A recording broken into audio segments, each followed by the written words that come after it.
Metalheads Podcast. Metalheads Podcast. Go.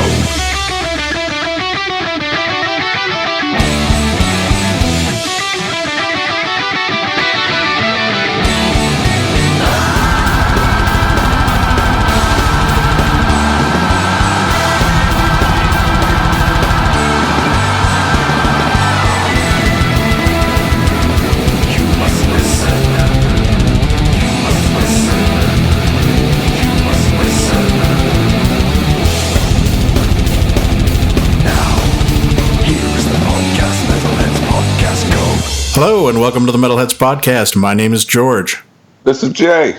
This is Will. This is John. This is Matt. And we are joined today by Phil and Dan from Khemmis. Welcome, gents. How you doing today? Great. Pleased to be here. This is a nice way to end our workday. Yes. It's always better than actually having to be at work. Yep. And there's a beer in hand. And there's a beer in hand. That is the way we should do it. Let's just jump right in. You guys, we saw you back in May at Maryland Death Fest, but your album wasn't out yet. So it is now. It was released in June, and I want to say it was quite a hit with most of us here on the podcast. Our top 25 albums at mid-year. Desolation came in at a number 3, a number 2, and 2 number 1 spots. So damn. Nice. Expect to have your asses kissed tonight. Some even lost our pants listening to it. Yeah. Jay who's the outlier, or Jay? He didn't like it.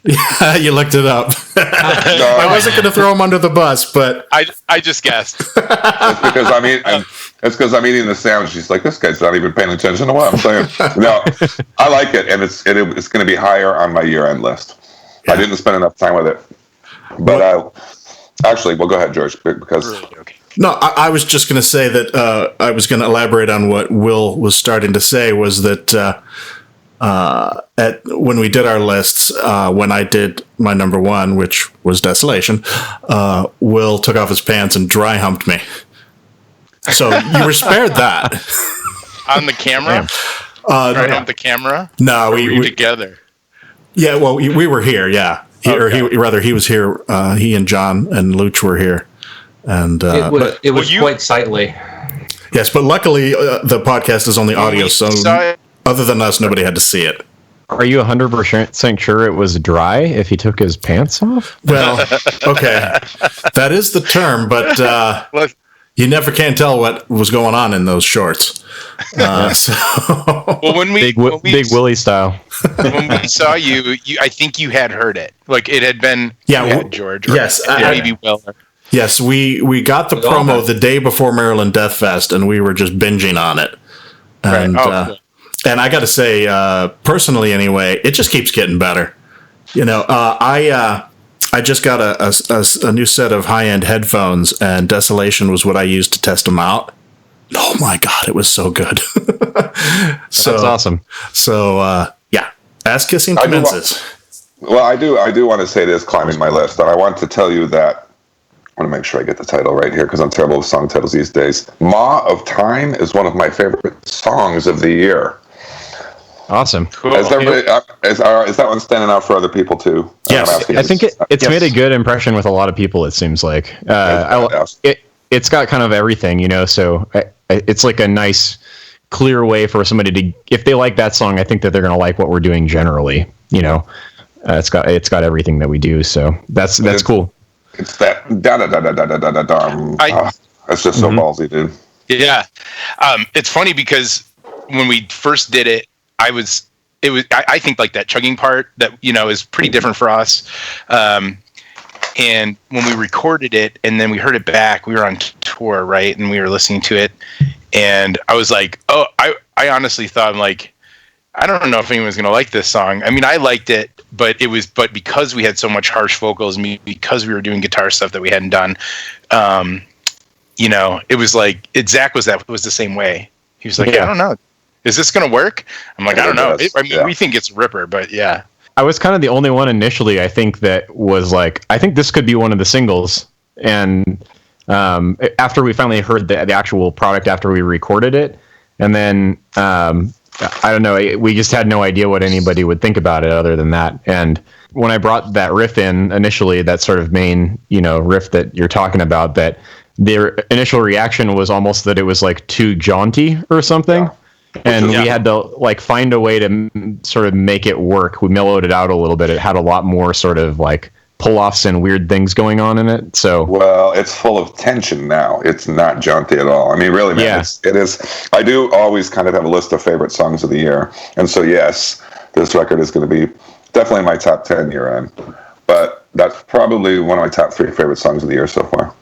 That's awesome. Thank you. That's good, because on my list, it's definitely like fallen like a stone. It's like down to like 17 right now. So I'm assuming that's where I had it. No, actually, it hasn't moved a bit. So, what can you tell us about the making of this album in terms of how it differed from the last two, or did you do everything exactly the same and it just came out different?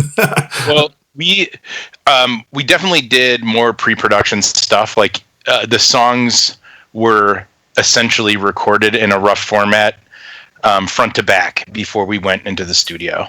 And I don't think we had done that before entirely. And Phil even did his own solos, I think, for the pre-production stuff, right, Phil?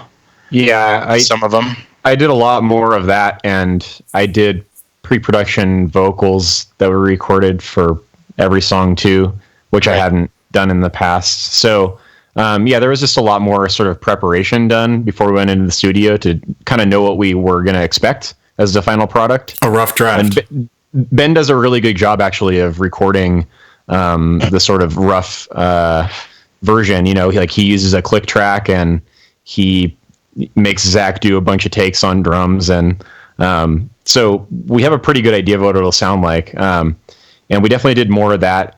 I think our approach to writing the album was probably different than with Hunted, more than like the recording process, maybe. We just were in a space where we wanted to write kind of a more like heavy metal album with a little bit more aggression, maybe a little less like sad and more like angry than the previous album. So those to me are sort of the things that stand out as like defining what makes this one different from the past ones. And we really wanted to focus on tightening up the songwriting as well, in making sure every song had like a chorus that you could tell was like the chorus, and things like that. Little tricks that for whatever reason aren't apparent to you when you're in a band, or apparently to us like when we first did it, and then have made more sense over time to think about things that way. Phil, I gotta say I appreciate that, because I do feel like that art of having, the chorus, bridge, whatever, in the songs, which is very prevalent back in the 70s and 80s, maybe early 90s, where you can say, like, you pick the song out, like, oh, I know it's a song because I know this chorus. Yeah. So I appreciate the fact that you guys did that, because you can pick out the songs rather than like, oh, this is just some other meandering song that goes on for 7 or 8 minutes and there's no like definable part in it. So for the lazy people. But it's not that I'm calling you lazy, Will. you guys can't appreciate it the way we can, I think, in ways. And what I mean is, this sound is going away from you; it's coming towards us. You know what I mean? And so it's fun to watch a band like develop like that, because, well, this is not at all reflective of your first 2 records, which I like very much. When you first start in a band, you're just sort of like glad you all start and stop at the same time. You know what I mean? And then you get to start to hone things in. And that's exactly true. You're in that third album. I mean, I have to tell you, number 4 is Master of Puppets. You realize we used that as an example constantly about what we wanted to do with our third album. Yeah, excuse me. Like that was sort of the benchmark that we like set for ourselves. Even though I don't think we made a like stone cold classic that will go down in the history books as like changing the game. But just a hint for you guys, though. Not to cut you off, I'm sorry, I got to say this real quick so I don't forget. A hint, if you're using that as your benchmark, album 5, use album 3 as the template and not album 5. And don't get Bob Rock. Yes, okay. Come on, the production on that album rules. We'll talk about that later. Or maybe that's coming up. Hey, Phil, if you like that album, it's a good thing you're going to leave after the interview, because I'm going to eviscerate it. I didn't say I like the album. I said the production was okay. All right. Not by any means do we think that we wrote the next Master of Puppets, but it was like that was our personal, I don't want anyone to think that we're comparing Desolation to Master of Puppets. Yeah, that's not what Send in your hate mail now. It's in your arc. That's where you should. Comparative career arc. You're on your They said they sounded like Master of Puppets. Figured out. That's where they figured out what Metallica sounds like and showed everybody what Metallica sounds. And that's like what I sort of mean by trying to do that with a third album. I know what you mean. I just didn't. Some other people might not have. Yeah. I use the comparison because Master of Puppets was their breakthrough album, and I really feel like Desolation is a breakthrough for you guys. I mean, obviously you're seeing it more than we are, but it feels like it should be. I would hope so. I think it remains to be seen, that sort of plays out over a long term. But the response has been really good, and we sold a lot of albums right away, which is really cool. But, really it's about the long game, and we have no idea what that looks like yet. Yeah, and I should mention that obviously the game is different than it was when Master of Puppets came out. There's definitely a different benchmark now. Up to and including, I'm not even sure there's a long game at all anymore. You know what I mean? Like everything lasts for 40 seconds, but there will be. What remains to be seen is what does our top 10 list from this year look like 10 years from now? Yeah. Yeah. That's time will tell part for sure.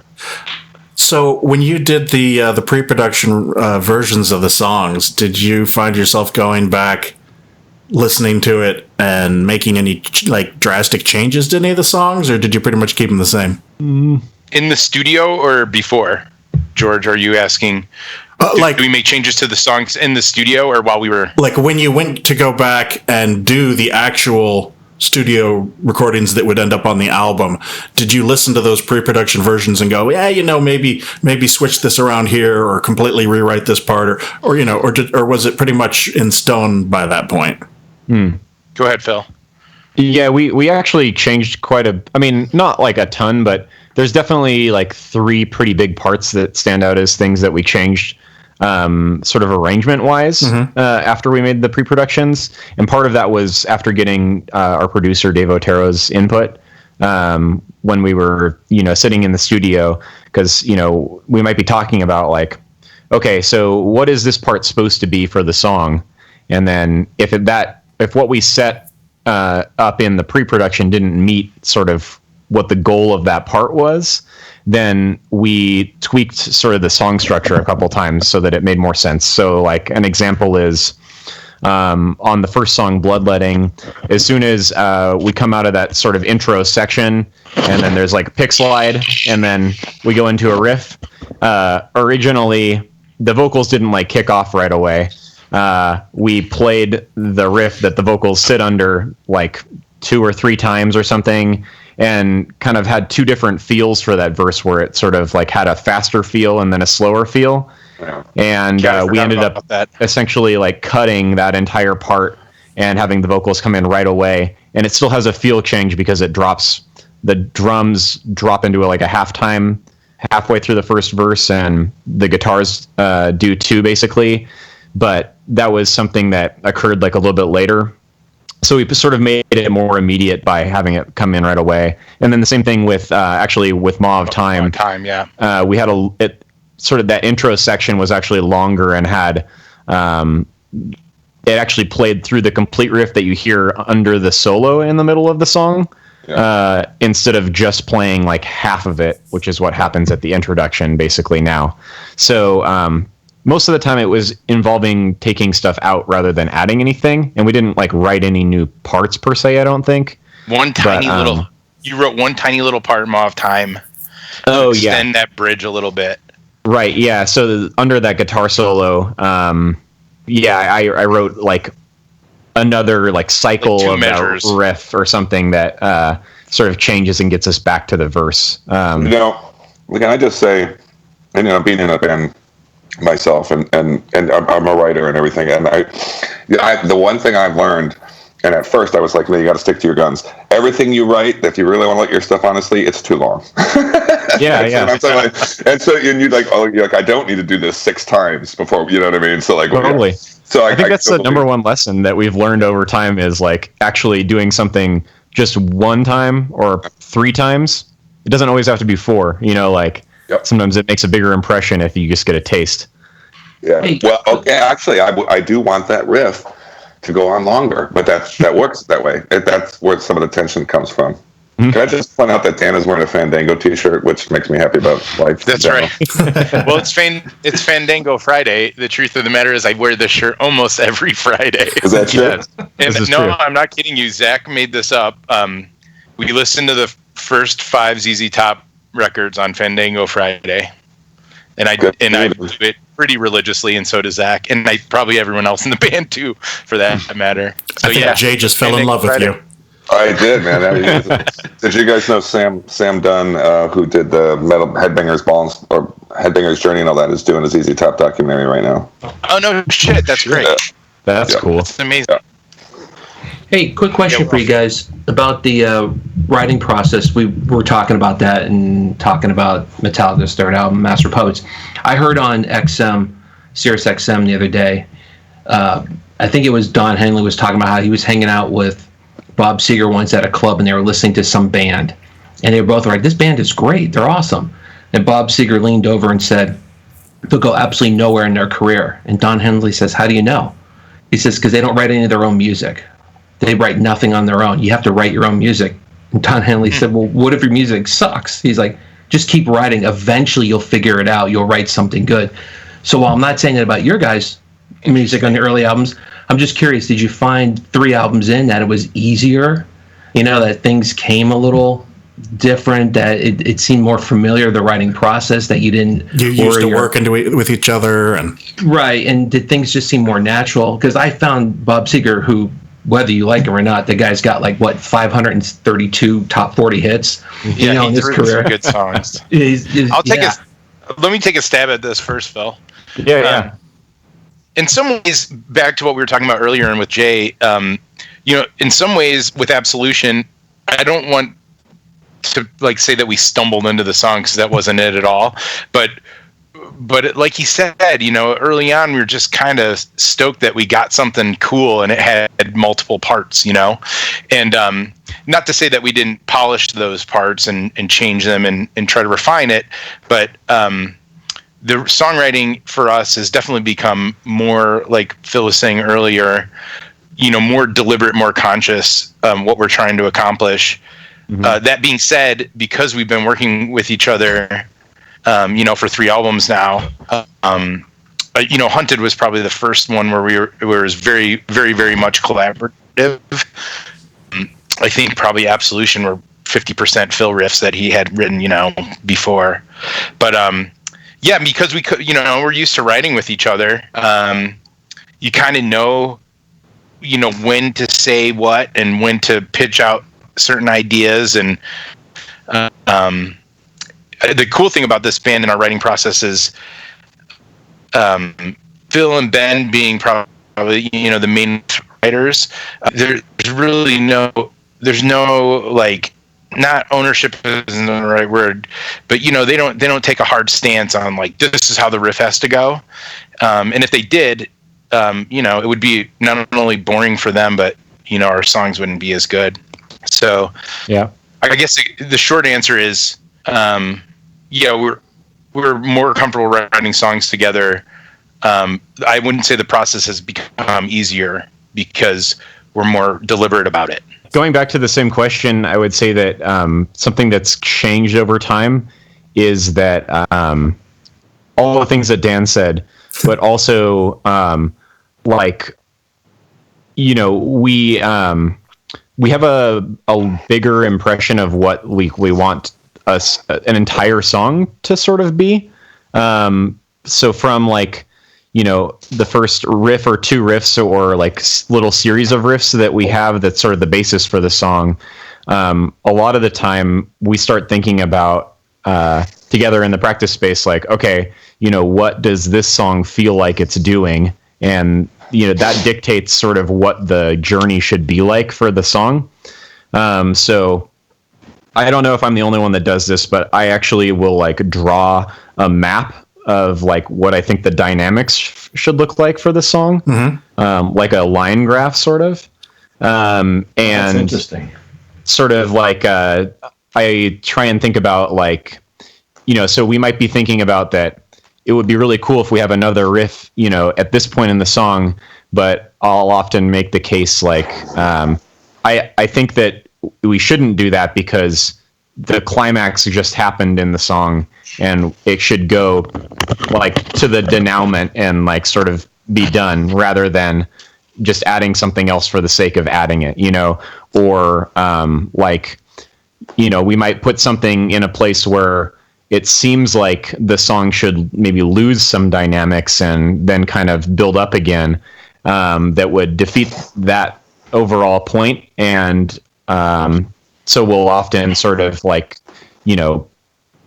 toss out what we think is like a really cool riff or something in place of trying to build to the dynamics that we're seeking to go to with the song. So that was something that I hadn't necessarily thought about quite as much on previous albums that I think informed a lot of the decisions about how songs ended and sort of where the emotional peak of the song lies in every song this time. And that, we're sort of just starting trying to put stuff together to have some new material as well. And that's really on my mind there too, is trying to leave space for the right things to happen at the right times rather than trying to shoehorn a bunch of riffs together and then seeing sort of what the dynamics look like of the song. Cool. Basically, you're turning into King Diamond, is what you're saying, because you're like following your in a bus kind of way. Because I wish. You're telling tales at this point, and that's and that can be completely sonically. It doesn't even have to be, how do you want to put it?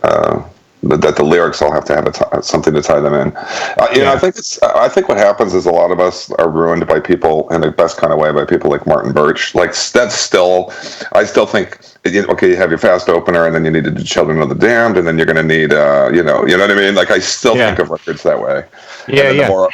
So.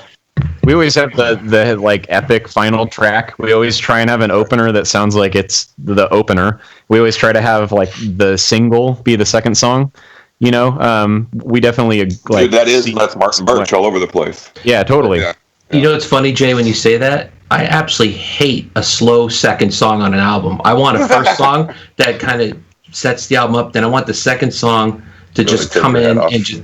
Like the last Woad album, you and I, Jay, were always talking about that second song on that Woad album. I'm just like, I want to just be crushed on the second song every time. But that's a very viable other, outline that people use too. I mean, and we'd have to go and look at the Woad is a great example. But yeah, so I love that. I love that weird history of, I say to this day, Martin Birch put a weird stamp on the sequencing of albums for many years. After that, because that's how we all think of it, Mm-hmm. Yeah, I haven't even same thought way. of that consciously, but yeah, you're right. Yeah, no, you totally made peace of mind, bro. On the songwriting subject, just quickly, I was wondering, do you guys find yourselves as constantly writing, even individually, or are you more does it kind of ebb and flow in terms of even stuff that might not be for Khemmis? I know that I always am writing stuff, and like. That it's not always things that would ever be in a Khemmis song. Sure. Like sometimes, like I just want to pick up an acoustic guitar and write a nice chord progression. Or, recently I've been kind of wanting to like write some sort of like dream poppy sounding like stuff. So I don't know. Who just kidnapped Phil? What happened to him? Hey, now, it'll come to us through his filter. Will I'm sure it'll be something you'll be like, oh, okay, yeah, this is cool. Khemmis doing this. John, you would not wanted to have been at practice 2 nights ago, where we started off with like dark wave. Like dark wave jam. It was all wrong. I would have liked that. I'm totally down with all that stuff. Okay. I'm big on that. Yeah. Yeah. Now, Will, on the other hand, metal purist. I really don't like I should, because I could actually, I have some ideas that I could contribute for sure, but especially on Desolation, like for me, technically, believe it or not, this was kind of a tough one to play. Also, the way we wrote it and some of the changes and just, you know, kind of where things were on the neck. It took me a while. I practiced it a lot, and that's kind of what I was doing in my off time, is just getting the songs really, really solid. One of the changes for me personally, you know, going into the studio, to your earlier question, George, is I knew this material better than I've known any material, you know, up until that point. You know, like in Hunted Stuff, we were playing live before we recorded it, and I still felt like I knew Desolation better going in. So then after the album was recorded, you know, I've been practicing a lot, and I've actually been like going back and working on theory, positioning. I was going to ask. I'm not joking. Dan's been doing his homework. Well, I was going to say, did some people take some lessons or something? Because I mean, and no, but take that with a grain of salt. Because like I happen to know there's a point in the middle of Slayer's career where they went out and took guitar lessons, and the solos are a lot more sophisticated on this record. Oh, Ben for sure. Like I know he was doing like some Steve Vai, like playing along to some like Steve Vai, like shredding lesson videos and stuff to get like inspired, and it influenced sort of what he decided to write for those. Like admittedly, my solos on this album were like easier than any of the ones I've done before, but I just kind of chose to like, that's kind of what I'm better at, is like writing melodic things. Yeah, but I don't think that goes away from. I don't think that goes away from the sophisticated thing, though. I think that the whole thing is more sophisticated. Let's put it that way. I feel like at MDF, one of you, and I think it was Dan, told me that there was some concern about being able to replicate some of these songs live because there was some complicated parts. Am I remembering that correctly? Yeah, I think what it was, George, was that when I first heard it all put together, and I heard, because, you know, Phil's vocal ideas going into the studio, we only had kind of a little tiny picture of them. And when I first heard it, kind of like you, I was fucking totally blown away. I was like, I don't know, like Phil's vocals are so sick on this, and they're soaring all over the fucking place. And I was like, how is he going to do this? Not that I knew he could sing it, you know, and I knew he could play it. And I was like, shit, we got to get this stuff together. We're going to play some shows here pretty soon. So it don't get me wrong. Like, I didn't have any doubt. I knew we would do it. I probably didn't phrase that properly. No, it's okay. I knew we could pull it off, but I also was like, whew, we're in for a bit of a challenge here. Yeah, no, that's you asked a lot of yourselves.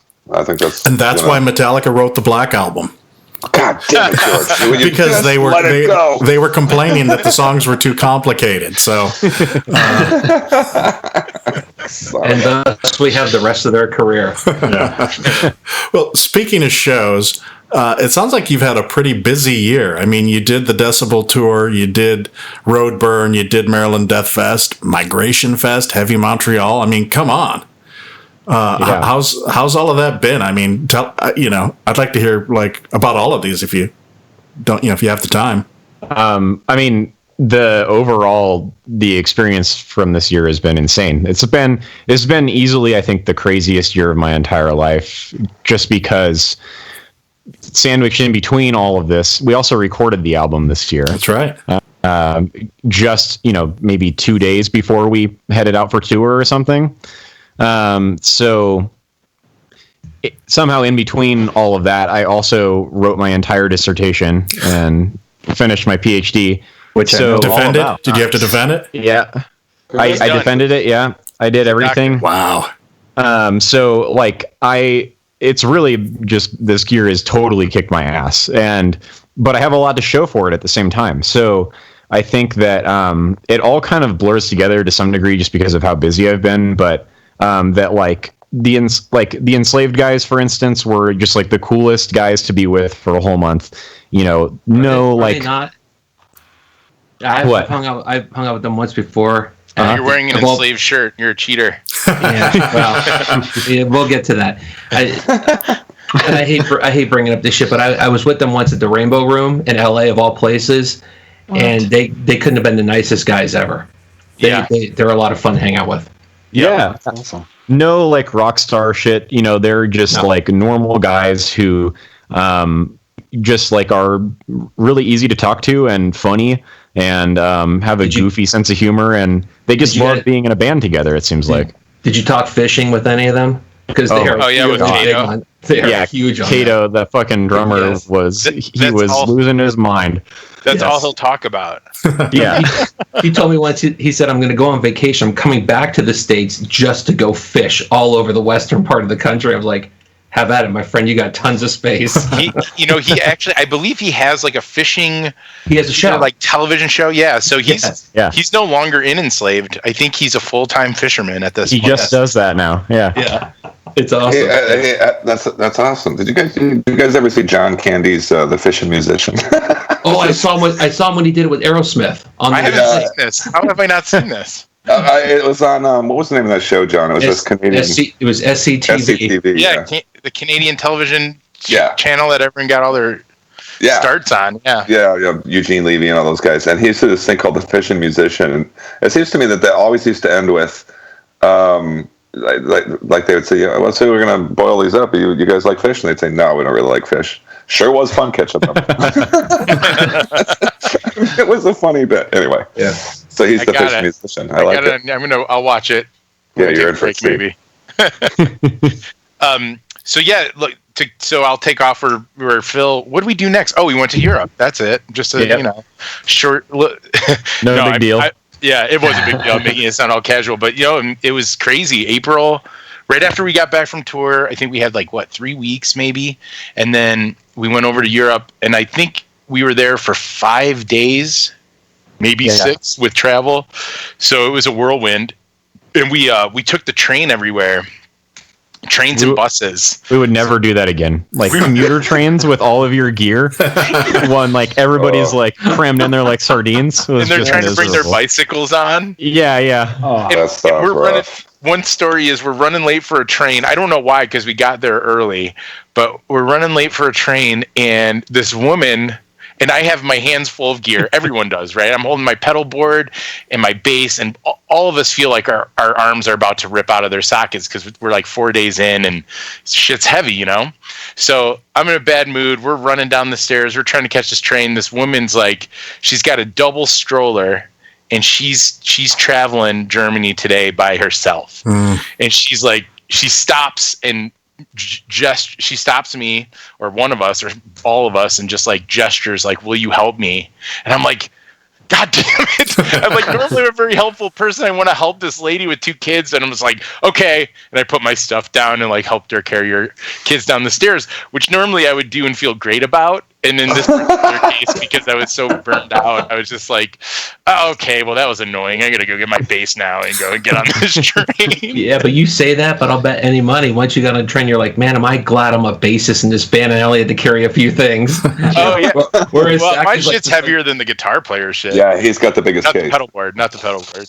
Right, but you're not carrying a ton of drums around with cymbals. Is Zach? No, he just travels with a snare and his cymbals. Oh, he's got a rolling cymbal case. It's no big deal. His is the easiest load to There's an expression for that. He ain't no dummy. Yeah. I'll just take a few snares and a snare, a couple cymbals. Yeah. I was going to say, the European, the travel with the trains is a pain in the ass with just a backpack. So I can't imagine having to lug gear back and forth. Yeah. When I was leaving Wacken last year, after having not showered for 4 days, I was covered in mud, stinky, sick, coughing like a TB patient, and I had to sit next to this old lady on the train from Hamburg to Berlin. I know it's funny. There's some old lady who lives in Berlin who's like, I had to sit next to this American guy. She was not happy. She was not happy at all. She's like, she didn't speak English, but her face said, "You stink. You look like a bum, and you're coughing all over me, and this is the worst day of my life. So, See, this is Actually, to be fair, that's pretty much what I thought the first time I met you, George. I also, And we were friends. All those things. so yeah, traveling by train sucks. Hey, if we can get 2 administrative things out of the way real quick. What's everyone drinking? I see everyone's drinking something. Yeah. Too Even hard. Jay this time. This is Pete's iced coffee. I just ate a sipper. Oh. Pete's iced cold brew nitro. Pretty good. All right. Okay. I have the fun stuff. Victory Prima Pills. Oh, nice. That's a Yeah. damn good Pilsner. I like that one. You can get that in Colorado, I guess. Yeah. I already finished the Melvin IPA, just the old plain old Jane Melvin. I like the Melvin stuff. Yeah. I love Melvin. And now I'm drinking their blonde ale, Melvin's blonde ale. It's called Killer Bees. Killer Bees. It's all right. Melvin's definitely good at IPAs. I'll just say that. Where are they Like from?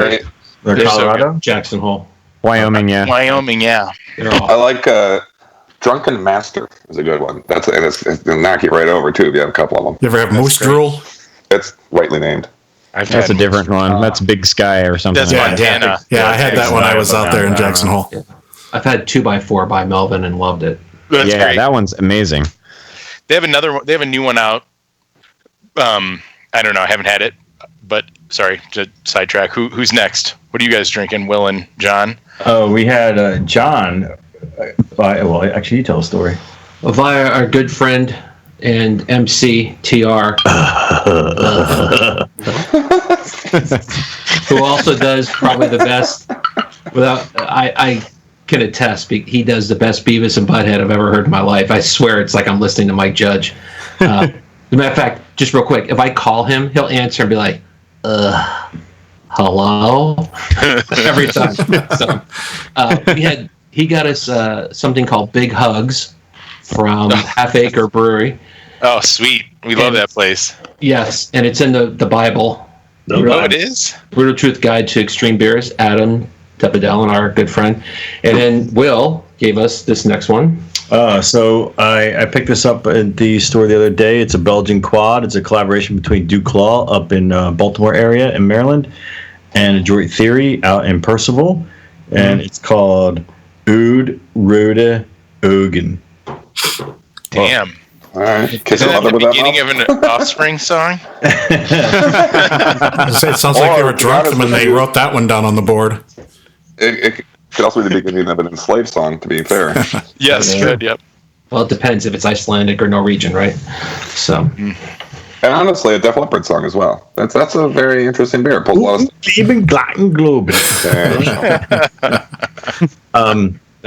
Matt, I have one burning question that I have for both you guys. hold on. I didn't. Wait, what's Matt drinking? I got to find out. This guy's been pouring something into a nice glass. Wait, who's Matt? I've already said my 21 words, so I'm just going to go over a little bit. I'm still working on my Luch beer, so I'm drinking a Premeditated Murder from New England Brewing Company. Nice. Oh, nice. That's a good one. I still have a couple of luchas left. I got Utopias in the mail the other day. Oh, you got it? Yeah, I have it tonight. hey, before we go any further, another administrative thing. Hey, Matt, I'm going to gift you 42 more words, so go for it.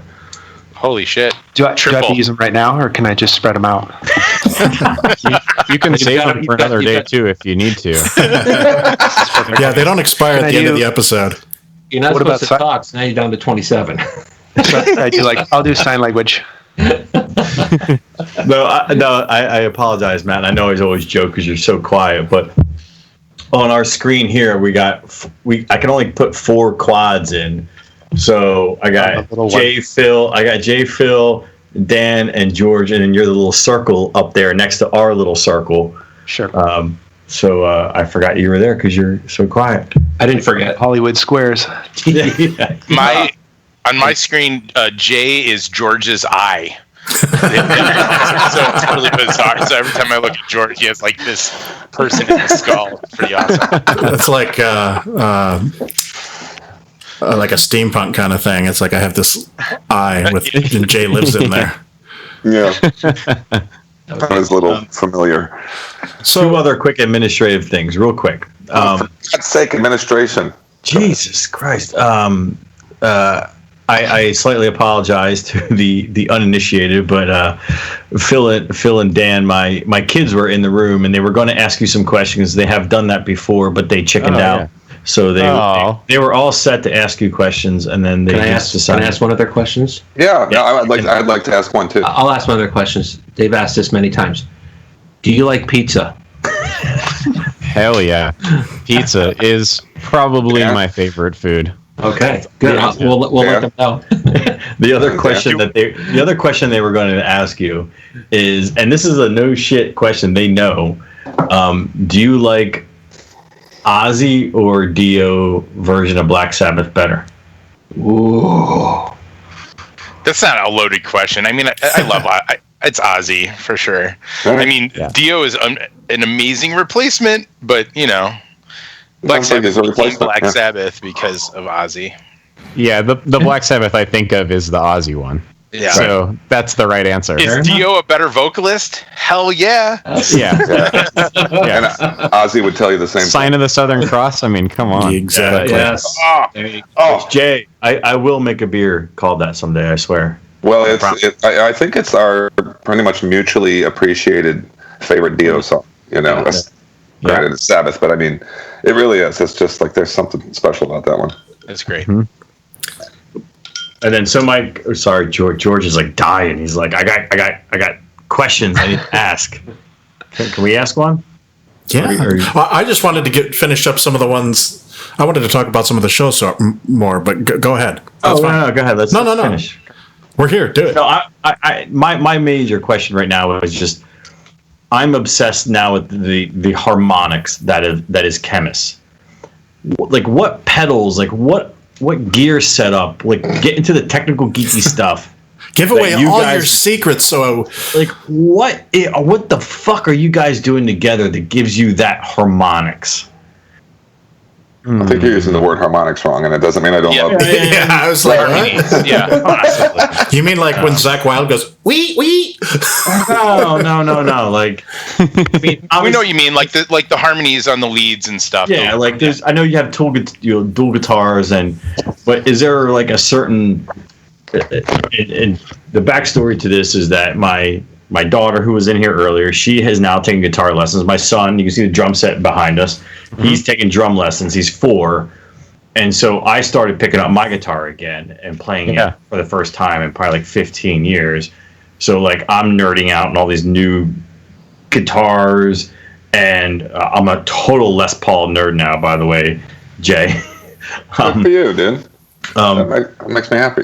Mm-hmm. But anyway, so like I'm just like, I listened to your album and I just listened to the like how the harmonies, like it just there's this melody and harmony to the way you guys are playing, and I'm curious as to what, like, is there a pedal, is there a setup, is it just like the dual guitar tones with the bass is harmonized or whatever? And I'm probably using all the completely incorrect words, but like, how do you make that sound? Because Will is going to start a band called Khemmis without an H, and he needs to know these things. Or chemist with a T. Yeah, chemist. Sorry, carry on. So like a big part of it is probably like the harmonic interval that we typically use for the harmonies. So like the notes that me and Ben play together for a lot of the harmonies, it conveys a very certain sound that I think is like identifiable with us. And the harmonic interval that we tend to use is not like the one that Iron Maiden uses for the guitar harmonies. It's the same one that you would hear on like At the Gates and In Flames. It's that like, it's the same like harmony style that they would use on that like Swedish Mellow Death with twin guitars. So that's probably like a big part of what you're talking about. That harmonic interval, the like minor thirds that are being harmonized, is a big part of it. And then so in other words, so in other words, you're playing one minor, like you're playing one chord in whatever minor, and then he's playing the same chord but in a different sorry. No. Yeah. So essentially it's like basically, what most of it boils down to is that anytime that you're hearing a harmony, I'm typically playing a note that's either 3 or 4 notes or semitones away from what he's playing. And that what happens is that if you hear Ben's guitar parts on their own, a lot of the time they sound very like cheery and major sounding. But when you combine it with the root notes that usually that I'm playing or that Dan is playing, it creates a sound that's like a little bit sinister, but also kind of melancholy sounding, and that's kind of the sound of that harmonic interval that you create by playing the same, like pattern of notes, but changing the interval that you play them with on both I guitars. love this. This is fun to listen to because This is really, it's getting you're very. trying to explain it to Will, so you're like, I got to Well, thank you. But by the way, not explain to me, explain to the audience. Yeah, no, we got a music lesson out of the deal. That maybe makes sense. Like I don't know, but like I get it. the guitar tones come from playing. We both play flying V's, and we play through orange amplifiers, very loud, and we use Black Arts Toneworks dirt pedals that give it a little bit more fuzziness. And I see that you got a little orange baby over there. Yeah, it's my daughter's. I bought that for her. And then Dan uses an orange thing too, and has Black Arts Toneworks pedals also, and that's kind of just like the Khemmis like guitar tone is like those things. But to expand, orange, not orange thing. Orange what? What head is it? I use an 8200B, and these guys use Rocker Verb 100s. Yeah, I got a Rocker Verb. Yeah, they're sick. Mark 1, 2, or 3. We have threes. Yeah, they're pretty new. Also, my computer is probably going to die in like 5 minutes. So if I just like drop out, that's what happened, and I can't do anything about it. So you don't have a plug? I'm trying to use it, but it doesn't work most of the time. So okay. It's kind of well, real quick. Also, I'll just add that Phil's being a little bit modest. Like we spend the last 5 years chasing tones, and Phil works really hard, and so does Ben, to make sure that their guitar tones complement each other, but they're not the same. Yeah. So go ahead. Like just like an example of that really quick is that I use P90s as pickups in my guitar. So that's like a giant single coil pickup, like what you have in a Fender guitar, is what most people like associate that with. So it's like a chimier, cleaner sound. And Ben uses humbuckers, which are darker sounding, and that's what like a Gibson guitar sound comes from. And so the combination of the two things, they end up sitting in slightly different spaces on the spectrum of like what you hear. So his guitar has more of like a low end grunt to it, and mine has like a little bit more of like a crunch or like a sizzle. And those two things sitting together fills out the spectrum of sound a lot. And then Dan has like a very like authoritative, punchy bass tone that kind of helps emphasize rhythm. And so I think that's how I describe how those three parts fit together. Yeah. Well done. Thank you. Very well done. And it was really it was fun to listen to you explain it to Will, because you're like, the way he answered this question shows he doesn't know a lot, so I'm gonna have to kind of wind my way around here. And you did nice. I don't, and I'm learning. Like I'm becoming like my whole life is being now with my kids and everything, taking drum and guitar lessons. My whole life is being wrapped around like more into the like I'm starting to learn to read music, and who's teaching me? My 7-year-old daughter is teaching me to learn music on a guitar. That's what Tab is for, my whole man. life is becoming this is becoming more of my life. So I'm just curious. Will's becoming a gear geek. Yeah. Okay. Well, you're going to know more about music than me then, so go for it. So back to the shows. Yeah, I at the least I want to hear about Migration and Heavy Montreal, if you could. Yeah. Go, Phil, because you might drop off. Okay, I'll just say that Migration is like probably the most fun. I think both times it's been like a family reunion, and it's just been like a really good time for everybody. And you can tell that all the bands like being there, and they really care about everybody that's there. They have free water, and that's like a small thing that goes a long way. And with Heavy Montreal, I just think that was like kind of felt like the most ridiculous, like kind of star-studded thing that we've done, just because like we had our own little trailer backstage and had our name on it and stuff, and then like it was right across from Sleeps and like Trivium's, so it was like, awesome. We made it, guys. Yeah. And these were both the same weekend, were they not? They were. Yeah. Same day as us. I like to think that Trivium's like, oh, we made it. We're next to the Khemmis trailer. Yeah. You know what's funny though? Tell him, Dan. Yeah. On that comment, Ben and I were walking in the little trailer park, the little trailer area, and the dude from Trivium stopped us, and by us Matt? I mean he stopped Ben because Matt. Yep, and he stopped Ben because he's very recognizable, and he stopped us to tell us that he loved the album. Nice. He's like, I love your album. This is really, and we're just like, oh my god, the singer from Trivium stopped us. We didn't stop him to, be like, hey, take us on tour or something. Like he stopped us, and that was a huge compliment. I noticed he didn't say we didn't stop him to tell him how much we liked his album. Which that's got to be a bit of an awkward moment, you know what I mean? When, like, no offense, man, maybe I doubt you guys like Trivium, maybe you do, but that must be hard to have. Like, you guys fucking rule. Must be like, hey, thanks. It was kind of like that, but it was, honestly, Jay, it was at his insistence. Like he was just like, want to let you know we're all jamming it and we think it's great, and great. Keep up the good work. And then we kind of went our separate ways. No, and that's very cool. That's very cool. It was cool. I mean, it's just just to be on the radar of a band that's like that much bigger than us. Was very complimentary. So or the Washington Nationals or whoever else appears to be. Oh yeah! Oh my God, that guy blew the hardest save here. I think it was against the Rockies. He gave up 4 runs in the 9th, and I root for him. Sure. Are you talking about Ryan Madsen? Yeah, I'm talking about Madsen. Yeah. And I was like, all right, here comes Madsen, even though he's playing the Rockies, and I'm supposed to root for the Rockies. So, Phil, you have to tell the story because the rest of the audience doesn't know what we're talking about. Yeah, I don't think we've talked about this on. Phil's frozen in time. Man. He's like either really bored. No, his computer died. Okay, so I'll tell the story on his behalf real quick. Yeah. So we found out that Ryan Madsen, was when he was at home.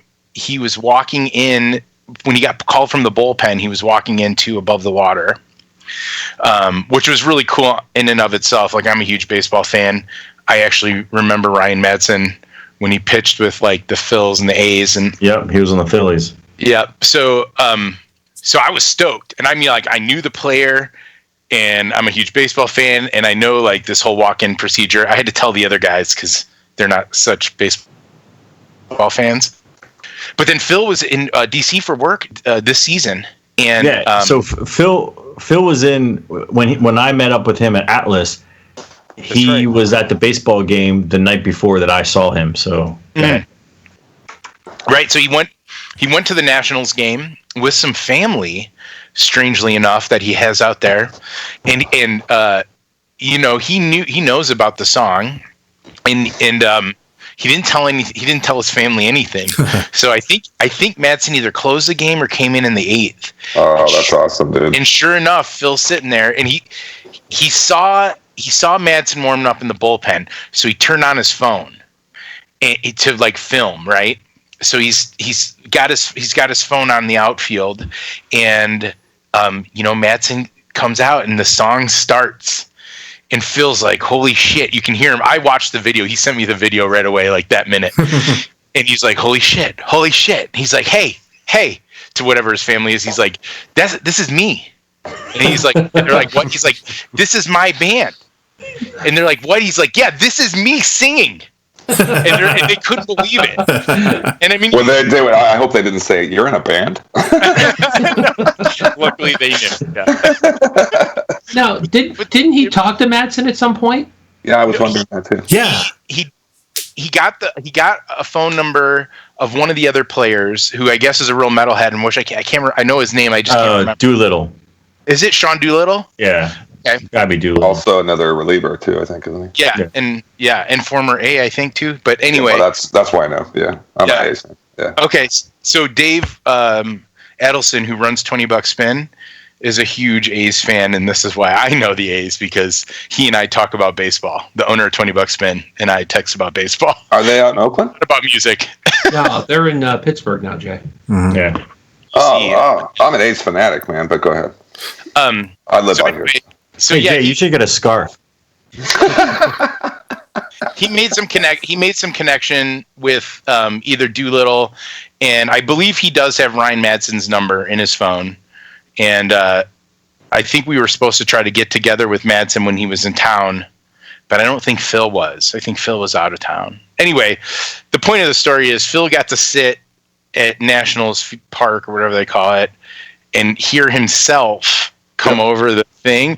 And then I asked him if he sang along, because how weird would that be to sing along with yourself at a baseball game? It's insane.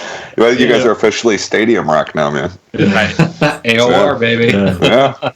It's funny because when Phil and I met up like a day after the game, because he was in DC, so him and I went to the brewery and saw a show, and we were talking about, and he started telling me the story, and I told him, like, the year earlier I was at a Nats Phillies game here in Nationals Park, and I heard the song too, and I was like, what? Like, I was blown away. Like, and the coolest thing to me about one is that most of the time you hear the music when the players come up the bat, or they come in the bullpen, like there may be some rock, but it's usually like radio friendly rock or whatever. It's like a song, but like I've never heard someone play something that like speaks to me in the metal that I listen to. Yeah. And the coolest thing is, like, I sent out a Twitter. I like literally instantly, I'm like, holy crap!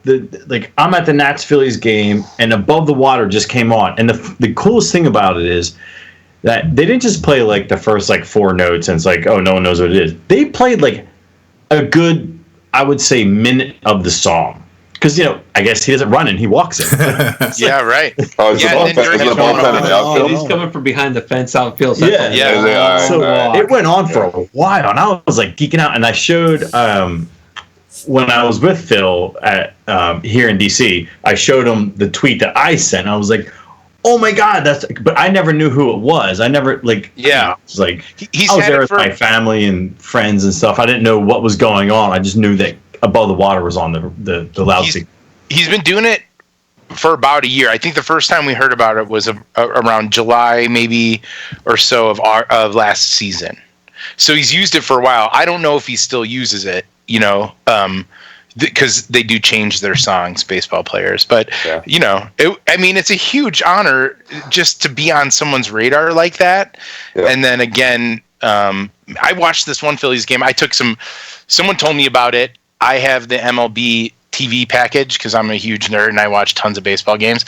And I was like, I found the Nationals game, and I found this thing, whatever. So the point is that they did it. Not only did they play it while he was coming out, but they did a television segment where they're talking about, like, this is what happened so far and whatever, and the song's playing the whole time. I was like, I was with my kid, watching on our television, and I'm just like losing my mind. I'm like, can you believe this? And she's like, Dad, all right, get over yourself. Like, the excitement was over 30 seconds ago, but I was like, this is the coolest thing ever. So, that game had about 40,000 people at it. Yeah. And that's what I was thinking. I was like, holy shit. Oh, and then the Nats made the playoffs last year. And I was like, oh my God, like, that place is going to be packed. Probably holds 44,000 people. 44,000 people are going to hear 30 seconds of Above the Water. And that is pretty cool by me, man. On a much smaller scale, we were at the Temple of Void show at Atlas recently, and they said our name on stage. There you go. I admit that was our 3 seconds of fame with like 20 people, there was like I know, I'm just kidding. I do find it kind of funny that there are this many baseball fans, because I'm a lifelong baseball fan too, all sitting in one room together. That's pretty rare. Well, what's bad is that I'm it's really hard for me not to shift us completely towards baseball right now because of what's going on. what's going on with the A's. Yeah. Moving on. We're playing Houston. I do want to say this: we're 2 games back, and we were fighting for a wild card 3 months ago. Now we're 2 games back from first place, and we're playing the Astros tonight, who are in first place. It's getting good, dude. And tell me you didn't see that Laureano throw. Jesus Christ. I did. I see all those. We saw it, Jay, and then you sent it, and we saw it again. Anyway, enough. So. I give Jay a hard time because I'm from the Bay Area also, but I'm a Giants fan, and Jay's excited about the A's, and rightfully so because they're having a great year. And I'll just always be like this: A's have been okay. Giants have been a little better recently, but that's okay. Have they made a movie starring Brad Pitt and Jonah Hill about the Giants? They can make. I don't care. They can make movies about the other 29 teams all they want. I'll take the World Series. And I think every single baseball fan here would say the same exact thing. Hey Dan, so are you a Rockies fan? No, I'm a Cubs fan. I'm from Chicago. Oh yeah, we knew that. Yeah. Don't get me wrong. Like I am a Rockies fan and also season ticket holder. But that's not where your heart lies. No, I just go there to take my kid to get hot dogs and stuff. Yeah, go to a baseball game. And I love drink the beer. Yeah. Do they have good beer at the stadium there? No. Really? It's called Coors Field. No. Well, no. The reason why I know that, but I know Nat Stadium has actually upped the game for the beer that they have there. They've got some good stuff. Yeah. You know. I like to point out to everybody that we made a beer a year and a half ago, whatever, called Hasawodo. Hasawodo stands for Hail Satan Worship Doom. And it's called the Satanic Saison. It's a black Saison that we made, and we served it in Nats Park. Wow. Oh, nice. Oh, nice, dude. I love that stuff. That's very cool. And there's all these people, and I'm I'm in the stadium, and I'm drinking one, and I see all these other people around me drinking this one. This is wonderful. Oh, this is great. I'm like, you're drinking a beer called Hail Satan Worship Doom, Satan watching in every that cup. game.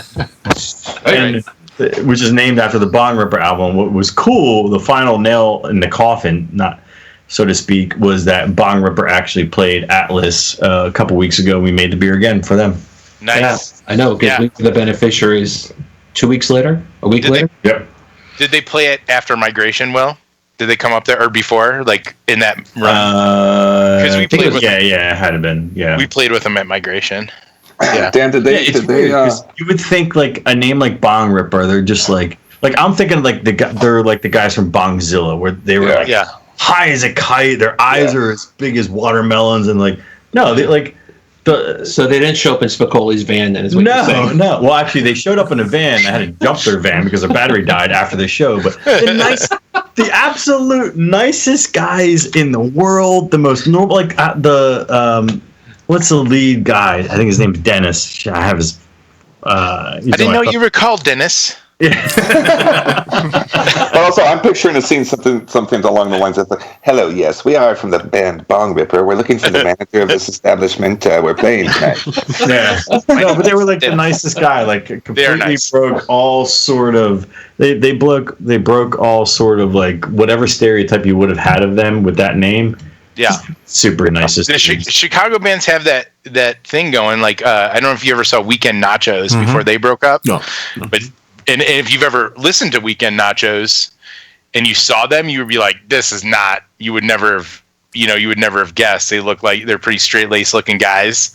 And then they just play this insane music, Who is it? Was somebody here on the show is a big Weekend Nachos fan? Who is it? Was it? Okay, maybe it was somebody else we interviewed. Yeah, Dan.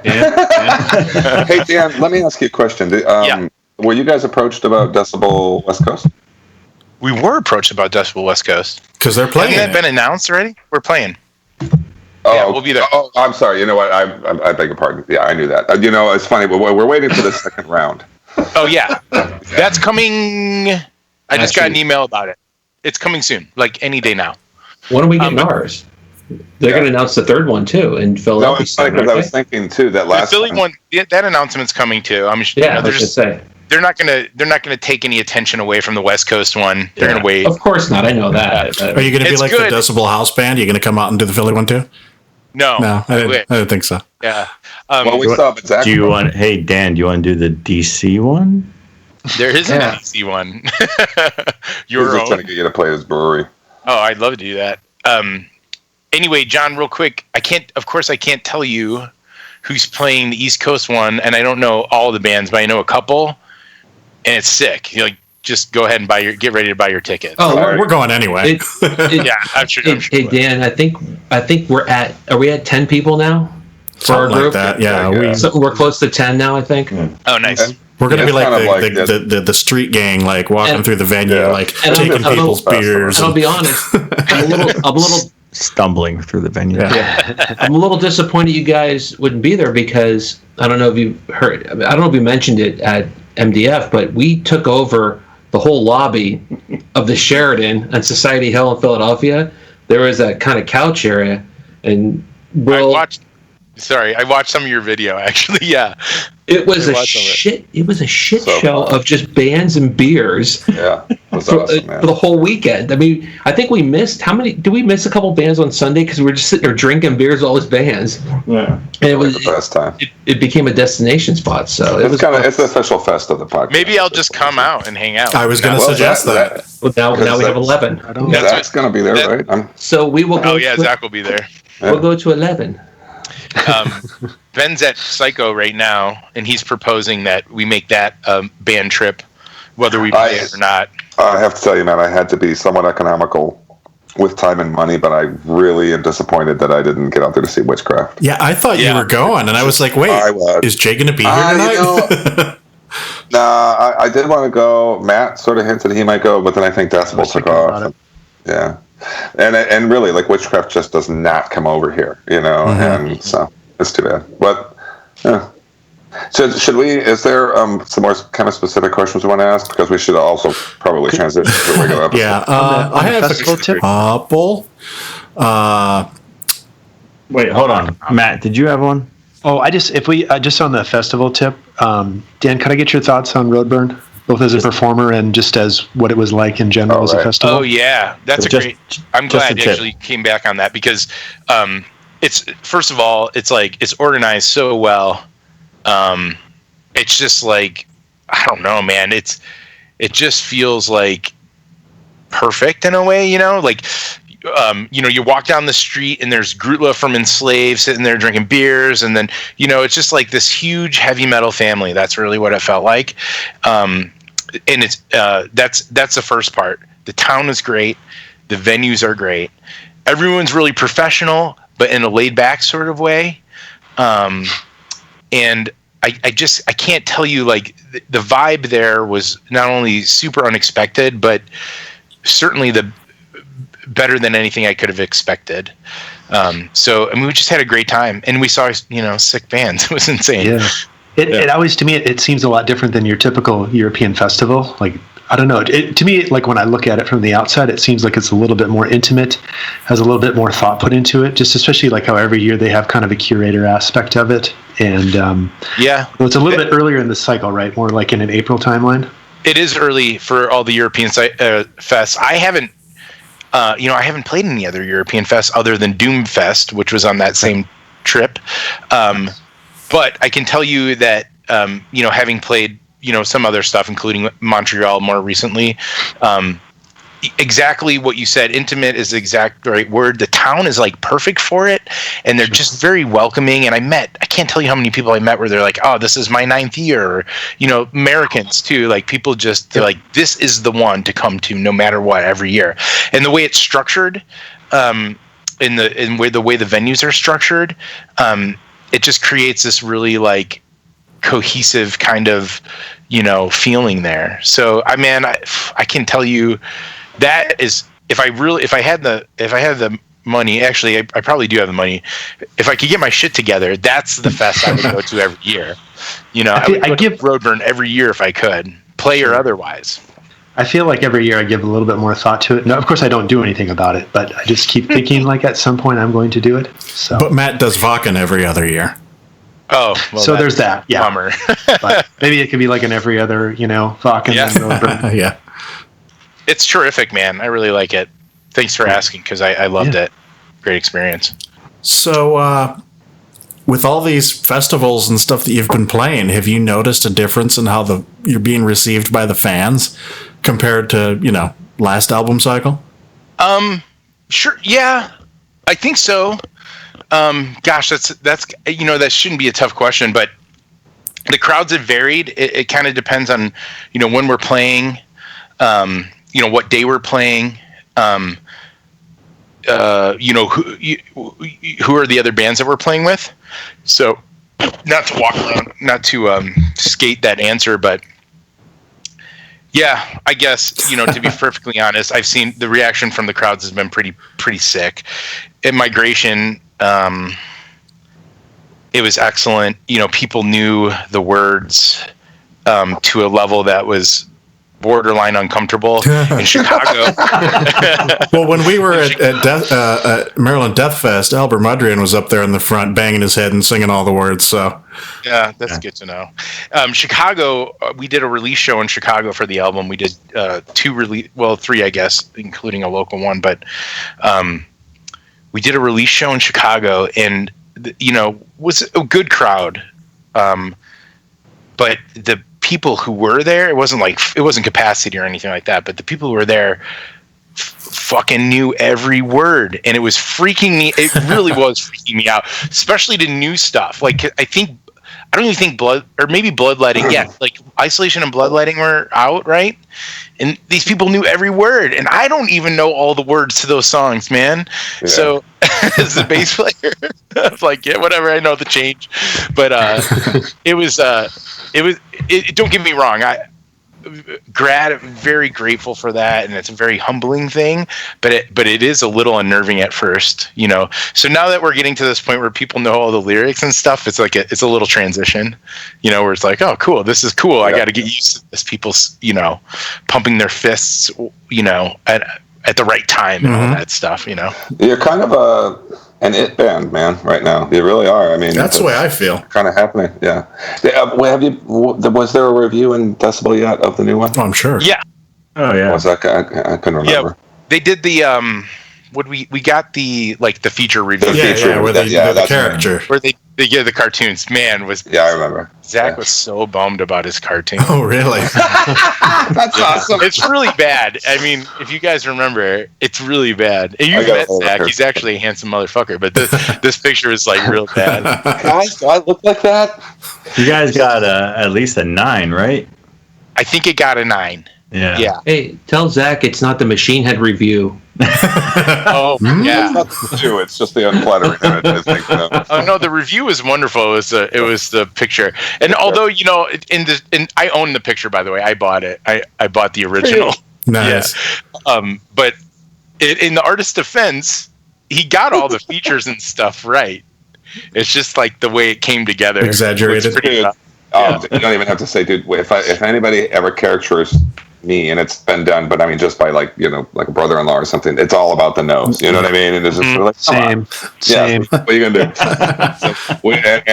And while I don't think of myself as a big walking nose, I think it's most people remember. I don't think of you that way either, Jay. I think of you a walking penis. No. Yeah. I get that a lot. I get more focus on your vampire fangs. Yeah, we're really tearing Jay apart. I've never noticed those. Yeah. Oh, yeah. Really? That's legit. That's the way I was born. Because you're always looking at his nose, that's why.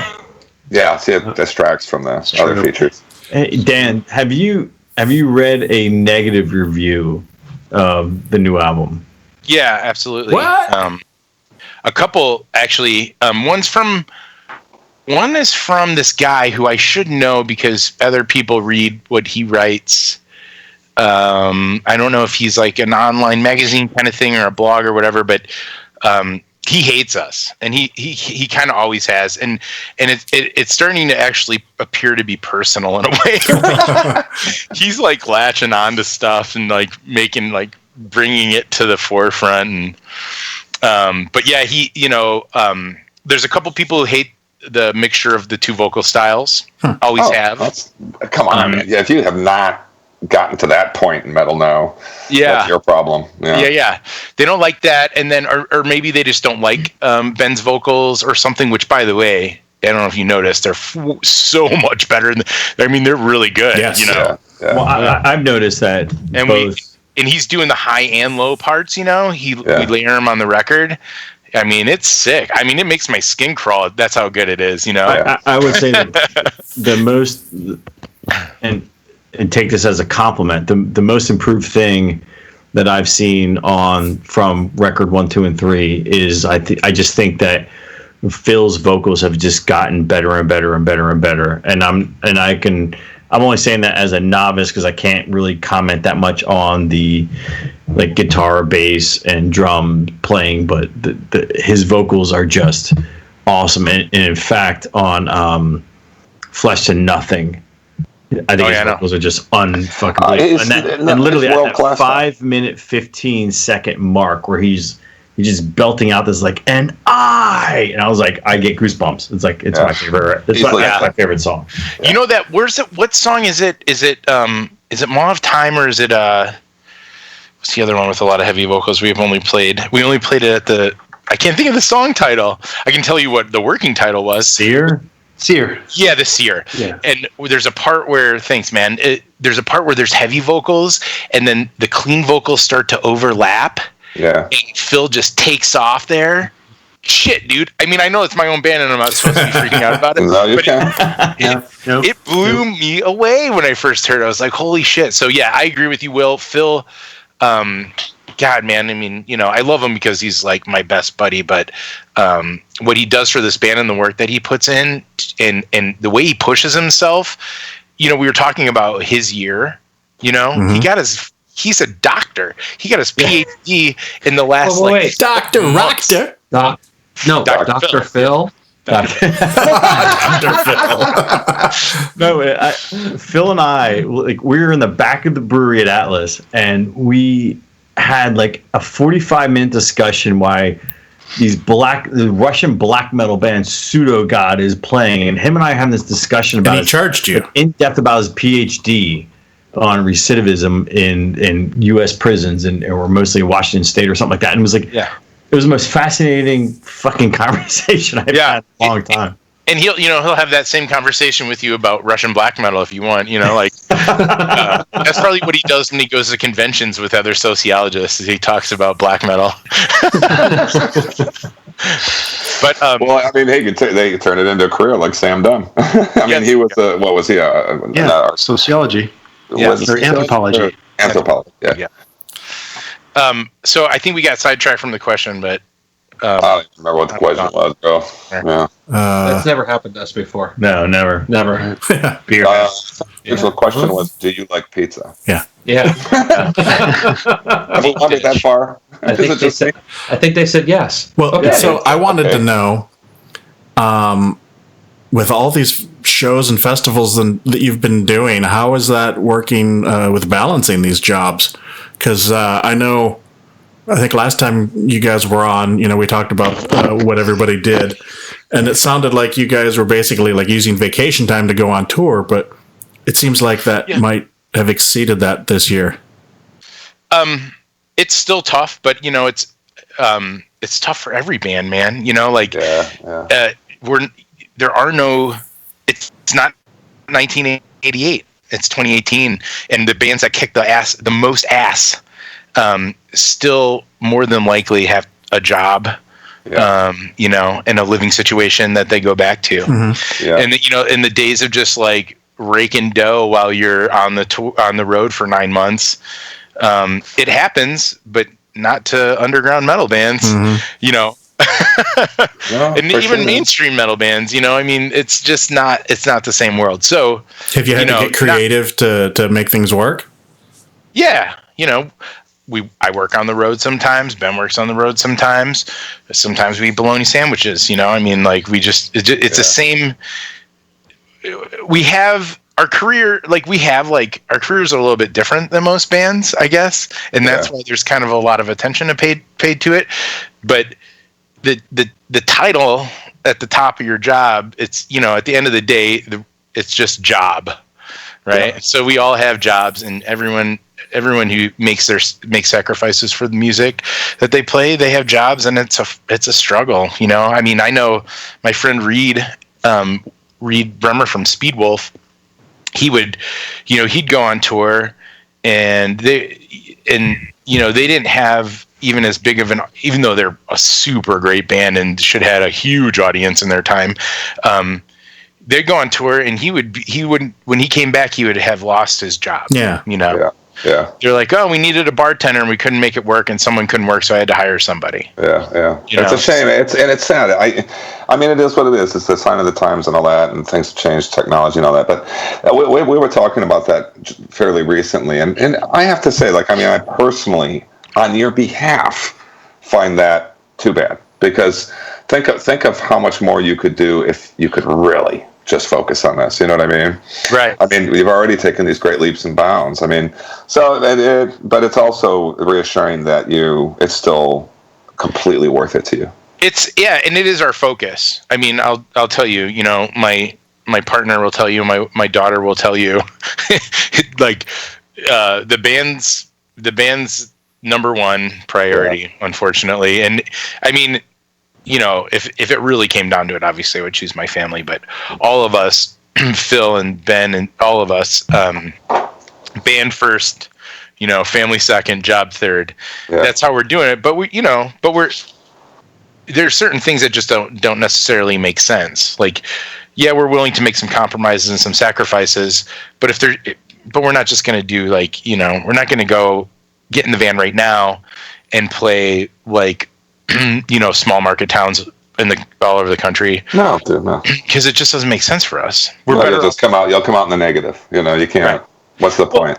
Right, and I think actually everyone else, I think even the listening people, I think that people want to hear us. They'd have a better time driving from Cleveland to Pittsburgh and seeing us at Migration Fest than seeing us at some bar in Columbus or something. You know what I'm saying? But also, that model just doesn't work. You used to do that with purpose. You were getting your name out there, and it eventually could lead to some sort of career.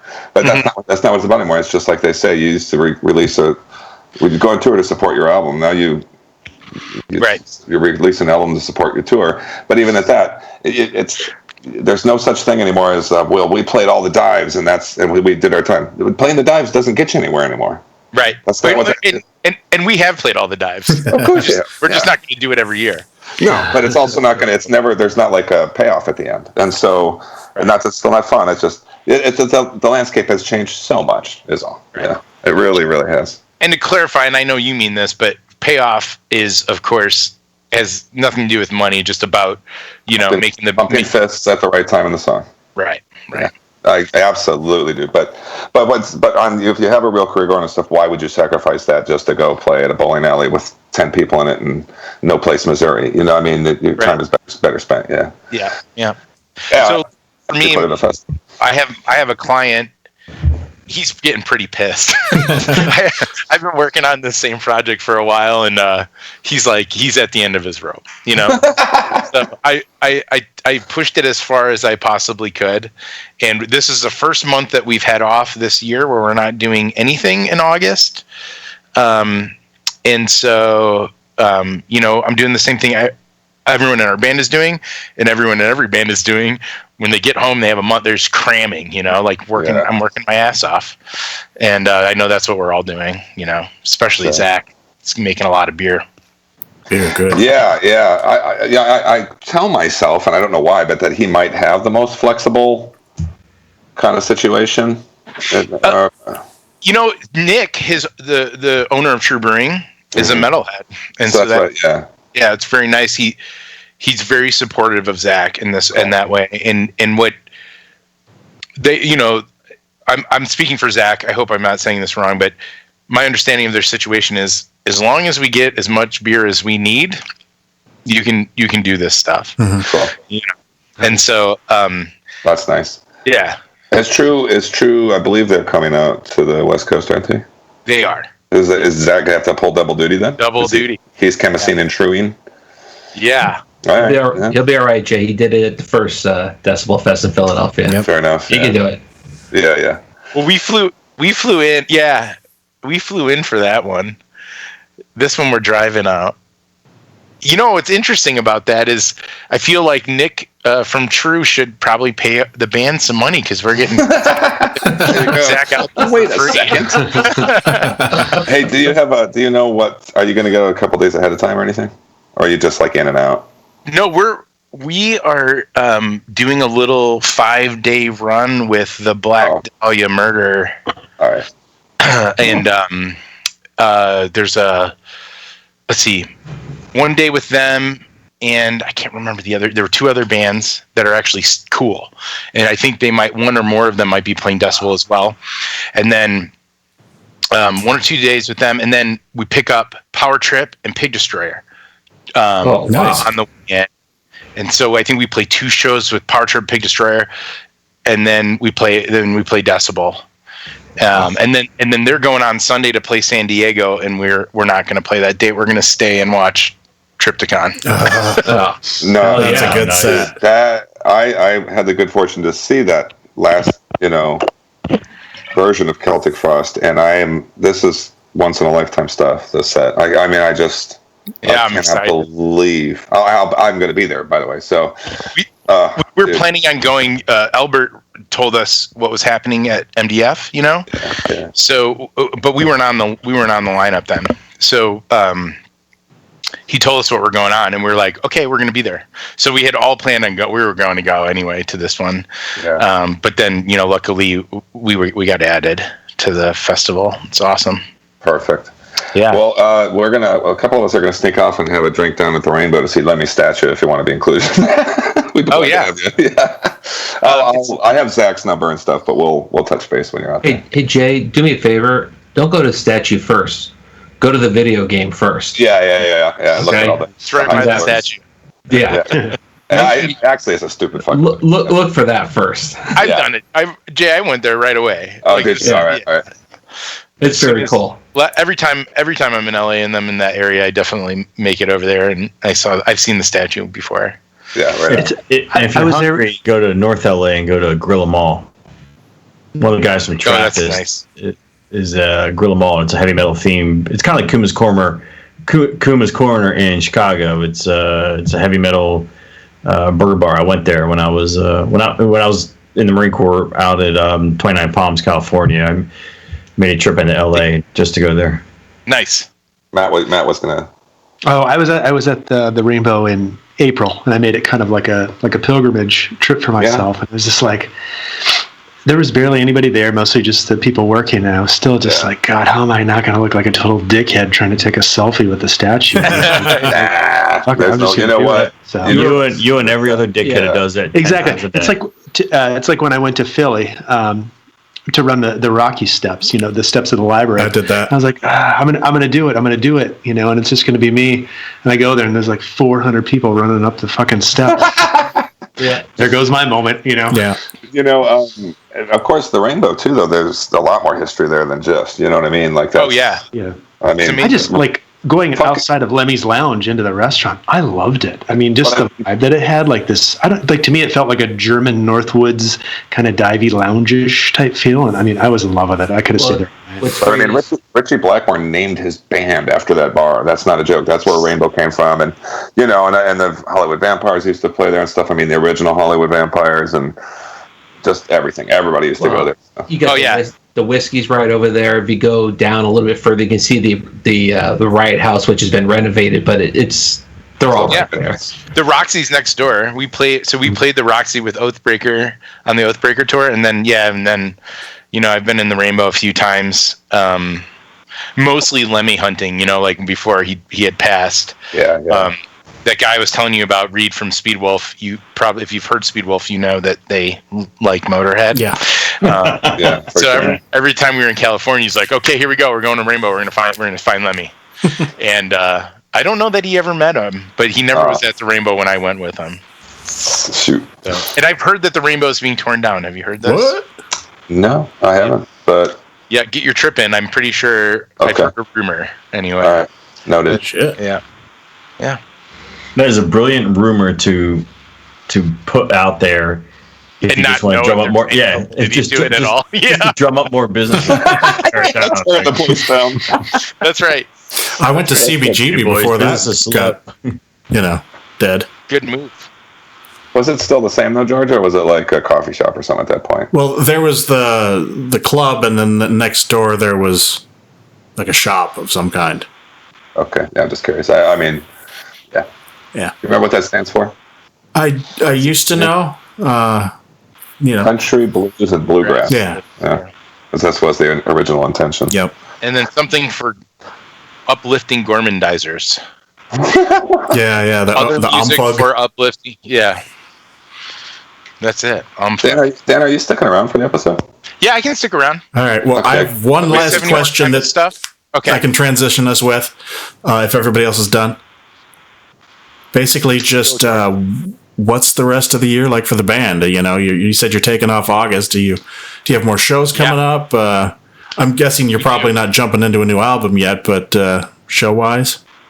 Well, we on Wednesday started working on a few ideas for album stuff, which was exciting. Even though we probably spent a half hour on it. It's like but anyway, I'm excited about it already. I don't know why.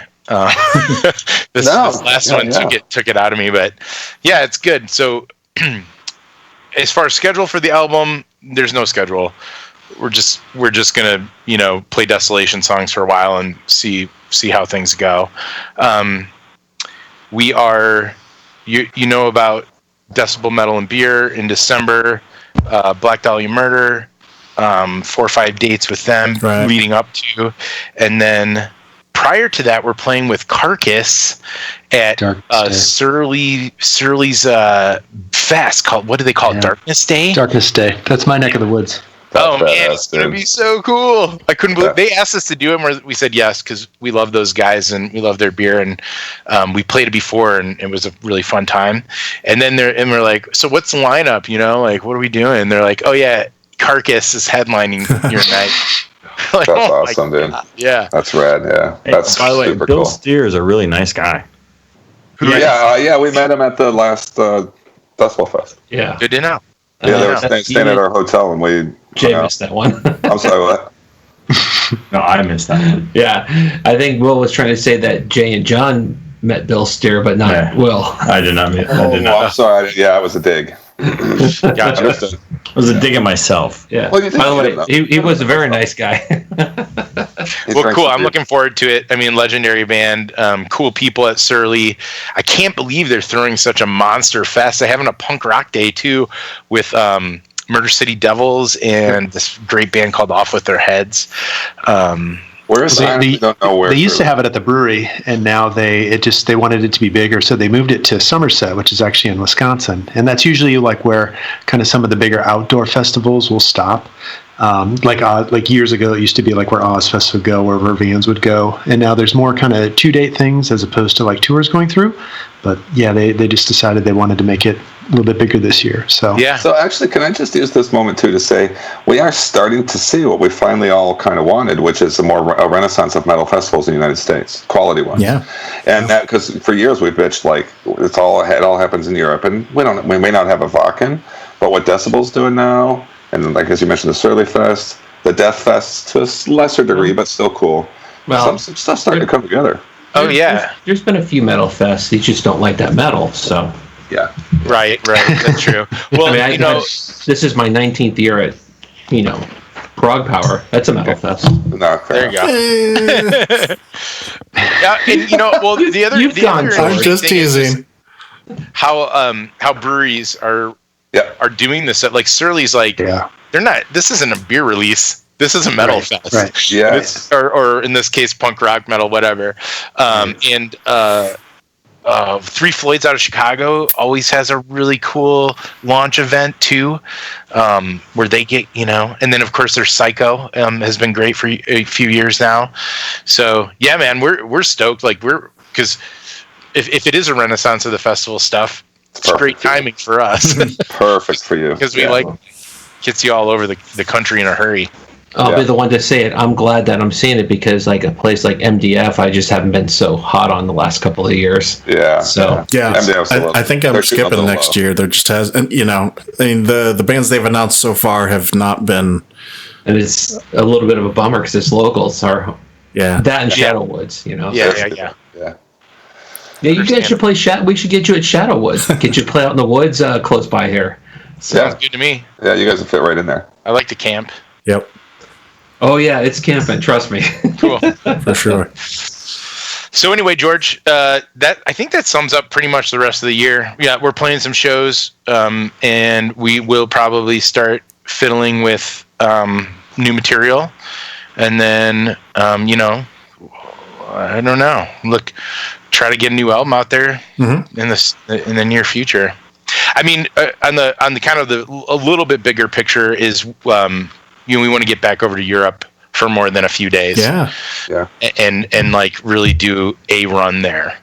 And the good news is there's been a couple decent ideas that look like they could happen with some cool bands. So that's probably hopefully our next kind of like big announcement, like that we're going to spend 10 days to 2 weeks or something in Europe. Sweet.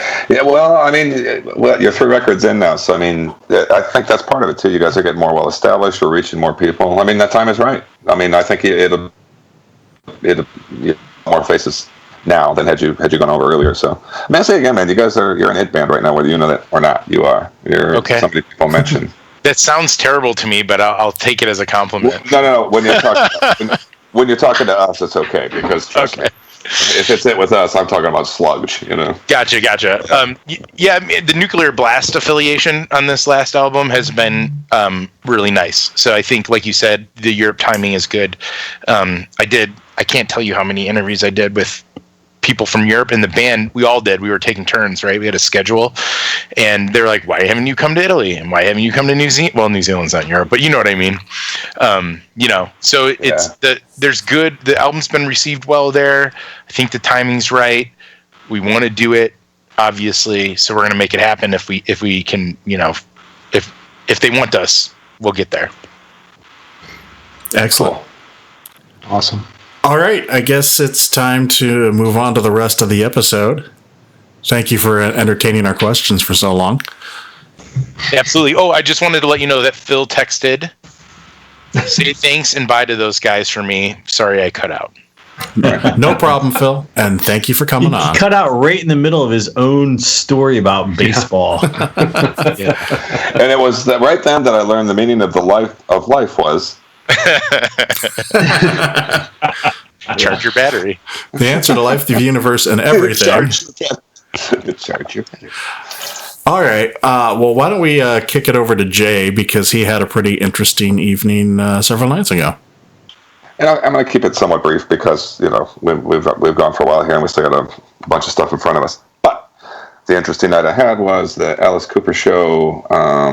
I opted in for the VIP experience, and I just can't tell you enough how awesome it was. They first and foremost, he has what I would call a group of family working for him. Not quite literally, but it was very clear the more you interacted with the people who were sort of handling the VIP people, that like the guy who takes the pictures with Alice used to be Frank and Alice on stage, and the girl who handles the group in general used to be on stage dancing as one of the dolls. You know what I mean? Like, these are people who've floated around his organization, gotten better jobs, better situations. So that alone was cool. And they were the nicest bunch of people. So that's all cool. And everything ran at exactly the time it was supposed to. I showed up at 5:30 because one of the things we got was a tour of the stage. And they just let you up on the stage. I mean, there was probably 18 people there, and they took us up in 2 groups, and they were just like, take your time. We're in no hurry. So, they didn't want you pulling any pics off the stands or anything, but all the instruments were set up, and they took your picture with your own phone in the guillotine, and they were really concerned to make sure all the pictures were good and not blurry or anything. I couldn't believe how many there were, how many pictures. I was like, damn, they take a lot of pictures for you. I only saw part of it, dude, because the show pictures were, of course, taken by me. Yeah. But the pictures that they took 30 pictures of me in the guillotine. Mm-hmm. I mean, they did it really fast. I was not in there for very long, but they just wanted to make sure I had something I could use. So that was really cool. And then after that, it was sort of like there was no opener, which I loved, but we still had about an hour and a half to kill, so I went over to a bar and had a couple of beers. And then came back, and the show, for the first time I saw Alice Cooper, was amazing. He doesn't sound nor look 70 years old. You guys know I'm a big fan. Is he really 70? Yep. He's 70, yeah. Wow. 70. Yeah. And I mean, and this is a guy that went through some pretty heavy levels of abuse too, alcohol and cocaine, in 2 different periods of his life. The fact that he's standing like he is. So anyway, and then so we'll go through the show, which again I just was amazing, great set list, couldn't have chosen any better. And then and I had front row seat.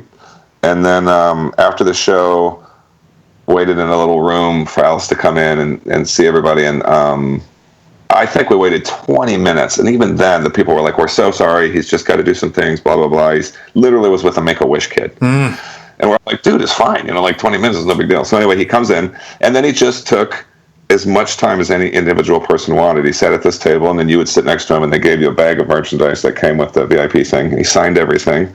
You were also allowed to bring some of your own things, so I brought some records. And I took the opportunity to ask him some questions, and so I'll tell you what the questions I asked were. One was on the album From the Inside. There's a song, and I actually forget which song it is right now, but I think it's called Sirius. And he says, "We drank a toast to Jimmy's ghost." And I knew they used to hang out with Jim Morrison, so I asked him, was he referring to Jim Morrison in that song? And he said, "No, Jimi Hendrix," because they also used to hang out with Jimi Hendrix. There's a song on the new album called "The Sound of A," and the song goes, "The sound of A is everywhere, the sound of A is everywhere." And I asked him, I said, "Alice, I feel like I kind of get your lyrics, but I have no idea what that fucking song is about." And he said, "I'll tell you." He said, "That's a song that I wrote in the 70s with the Alice Cooper Band, and it was a science fiction concept in which the government controlled people with this constant sound of this letter A. And when they wanted the people to be violent, they would change it to B or something like that. And then so they were going to do this whole science fiction film with it. And they even started making it and everything. Didn't finish it, blah, blah, blah. He pulled the song out of his past to put it on the new record. So he was like really forthcoming with stuff like that. Cool. Yeah. Isn't that cool, dude? And he had a nice sense of humor. I probably personally spent 5-6 minutes with him, and and then he was very obliging with the very obviously staged and funny photograph he took with me. I've got about 30 photographs with him, but one of them is us choking each other. And was that his idea? It was mine. I was like, dude, I said, "Would you mind if?" I literally was like, "Dude, would you mind if we choked each other?" And he was like, "Sure." No, that's so funny though, because Do you mind if I pull on my penis when you? I've had the same thing. There's been a few bands I've wanted to meet, and that's the first thing I'm like, "Can we?" I would ask them, "Is like, can we take a photo of us choking each other?" So I mean, I think it feels pretty normal. It's a regular thing. So you got to put your hands around Alice Cooper's neck. Right. And that was not lost on me. But I was also, he was a completely down to earth human being, which of course you would expect. And I stuck around long enough to hear his interaction with other people's and the stories he was telling and stuff. He's just a perfect gentleman. Long story short, that was it. And it was kind of a good drive for me. I was in San Jose, but I was home by midnight, and got a shitload of merch and stuff. I got a poster to send to you, George, as noted. I also got that King Goat to send you and one other thing. It was a blast, man. I'm jealous. I'd look like a good time. Did you ask him how to pronounce Men Who Walk Gay? No, but I have to tell you, I went and read up on the meet and greets, because people would be like, what's your Alice Cooper meet and greet experience? And he does stuff like that all the time, and people do that to him all the time. And another one was that he had some guys show up at one of his meet and greets dressed as Wayne and Garth, and he was only too happy to win that worthy photo with them and everything. He's a prince, man. I think he's a lovely guy. Yeah. So it was bitching, and there you go. I don't think I need to say any more about it, except that if you are listening to the show, I did put up a bunch of photos on the Facebook page, so might check there and see what you think of it. But highly recommended tour, which he's doing a gazillion dates like he always does. So he may come into your town. Ta-da! I was looking through your photos again today, and it inspired me, and I put his entire catalog on my phone so that I could just, I do that from time to time with a lot of bands, and within the last year, I probably did that with him. And I listen to a couple albums, and then I get rid of everything, and I put it on again later. But to be sure, yeah, I'm the same way. Actually, I'll tell one more quick story though too, and that was that my brother had met him many years ago. The guys here on the podcast know my brother unfortunately passed a few years ago, but my brother for a while made his living by filming golf tournaments, and because you can see where this is going. Alice was at a golf tournament one time, and I told this story to Alice. And my brother, I was always the Alice Cooper fan in the family, and I like Twisted Sister too. But my brother's a huge Twisted Sister fan. So, long story short, he meets Alice Cooper and he's freaking out. But he goes, "Hey, yeah, man, like you." And he says, "I'm a huge fan," and everything. He tells him the story, and then he goes, "I really like that thing you did with Twisted Sister. You did a song with Twisted Sister, and then he did some other thing with Dee Snider." My brother kept focusing on this, and Alice, in his good-natured way, at one point stopped and looked at him and said, "I think you might be more of a Twisted Sister fan." So I told him this story, and he got a kick out of it. That was "Be Cruel to Your School," wasn't it? Yeah, it's off of "Come Out and Play." Yeah. It was a video for it, so it's probably that one. Yeah. Being a big Twisted Sister fan, I know that. Oh, actually, I'll add one other thing, and I sent you guys a video. I don't blame if you didn't watch them all. But one of them was that at the end of School's Out, they actually went into another brick in the wall for a while. Nice. Yeah, it was cool. Nice. Yeah. So anyway, all right, that's my report.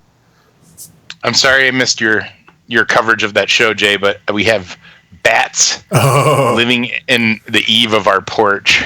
Oh, lovely. Yeah, that's a perfect trade for an Alice Cooper story, dude. And my wife, she basically she looked up there today and they weren't there, so she put some styrofoam like in the eave between the. It's hard to explain, but she tried to fill the hole. So she was sitting out there listening. Reading, and she started to hear this noise, and it was the bats trying to get out from behind the styrofoam. Apparently, they're like maybe in her attic. Sure. And there's like a hole and whatever, and they're finding their way out. And they go to leave the attic, and then there's this styrofoam blocking their way. And I don't know how maybe they're trying to burrow through it or whatever.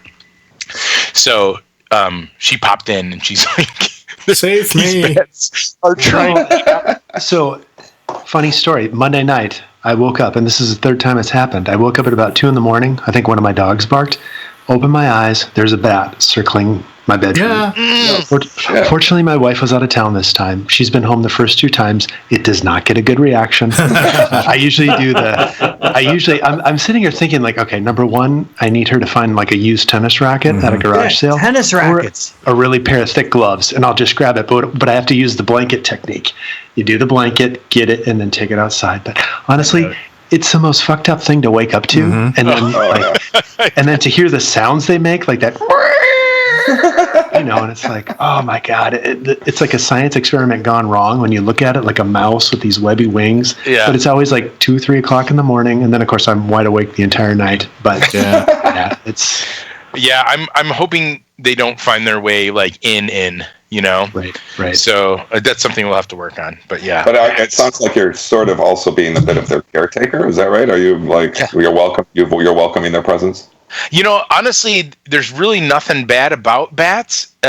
They kill so many bugs. Oh, yeah. The only issue is guano, and when their poop and their urine builds up, it gets smelly. So now that we know that they're probably getting into the attic through the eave, that's a little bit of a bummer. They got to go. We have to evict them now. Yeah. We were trying to evict them anyway, or in a way like, hey, don't come back here. Right. Come around. Why has no one mentioned that you bit their heads off? Yeah. What the fuck is wrong with you guys? You're in a metal show. I'll give you that, Will. I'm not going to do it. So when I was researching after the second time we had the bat in the house, I researched, and in some places it's actually illegal to kill a bat. Not that you're ever going to get caught, but I mean, I just thought it was odd. It is illegal here too. Yeah. Yeah. So like animal control won't kill a bat if you hire a bat exterminator. I guess they won't kill them. Right. I don't really want to kill the little buggers either, but if it's me or them. Sorry. Someone's going down, it's going to be the flying mouse. I mean, maybe I'm weird, but they are. I might be kind of weird, but they are kind of cute. So this thing was flying around, and I lost it, and it went into this like a little gift bag that was on a shelf in my wife's closet, and I could hear him, and I popped on the light, and I couldn't see him, and all of a sudden his little head pops up, and I was like, oh, get the fuck out of here, one of those deals.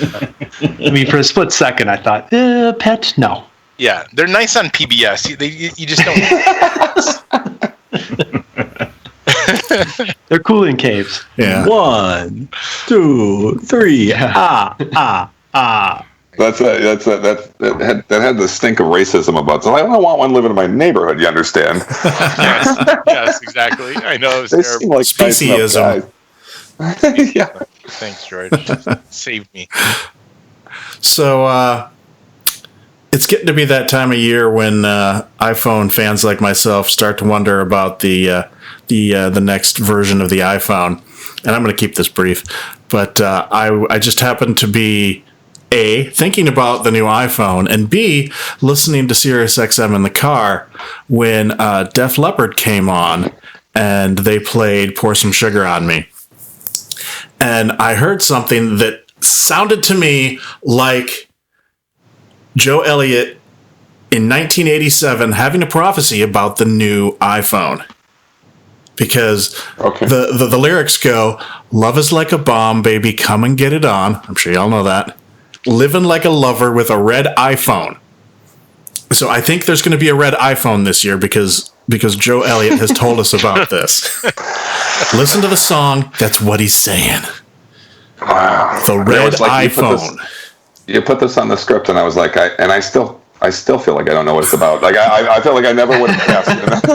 It's stupid, I know, but I thought it was funny. So can I assume it's That's probably because you haven't gotten past Pyromania. And you are correct, sir. Yeah, you've stopped after that. Oh, that reminds me. I don't know if you saw my comment on your Def Leppard beer the other day. I sure did. Yeah, Matt was drinking a Def Leppard beer, and he put it in Untapped, and my guess on how it tasted was the first couple sips were okay, but it got really light and radio friendly after that. You know? Yeah. And I said as soon as the sugar dried out, that's the case. Yeah, there you go. What's the Def Leppard beer? It's just called Def How Leppard. was that? It was by... It's on Untapped if you want to. Yeah. Got their logo and everything. Incidentally, this just showed up in the mail while I was talking to you. Sluggage. Sludge. It's green slime vinyl. Is it sticky and all? I haven't reached inside yet. No, I'm a little nervous. Oh, what is this? It's funny because recently we've been with my new house. Like we actually have wildlife, and there's snails and slugs, and leaving snail trails, and like we see slugs all over the place. And it's like I always tell the kids that they're called sludge. Well, while John's looking at that, and I think I know the answer, George, but would you rather have this one? Or this one for the studio? Oof. Yeah. So if people are listening, you have to tell them what you're. Oh yeah, exactly. So there's this is the third time we've done this. We're just throwing there's things to each other. There's Alice with a white hat on, and there looks to be Alice Cooper posters. Yeah. Alice is basically as Jason. Yeah, I kind of dig that one because I'm a Friday the 13th fan, but the choice is up to you, my friend. Actually, I thought you were going to choose the other one, but you're most welcome to it. Okay. Well, if he doesn't want to choose, I will definitely take the one where he looks like it's Friday 13th. That's what I said. Well, I did sort of request that one first. When he does the soundtrack. I'll tell you what. Yeah, he's back. They get mailed out, guys. You'll see when you get them. All right. Who gets what? Nice.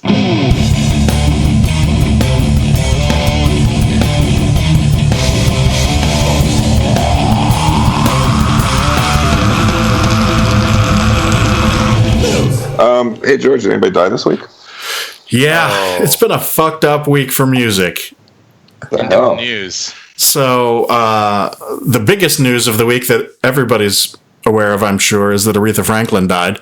Not metal, but damn, was she awesome. You know?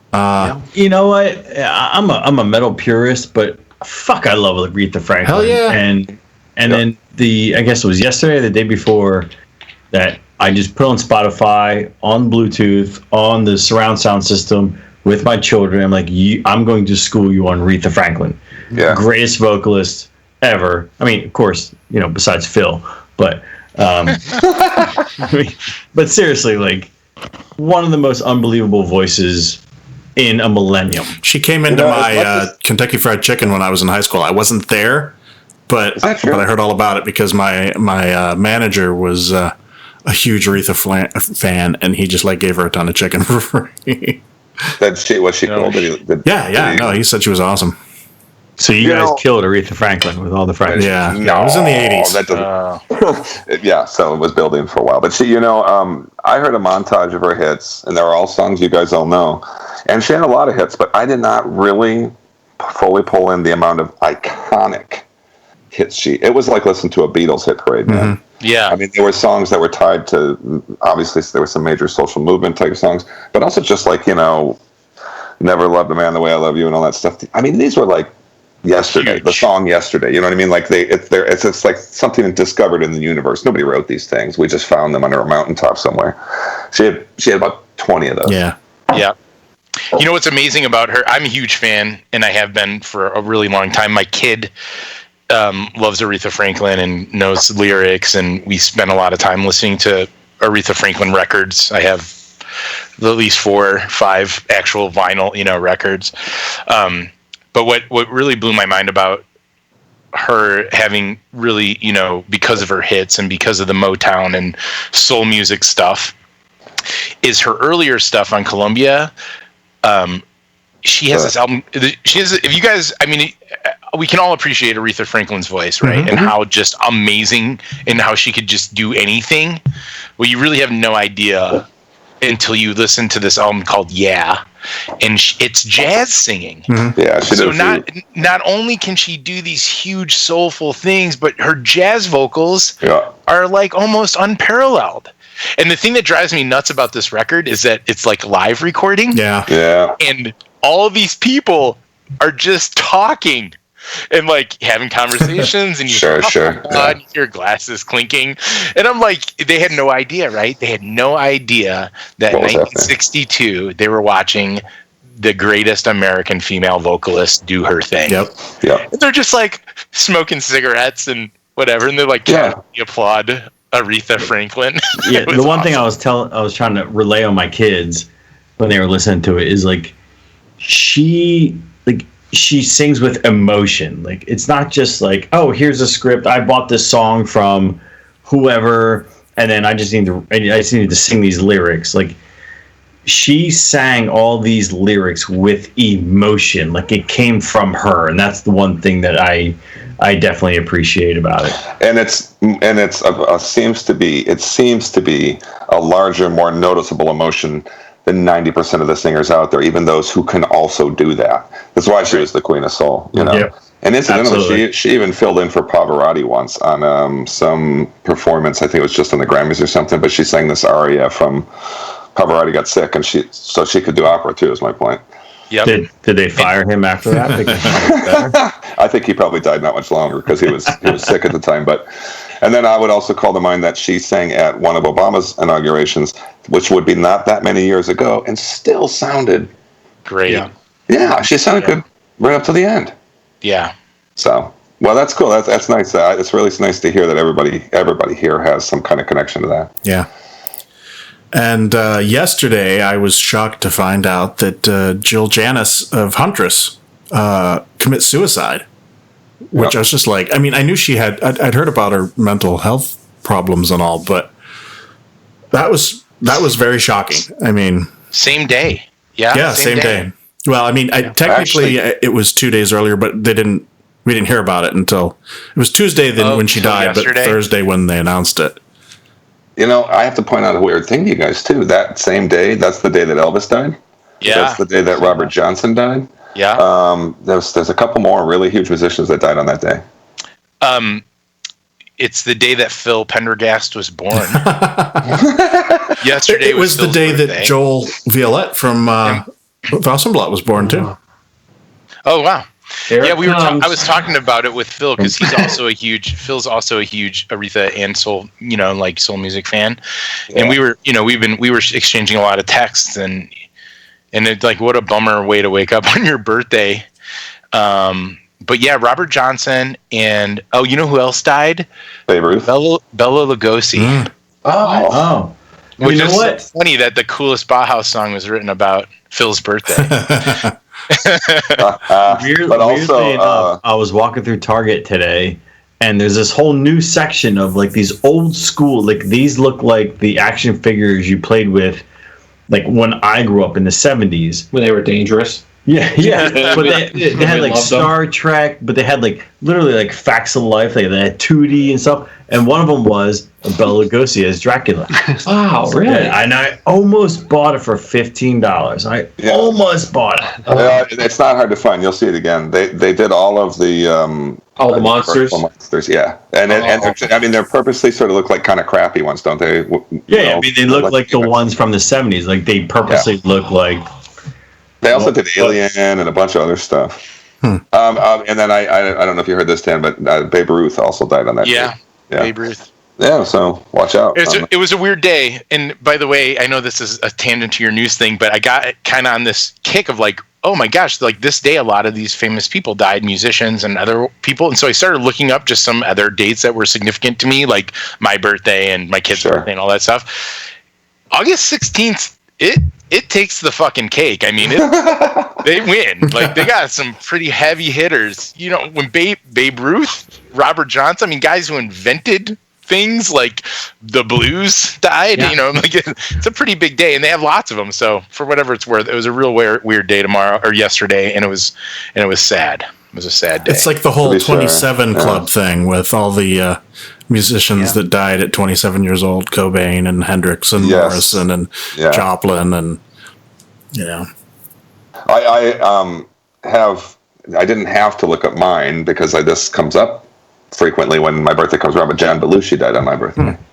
Oh wow. Yeah. I don't think it should be lost anyone that you keep mentioning Robert Johnson, and he's just got like this whole mythology behind him and the crossroads and everything, and all this shit keeps happening on this day. It's eerie. It's the hellhounds on his trail. But I would say that might even be apocryphal. I think it's entirely possible nobody knows when Robert Johnson died. At the very least, he was found a few days later. But I'll tell you what, I mean, it totally changed Ralph Macchio's life. And I like that movie. Me too. And let's be honest, Ralph Macchio was better than Steve Vai. Really? I have a favorite line from that movie, and I have not seen it in years. This line still sticks with me 10, 15 years after I've last seen it. And it's when the old guy makes him get a little pig nose amp, and he's like, I don't play. Like he's used to playing acoustic guitar. And what do you remember what the guy says? He looks at him, he says, "Damn it, boy, Muddy Waters invented electricity for a reason." That's right. I remember that line too, Jay. I didn't remember it until you started setting it up, and I was like, "Oh yeah, it's a Muddy Waters line." It's a good. I use it to this day about like Hendrix and stuff. I'll tell people that Hendrix invented electricity for a reason, man. Oh, by the way, just in case you didn't know, there's those little vinyl pop bobbleheads. And they have a Jimi Hendrix, and it true to form, it has him playing a right-handed guitar upside down. Oh, nice! Like I have to buy it because I see it at Guitar Center every time my son and daughter go for their lessons, and it's like I need to buy that. You do, because also they come and they go fast, so you don't want to miss your chance. And my son is left-handed, and he picks up every guitar right-handed, or he picks up every guitar upside down. Wrong-handed. I'm left-handed. I just play right-handed, but I suck. So you don't suck. But also, I didn't know that. Yeah, flip it over, George. Maybe you'll be. That's the problem. I haven't flipped it over. Hey, wait! I'm pretty good at this. All right, sorry. It's all right. All right.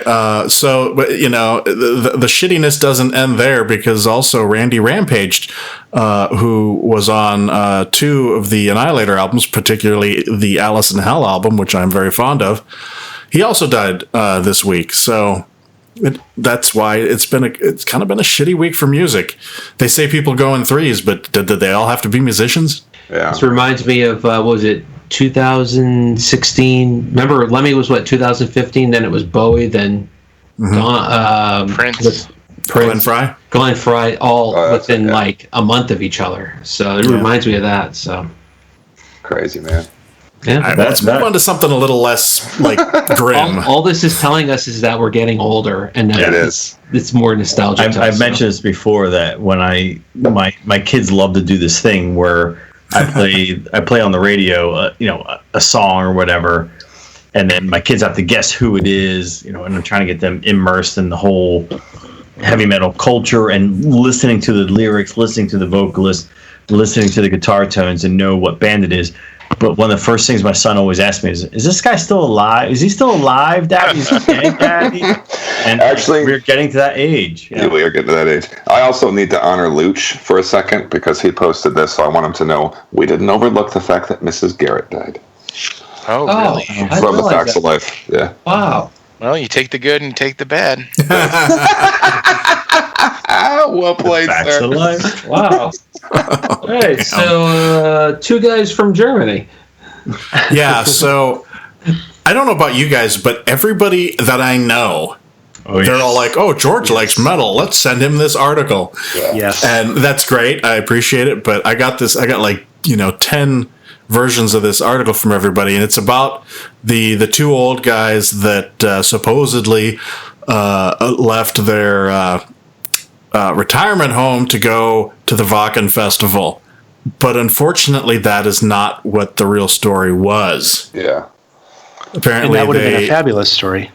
Yes, and this is why everybody ran with it and everybody sent it around everywhere because it was a cool story to think, oh yeah, these old guys, they busted out of the home to go catch some heavy metal at Wacken. But they didn't care anything about heavy metal. They were just looking for some drinks. They wanted to go out and have a few beers, and they just happened to go to the town of Wacken, and Where there's a heavy metal festival going on?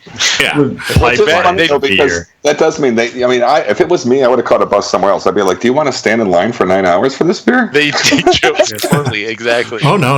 At Wacken, you don't have to stand in line for beer very long. In fact, they come around with like backpacks of beer and will fill you up in the field. Oh, that sounds awesome. Very efficient. Incidentally, they just started selling beer in the stands again at the A Stadium. Yeah. Yeah, did they sell beer in the stands? How about you guys? I don't know. So what do you mean by that? Like somebody walks around with beer in a tray? Yeah. Beer here. Well, But I mean, for years they didn't do it. I don't know why. you got to remember, it's Oakland Coliseum. There's like 4,000 people every game. 4,000. But to be fair, John, They're not going to send someone out to work 4,000 people. The beer Jay can appreciate this comment. I'm not making fun. No, actually, I prefer they've it had that way. trouble getting fans. Maybe just I a don't little want bit to fun. jump on the bandwagon. I love going there with a few hundred of my very close friends, man. And then getting Tell you out. what, so your easy, seats dude. are good. Your seats are good, and it's intimate. And they're cheap, and then Cheap beer. you don't have to race to your car because there's not going to be any traffic. You don't like your seat? Just move 2 rows down. It's good. It's true. Trust me, Jay. The Giants games were like that in the '80s. Trust me, I did it all the time. Well, John, the Giants are so bad right now, they might be like that now. Yeah, they're having trouble. Yeah, Burn. I'm come on just now. We know that's not true. They may not be good, but they're still getting They still sell a 40,000 lot a of night. seats. Yeah. Well, as long as No, they're always sold out. Yeah, Yeah. it's the nicest park in MLB. Everybody says. No. Pittsburgh. Wrigley. Those Wrigley.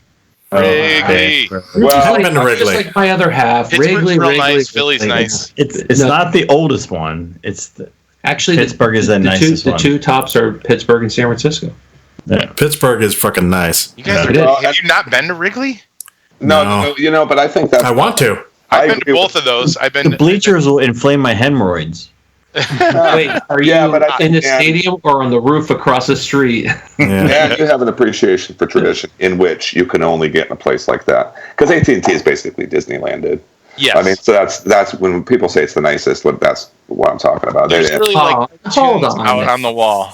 Let's not take that with a grain of salt, John. I just Yeah. mean, Come on. but I mean, like, Minus the big stupid mitt out in left field. Everything else is very cool. Okay. sorry, I'll concede. I'll And concede Pittsburgh that. is beautiful too. That's a great park too. I liked it. It I really is. liked it. But yeah, man, also, believe it or not, the Rockies Park course field is really great too. And you guys have been to Camden Yards. Yep. I've been there as well. It's the Rockies Park was kind of modeled after that, so it's got a is that very right? traditional. Isn't that the same group that did a lot of those? It might have been the same I architect. think it is. Yeah, and even the Phillies has a similar architectural feel, but also a cooler concourse. The Phillies Stadium's beautiful too. But Well, they're I've been not there. Damn right it is. When did this become the MLB podcast? I don't know. Sorry. I'm enjoying it, but yeah, Oh, I'm loving it too. Don't get me wrong. I gotta get to Boston to see Fenway before they decide to get rid of that, like Not they going did anywhere, Yankee trust that's a bucket Stadium. list. A Not bucket going. lister for me too, George. Yeah. Yeah, I would very much like to see a game there. Okay, sorry, no more baseball. No, we'll find a way to wind back, but nevertheless. Baseball at the festival Yeah. altogether. Trust me. So we got a bunch of album imminent releases to talk about for the rest of the news. Wolfheart are releasing a new album, Constellation of the Black Light, on September 28th. And there's a video out for the song Breakwater. It's a very visually stunning video, presumably in Finland, but a lot of like really cool like mountains and waterfalls and stuff, nature shots, ocean shorelines and such. And a good song as well. High on Fire released the title track for their new album, Electric Messiah, which is apparently named for Lemmy. And that is due out on October 5th. I know everybody's listened to that one. Yeah, it's a good song. It's more in the line of Death is Discommunion or Snakes for the Divine than the last one was. And it's I noticed he went back to burying the vocals again. Say that again, George. No, No, I didn't hear you. Sorry, I didn't hear you. What'd you say? He's gone back to burying the vocals under the music again. I really liked the last one because the production was amazing, and now I'm like, where's the vocals again? Can't hear them. This is probably the fastest song they've ever done, too, by the way. I don't think that is. I love this song. I think it's I do, great. too. I'll have I do, high too. hopes for the record. Yep, me too. Yeah. For the same reason. Big fan. Cool. And Thonic, the Taiwanese metal band, they're getting ready to release their 8th album, Battlefields of Asura, on October 10th. Looking forward to that one. Any other fans?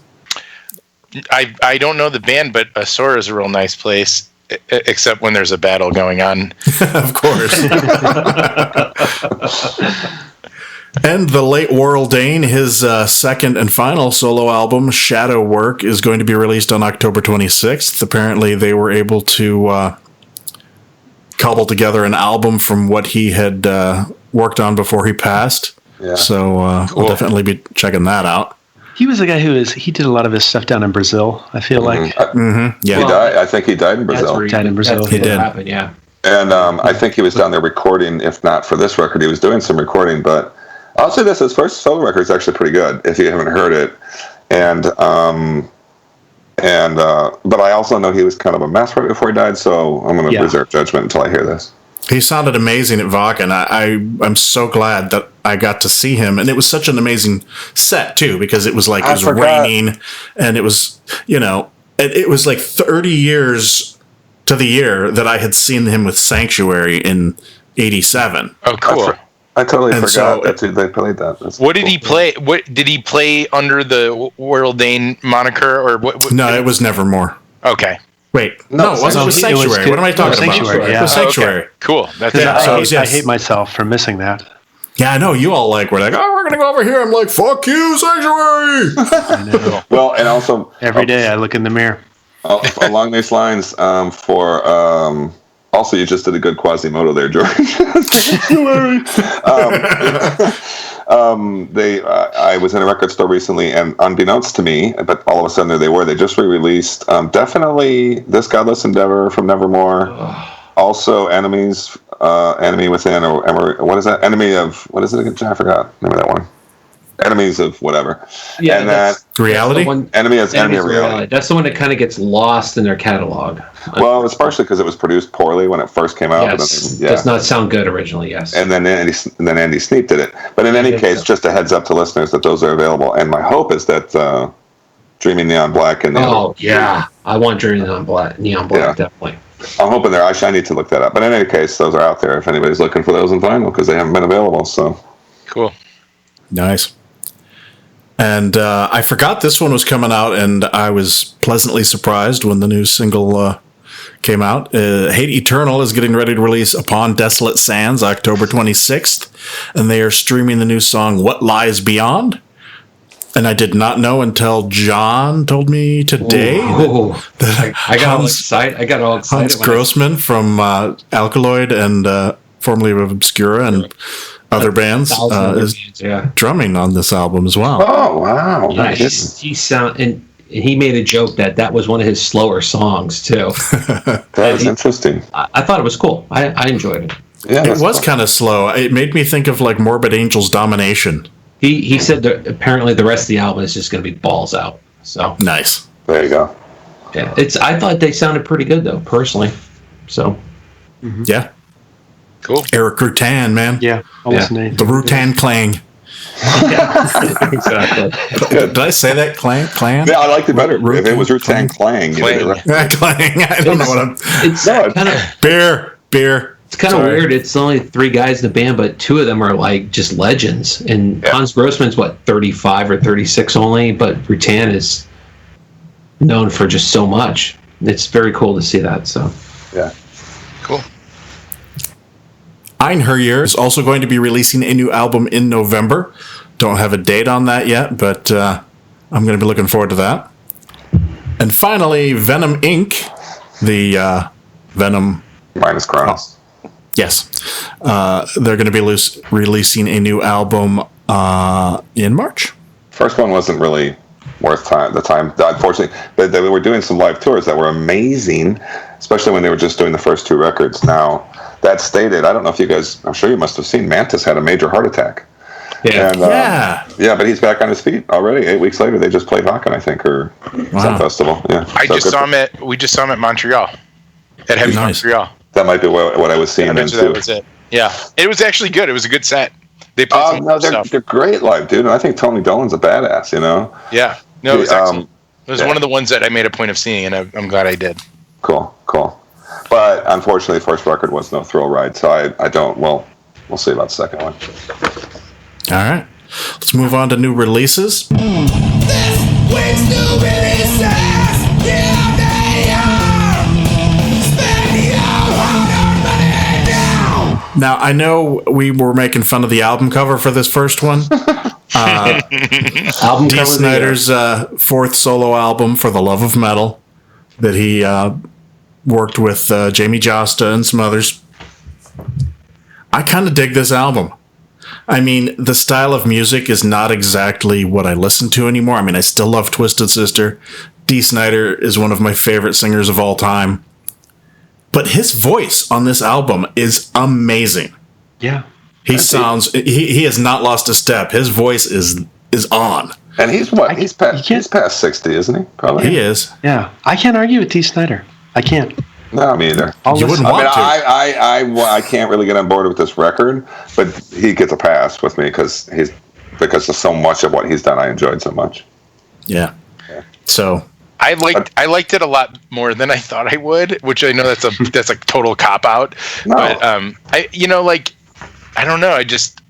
My expectations were like, okay, I know what this is going to be, and it was those things, but it was a little heavier. But yeah, and I liked it, man. I was like, this is pretty cool. I just one quick spin, so we'll see how it sticks with me. But anyway. Some of them are better than others, but regardless of the sort of generic background music, his vocals were good. Yeah. Oh, dude, without question. And I, you know, honest to God, sometimes when I'm bored at work, you do any number of things to amuse yourself. One of the things I'll do is go look at D. Snyder's Instagram.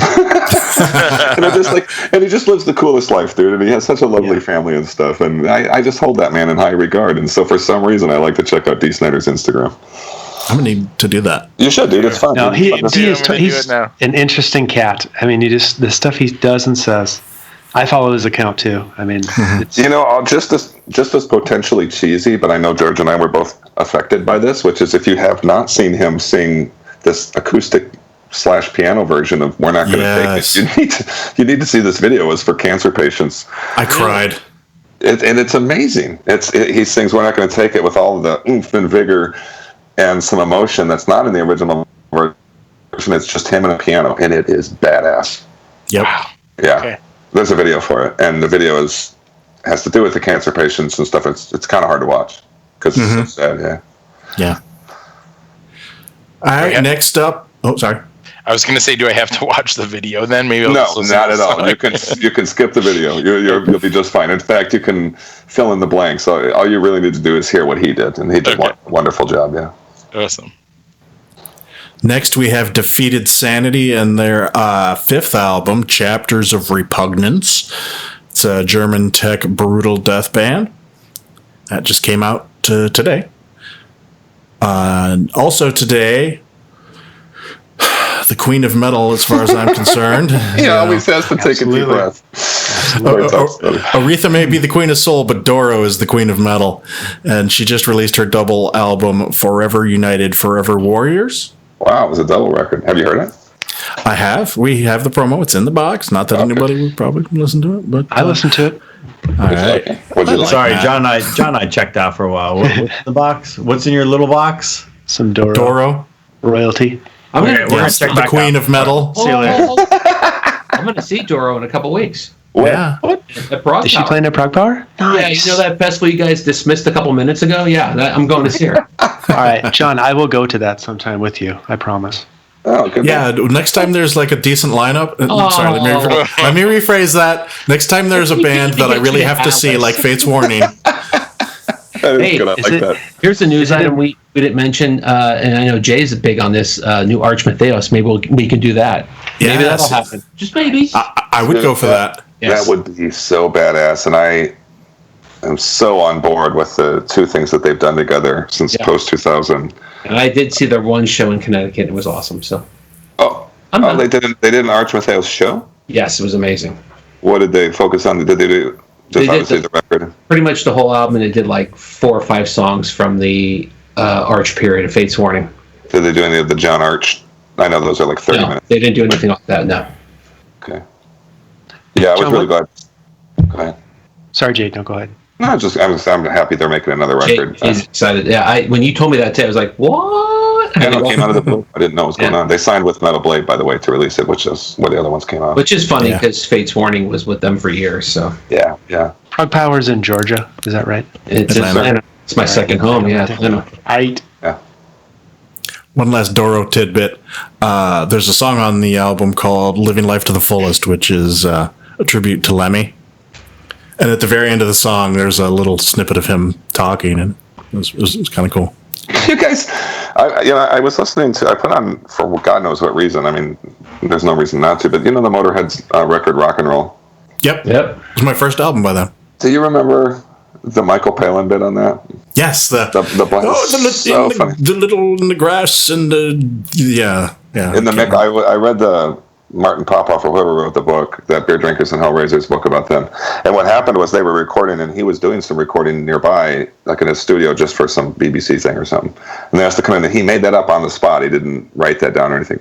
Plus the members of Motorhead, and they have one other pair of trousers each. Bless these members of Motorhead that they might increase their loot threefold.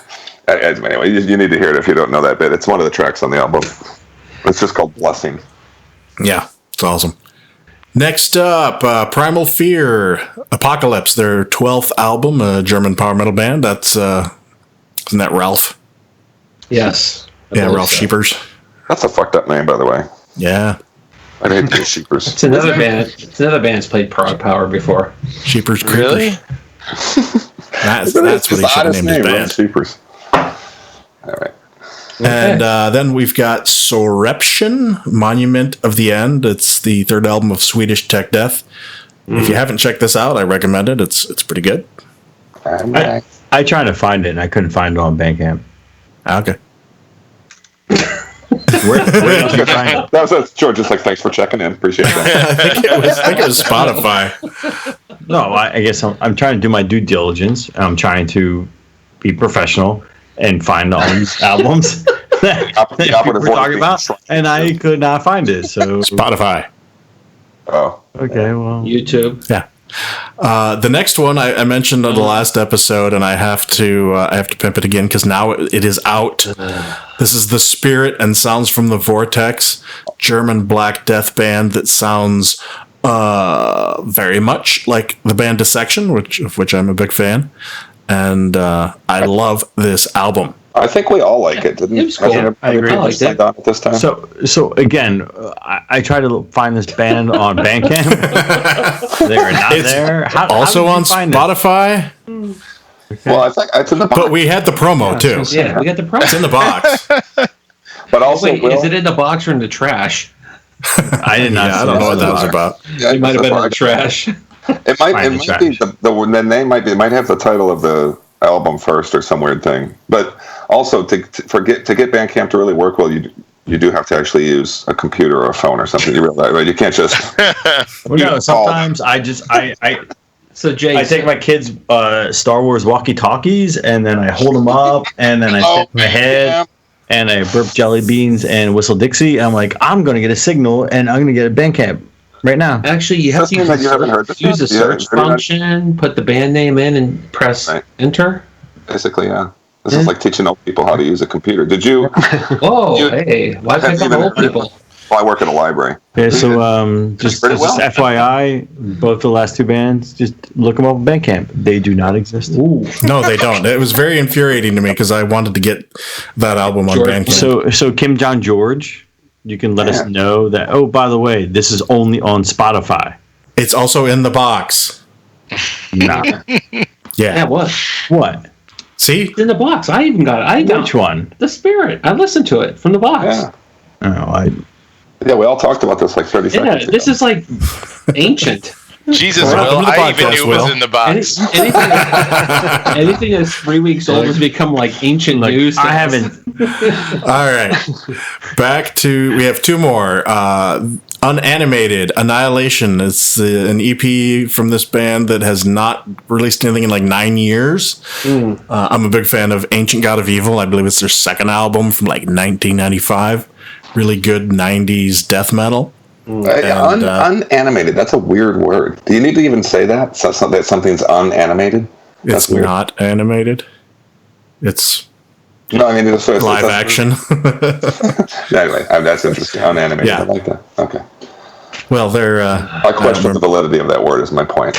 Yes. And the last new release, the new Van Canto album, Trust in Rust.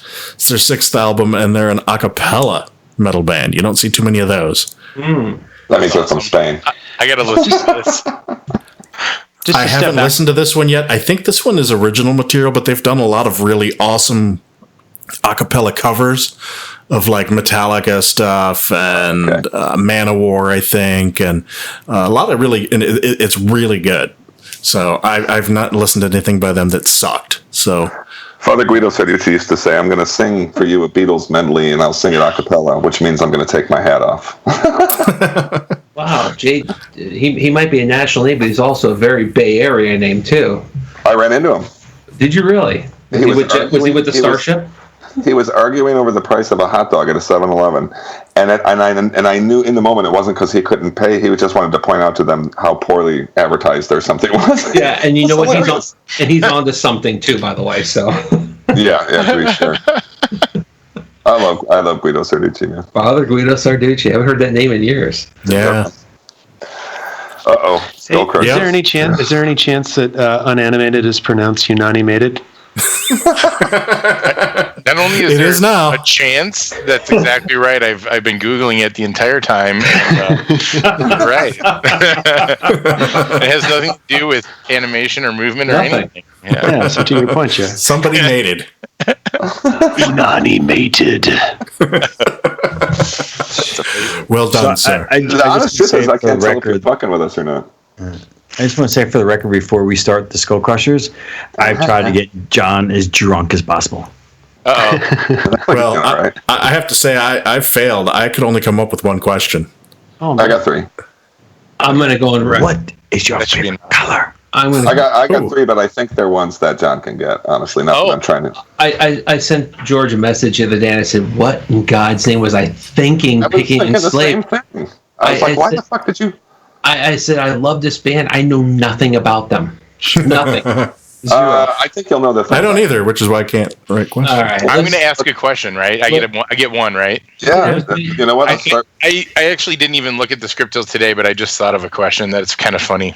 All right. Hey, no time like the present, dude. Let her rip. before you ask it, I said to George, I said, "Why don't we all go on a journey and learn something about this band? Because I don't know shit about them, and I love them." Nice. Let's all go on a journey.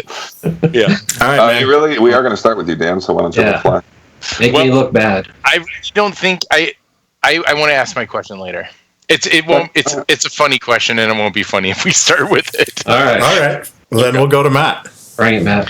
Oh, we know the first question Matt's going to ask us. You already know my first question. And I've thought about this. Okay. Do you want me to give you some context that will not help you at all? Good. I assume That was a we've all total experienced this. non-answer. Good. Not I non assume we- sequitur there. I assume we've all experienced, or maybe we haven't, but the concept of like the first album you hear from a band automatically becomes your favorite album of that band, Of course. just because it was so good. And so I would say people would argue with me that this is not their best album or their favorite album, but for me it is. And to be honest, I don't know like where the Enslaved enthusiasts, where this album rests kind of in their preferences. But and again, that does nothing for you. I have a notion of that though. I and I'll probably be 100% wrong, but I thought about this, and I'm gonna guess Vertebrae. Yeah. Just like that, John. Just like that. Wow. Well done. The Watcher. Yes. My The video. God. Yes, that's it. That Matt's question was my Luch and a Machine Head. I'm done. Thank you. I'm here all week. Well done. Yes. I honest truth be told, I was thinking, okay, I know the first question I'm going to get here. Mm-hmm. Yep. I gotta get this one right. I gotta Actually, put some math into it. I gotta pull this one off, because after that, fuck, if I get them all wrong, whatever. I got the one that I shouldn't know right. You got the impossible question. Yeah. All right. Well Let me done. have. I feel like everybody's done good with that question except for me. So I had failed that one. The monster kills its own creator. All right. Let's go. Give me more. all right, second question. When playing in Minneapolis, the Minneapolis-St. Paul area, what does frontman Grutel reference when he's here? We are the land of the blank. Thousand Lakes. Well, Think sports. Oh, fishing.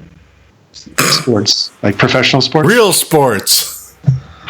Well, to them, it's really sports. I don't know. no, that's not that hard, dude. Just go north where everything freezes. Hacky. Think football. Oh, no sounds right. Football. NFL. You are the land of the... Vikings. Yes. Oh, no shit. Sorry. Yeah.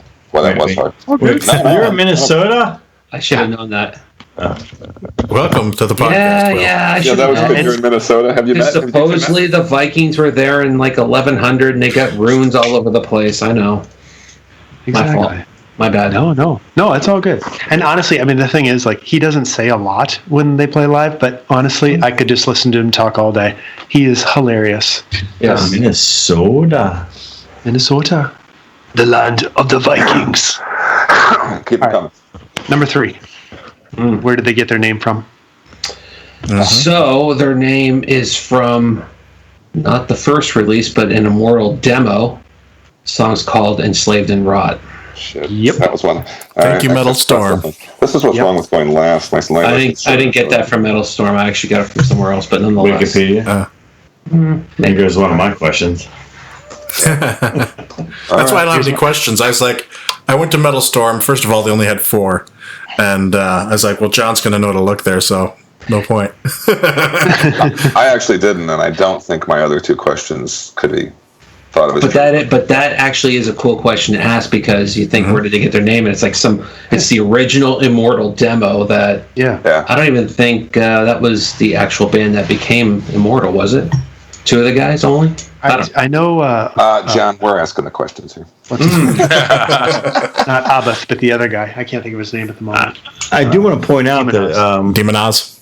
I think, Matt, I don't know if the HD TV that we're looking at, you have pretty dreamy blue eyes. Oh. You know, funny, my daughter asked me today during a movie, we were watching Rampage, and she asked me what color my eyes were. And she said, I didn't say anything, and she looked at him and said, they're like teal blue. I'm like, all right, I'll take it. Whatever. Yeah. Cool. Let me get like closer. Yeah, they're kind of dreamy. Like, You know, when I was looking at the Alice Cooper Strangle photo, I thought that Jay and Alice had similar eye colors. Similar noses too. I wanted to get him to do a profile shot with me. It does. He's got to be. Alice Cooper's got. I think I've got him out. I outdistance him. Let's put it that way. I get it. If we walked into a room together, I'd get there first. Get it? That's a long nose joke. I know you're really. You ran a race. Yeah, I'd be. He wins my nose. Yeah, Jay won we got it. All right, Jay won number the 4. Kentucky Derby. We got it. is it my turn? My last question. Dan, you got any? Oh, No, Matt's got sorry, one. you got some more? It's Okay, the go. last one, Matt. So Enslaved contributed a song to a Slayer tribute album called Slatanic Slaughter. It was a cover of a Slayer song. Do you know which one that was? I'm just gonna save it one time. No. Oh. I don't know. Anybody? No, I'm interested to hear. Jesus Saves. Oh, okay. Jesus Saves. The answer is what is Jesus Saves. Nice high Thank five. you. And George, it wasn't you that gave me the answer this time. It was. Now it's. George is flipping off the camera. Don't you listen to them, George? That wasn't nice. If they talk like, just look at my picture, I'll comfort you. I have to say, real quick, nobody can see this, but George has had like this yard-long beer in his hand. The leader. And it doesn't seem to get any less. It just keeps, there's just beer flowing in it's almost that. gone now. That's not actually beer. He also knows he hasn't got up to go to the bathroom in a long time. I'm filling it back up now. Will, it's your turn. All right, it's my turn. All right. What is the only Enslaved album that I own? I'm stealing this from you, Dad of Northern Darkness. I'm stealing that Awesome. too. Sort of. Oh, fuck. It's actually pretty easy if you think about it. Not really. It is. You hate prog, so that eliminates like half their catalog. It's not. I don't think that's easy either. Will. It's pretty easy. I don't know. Think promo. Probably. I think promo. Oh, well, if that's the case, then I don't know what the album's called. I'll just say E. Yes, That's what it's called. it's the only one I own. Good job. It's the only one I own too, on vinyl anyway. Yeah. Oh, really? I got them all, baby. Well, I got them all back to Below the Lights on vinyl. John and I are probably the biggest resident Enslaved All fans. those back on vinyl? All those? Really? Yeah. Well, I mean, but I don't have Mind Dimension or anything before that. There's like So what? I'm sorry. Go ahead. Keep going. I'll say this: the hardest one to find is Below the Lights, John. The rest of them are pretty. It's in the wooden box. Oh, I don't have that one. I have It's because it's like $500 or some crazy amount. So. yeah. Okay, Will, your 3-part question. Okay, my question is, what year was Enslaved formed? So the year they got together was 91. Okay, correct. Ding, ding, ding, ding, ding. Ooh, yeah. All right. All right. I actually knew that. What are the two founding members of Enslaved, and actually, how do you pronounce their names? Yeah, that I'm not going to. And how old were they? Ooh, that's a good question, George. George, just shut the fuck up. Is that part of your question? Yes, it is. All right, George, remember. Sorry. Look at me. Look at me. All right. So Ivar, the guitarist, was 13, and I cannot pronounce his name. Dan said it earlier. Grudel. Thank you. He was 13, so he was 17, I believe. That's Is that not how you it. pronounce it, Matt? Again? Is that how you pronounce Yeah. it? It's Ivar and Grutla, Grudel. Okay. And I don't want to butcher it, so I'll leave it to somebody who knows. like a E instead of an I. At least that's how they say I it. like Grudel better though. You know. I think it's because it's so close to Hansel and Gretel, and also Rhymes with brutal. Grudel. Yeah, exactly. There's a little. What I have is Trust me, I called him that for the Ivar- first 2 weeks of tour. Bjornsson. That's right. I forget you. He goes by two names. Yeah. Or he did at one point. By the way, when you guys posted, I'm not going to lie to you. You guys posted photos on your Facebook page, and they were like, "Here we are," or maybe they posted them on their Facebook page. So you guys were at a brewery together, and then you were coming to San Francisco, and I knew I was going to at least come over down and say hi, and I did. I saw Zach, and I think it was Phil, but in any case, and I was like, I wonder if I'll get to meet Enslaved. I was gonna use you guys to meet Enslaved. You totally could have. Totally could have. Yeah, but They're really good guys. I was going to try to talk him into going down to Tommy's joint with us, but oh well. That's the place where Metallica hired Jason, that famous Metallica bar. No shit. It was like a block from the venue, dude. Oh, I had no idea. That venue was amazing. You can see it from the venue. Oh. Anyway, well. Okay, sorry. Will. No, my bad. All right. Kind of lost where I was, but so You give me the two founding members, what's their names? And how do you pronounce them? Yeah. No, we did. We forget Ivar that. and- you indeed did forget. and No. What? I can't. I think you guys fucked them up, by the way. No, he got it. He nailed it. Yeah. He got both of them. Say them again? Ivar, whatever, and then I can't pronounce the other guy's name, but it starts with a G. All right, so And- you're not trying to do last names. Oh no! Fuck that, Are you kidding me? dude. Come on. All right. Nobody can do that many That's consonants. part of the at once. question. I can't do that either. Yeah. Truth be told, how many stouts have we drank tonight? I want to pay respects and not butcher the names. Okay. There you go. How old were they? George, shut the fuck up. He already answered it. He did. 13 and 17. Okay, all right. And then I got Are you guys on a time delay over there or something? What's going on? We're in a whole different part of the show now. I'm sorry, you're just asking questions you already asked, but go ahead. I love you, Will. Ish. You guys. Hey, Jay, try answering them. Oh, I know. I know. It'd be much easier when I'm asking the questions and then he's answering them, and I don't have fucking 3 fucking jackasses over there chiming in. Yeah. Hey, Dan, you would not be one of those jackasses. No, That's why he only You counted have 3. exempt jackass status. Actually, and it's That's not right. Matt either. He never Yeah, says so anything. 2 jackasses. I don't actually say anything. Jackasses. That means George and I account for 3 jackasses. What's that all about? Such is our jackassery. Go there. All right. All Next right, question. I'm going to skip. To move this along, I'm going to skip one and just go to another one. Name the Enslaved albums that actually have English titles in their name. Oh, that's pretty good. That was nice of you. Yeah, that's pretty good. All right, so Frost. Yes. 1994. Then the next one that would be technically English would be Monumentum. I mean, I don't think you're going to say Bloodheim or what is it, Martyrdom. And Monumentum is questionable. I'm not even sure where that word comes from, but I agree with you, John. That's a hard one to say yes or no. Really? Yeah, I mean, is it? I've never Are heard you that going to word. question Monumentum?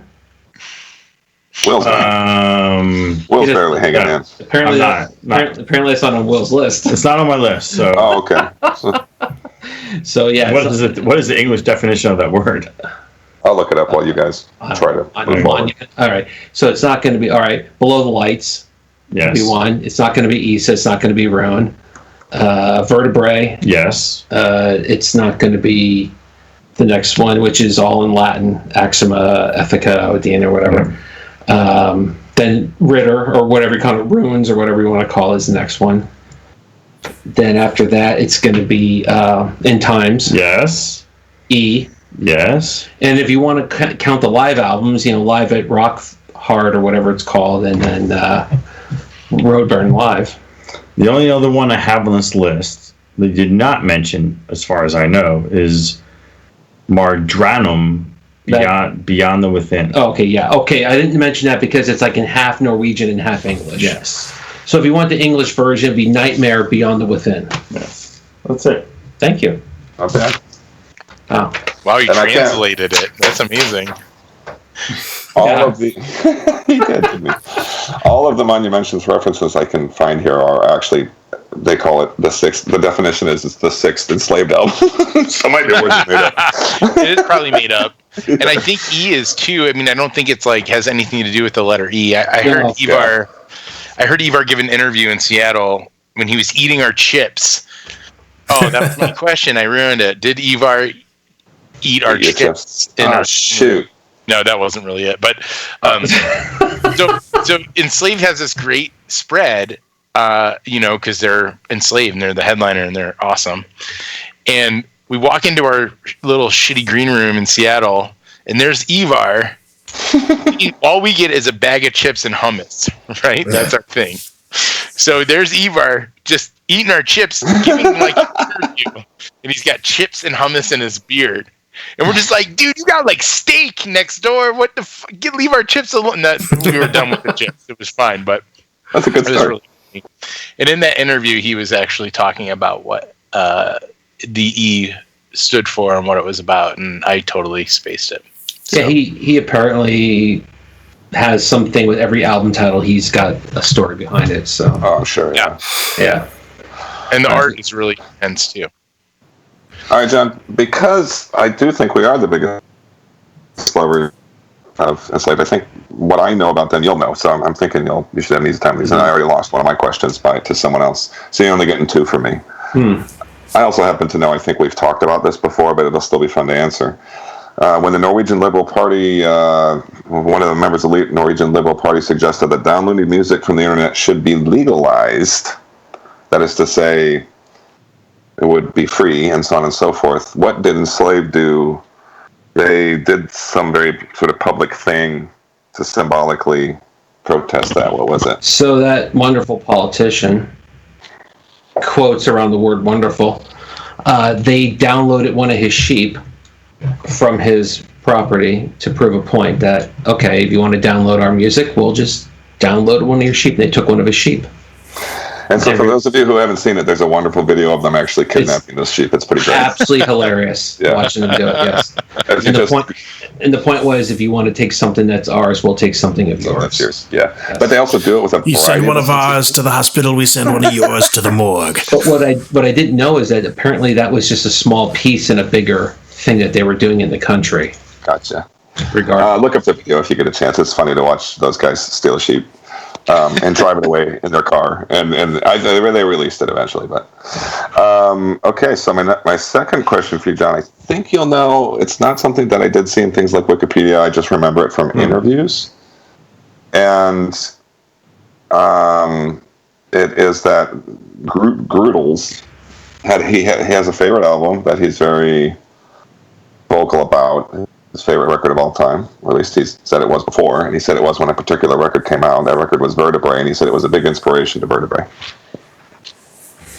It's not a metal record. No, because he's a big prog head. Geez, I wouldn't even know. If you had just listened to Vertebrae, I think you might get it, but go ahead. Sorry. I would call it very famous and accessible prog. Yeah, I mean, he's a big... as far as I know, he's a big like Pink Floyd and Crimson and Genesis fan and Rush fan, but you're on the right track. Yeah. The first one you said is accurate, so if you had to choose a record to be the first. So yeah, I don't remember the first one I said. Pink Floyd. So okay. I don't know. What? Oh, it's easy, dude. Just shout one out. Dark Side of the Moon's the most popular album. That's it. So Dark Side of the Moon. Yeah. He has long said the Dark Side of the Moon was one of his favorite records, and they're real. You can actually hear it in Vertebrae, as far as I'm concerned. Well, everything from Monumentum on has got all their prog favorites in there. So touches on it, yeah. So okay, that's all I had. All right, awesome, George. All right. I only have one, so I'm going to double that by also using Matt's question of what was my first Enslaved record. So George is an old time metal fan. I bet you this is a late era record, though, John. Do you think so? Mm-hmm. At least mid to late. Oh, you're throwing him off, Jay. You're throwing him off. You're right. Oh, am I? Is he making? I'm seeing a cringe. He either has to pee or he's saying no. Both. I do have to pee again. Yeah. So, George, tell me this: is it old or relatively old? Okay. Oh, so it's old. I'll go with Frost because that was probably the when they somewhat broke it. The first visible album, yeah. And they can say the album title. Yeah, that was part of why I got it. Also, back when I got that, it's a fucking great album. There just wasn't much available back then when that came out, and and to come across it, I was like, oh shit. It's like you could get that and like some Cradle of Filth and some Immortal, like Full Moon. Yeah. It's funny. I thought both of you were going to say Below the Lights with that question, and partially because I think that was the first truly visible one. Yeah, that was my first one, believe it or not. I didn't get the ones before it, and then and by the way, that came out the same summer as the John Arch record. John, I spent that whole summer listening to those two records. As a matter of fact, I listened to Below the Lights today, and it's still that and Ruin are my two favorites. So yeah, that's I would mix East in there probably, but it's a tough choice. So Dan, outside of Ivar eating your rider, do you have another question? I have one more. No, that was my other question. My actual real question. Who played drums on the first two albums and also played drums with Emperor? So his initials I know are TT. I can't remember his name for the life of me, but I know you're talking about because he's Emperor's drummer now. I believe still, isn't he? Yeah, I believe so. He is to this day. Yeah, I think so. I think he just saw was them when 2 we weeks saw him ago. last year anyway. Yeah, I think after Frost, he was their permanent drummer, wasn't he? Or he was at least their more consistent drummer. God, I can't think of it. Are you saying that he's not now, Dan? No, I'm not sure that he's not. Honestly, it's the first time I'd seen Emperor, and I'm not like a real name face guy. I think he still is, isn't he, George? He probably is. I thought he was when we saw him last year, but You guys are the experts. I was just saying, I did not realize that the guy who I probably just saw drum for Emperor was once in Enslaved. Yeah, I didn't know that. Was he? I'm not going to get it. I can't think. I can't. Is he Norwegian? yes. And you're right. His initials are TT. It's TT. I can't remember. I can't remember the name, but I know he's formed a couple bands also on the side too. TR, not TR, but the second letter is R. Yeah. Third letter is Y. Since it's a Norwegian name, you might give him all the letters and he still won't. The fourth and last letter is M. Yeah, I believe this is his stage name too. On top of that, so Prim. Yeah. yeah, It has like 5 valves in it. it's I know what you're talking about, but I can't. You just couldn't. Yeah. That's right. Yeah, you were there. It's good. Hey, I'll You're say right. It is his stage name. His name is Kai Mosaker, I have one thing but to he say. goes by Trim Torson. So good job, John. When And I'm guessing. Thank you, And he is still the Emperor drummer? Jim Torson. Thank you. Will gave me prairie bombs tonight after I said I was done, and shitstorm happened. So I do like that. Wow. Who remembers Trim Torson? I mean, that's impossible. It's not apparently nobody, Yeah. other than the fact that I know his initials are TT and he plays for Emperor. To me, that was super impressive. Yeah, me too.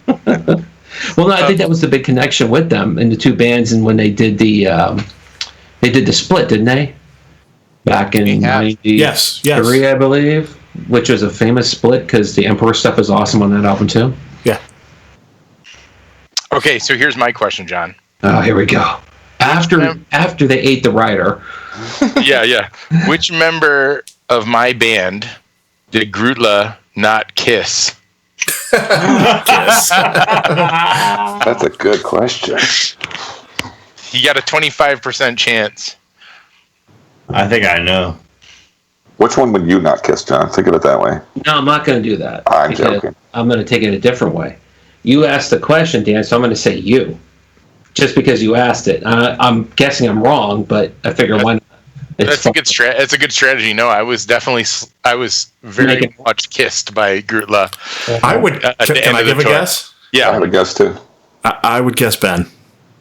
I would guess Zach. Yeah. Yeah, Jay got it. Zach is definitely the least kissable. He's just like he's just very upset all the time.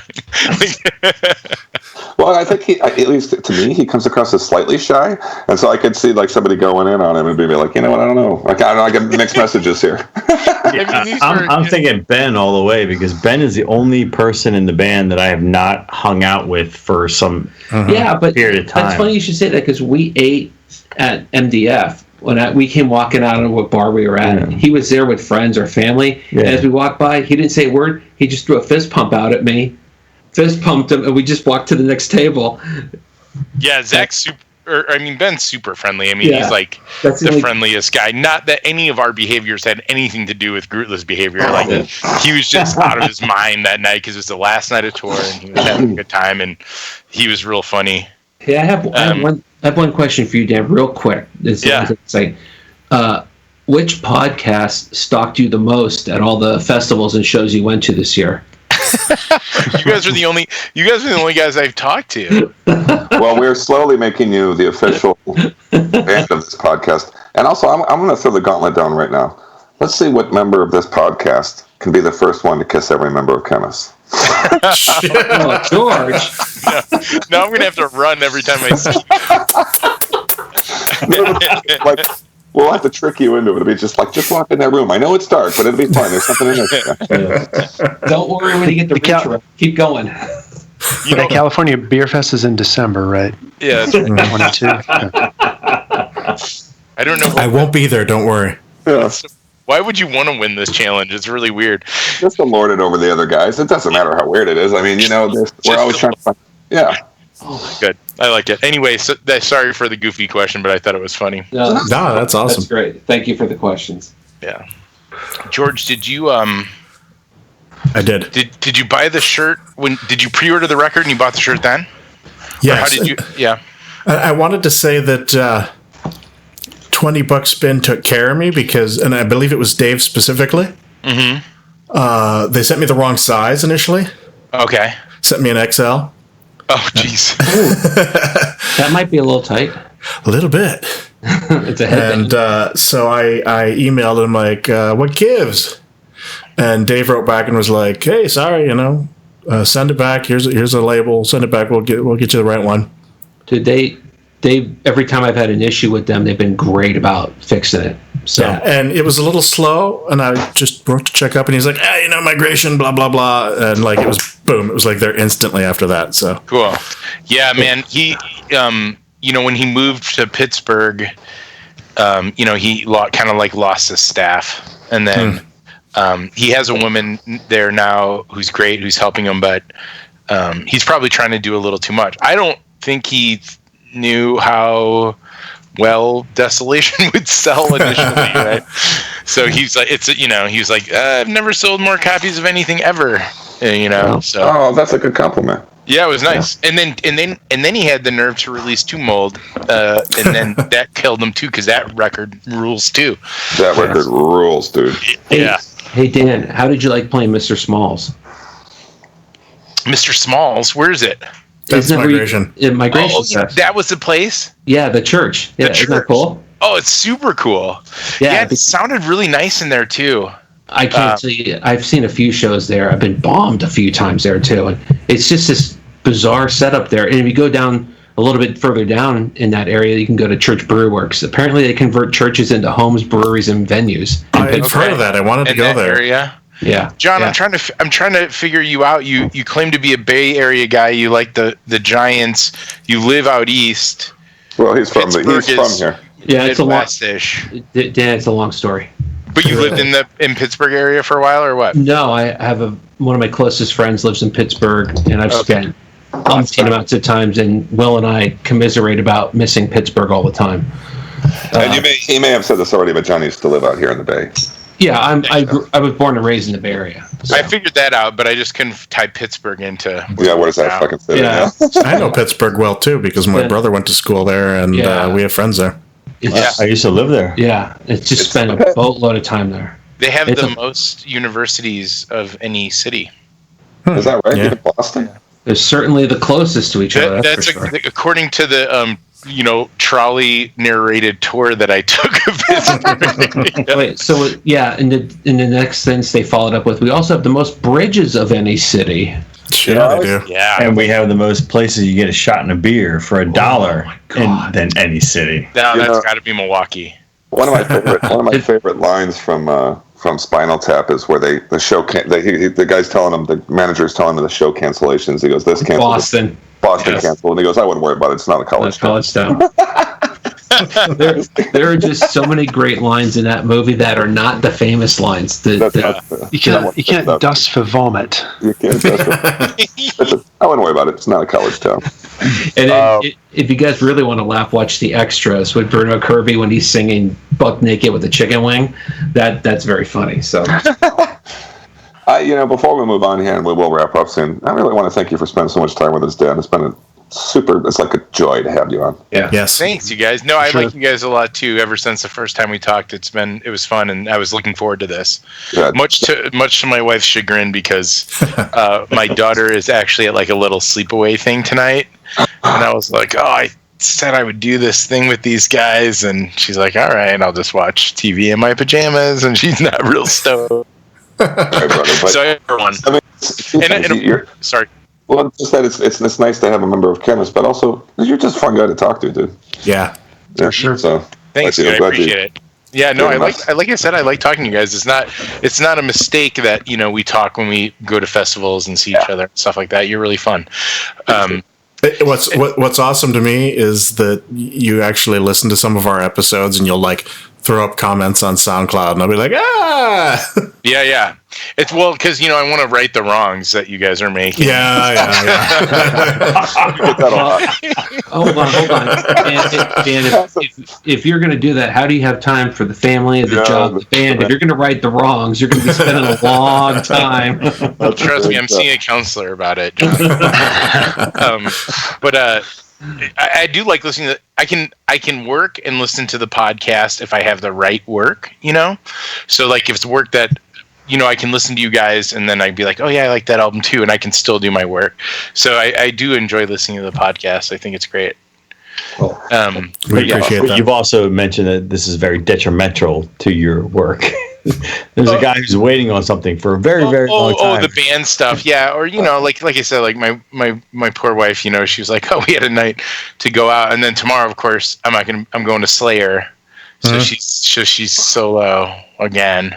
Yeah. This time I'll show my daughter. My wife is wishing I was not doing this tonight too. Yeah. Nevertheless, well, I'm pretty sure Jen didn't care. Every Friday she's like, "Are you doing the thing tonight? You should do it. You doing it?" And that's a compliment to her. She's like, "Just leave me alone." Yeah. I can live with that too. That's a good stuff. All right, Jay, I think you're gonna treat us now, aren't you? Yeah. So last time I started a new segment called My Greatest Song Ever, and I butchered it pretty hard, so I'm hoping that Jay, who is doing it this time, will do it justice. Well, just because also Dan wasn't here, I mean, obviously we all have a million greatest songs ever, but so this is not truly definitive, but it's just picking out some of those ones that are kind of special to us. And this one, I think I know there's a few members of the pod who are going to, and I'm guessing Dan too. But in any case, in the middle of some of the early cool 80s metal records, you know, there used to be a pretty hard line drawn between Europe and America, really, you know, and this is not, my song's not from this, but I would point out, like, if you know and like the first Wasp album, yes, Blackie talks about the first side as being the American side and the second side is the European side. So if you ever want to point out to yourself, though there are better ways to do it, the difference between European and American metal, that stated, the early and late 80s was when it started to melt together a little bit. And even though this is a British artist, he had an American guitarist, and this is a fine example of what I would consider a European-style heavy metal song, a la 1982 or 3 or whatever this was. And if you don't love this song, there's something wrong with you. It's from Diary of a Madman, and it's called SATO. Yes! That is one of my favorite weird chord progressions. I've always wondered what SATO stands for. I have no fucking idea. You really don't know? The initials of his ex-wife and Sharon Arden. So Sharon SA Arden. is Sharon Arden, and then SATO is There's debate about that. That's actually Ozzy's true. never confirmed it. Yeah, Confirmed. but it's just I just love the move and sway of that song. It's in stark contrast to a very good point made earlier by our Khemmis members here tonight. There's no chorus on that song. There's no clear chorus on it, but it was a very educational kind of style of song for me as a young man, where I was just like, wow, this is not like anything I really know, as weird as that sounds. And it's just in this weird minor key, and Randy does the weirdest fucking shit in it. All I can say is, if you don't know that song, get thee to some streaming service and listen to it. It's probably my favorite on that record, and let's bear in mind that record has Diary of a Madman on it and some other amazing songs. So anyway, SATO, and to this day I can still put it on. The first time I heard it was the year it came out, and that is the best 1 minute of Randy Rhoads' career, in my opinion. Yeah, he has that 1 minute solo. It's just yes. And it's got an eerie quality to it too, I think that's because of the strange minor key it has. Anyway, that's it. All right, good choice. Does everybody know it? Everybody's. Oh yeah, yeah. Oh God, yeah. I'm sorry, that was almost an insulting question. But. What's real interesting is that I wasn't an Ozzy solo fan initially, and also I'm about the same age as some of you guys, and so you're 25.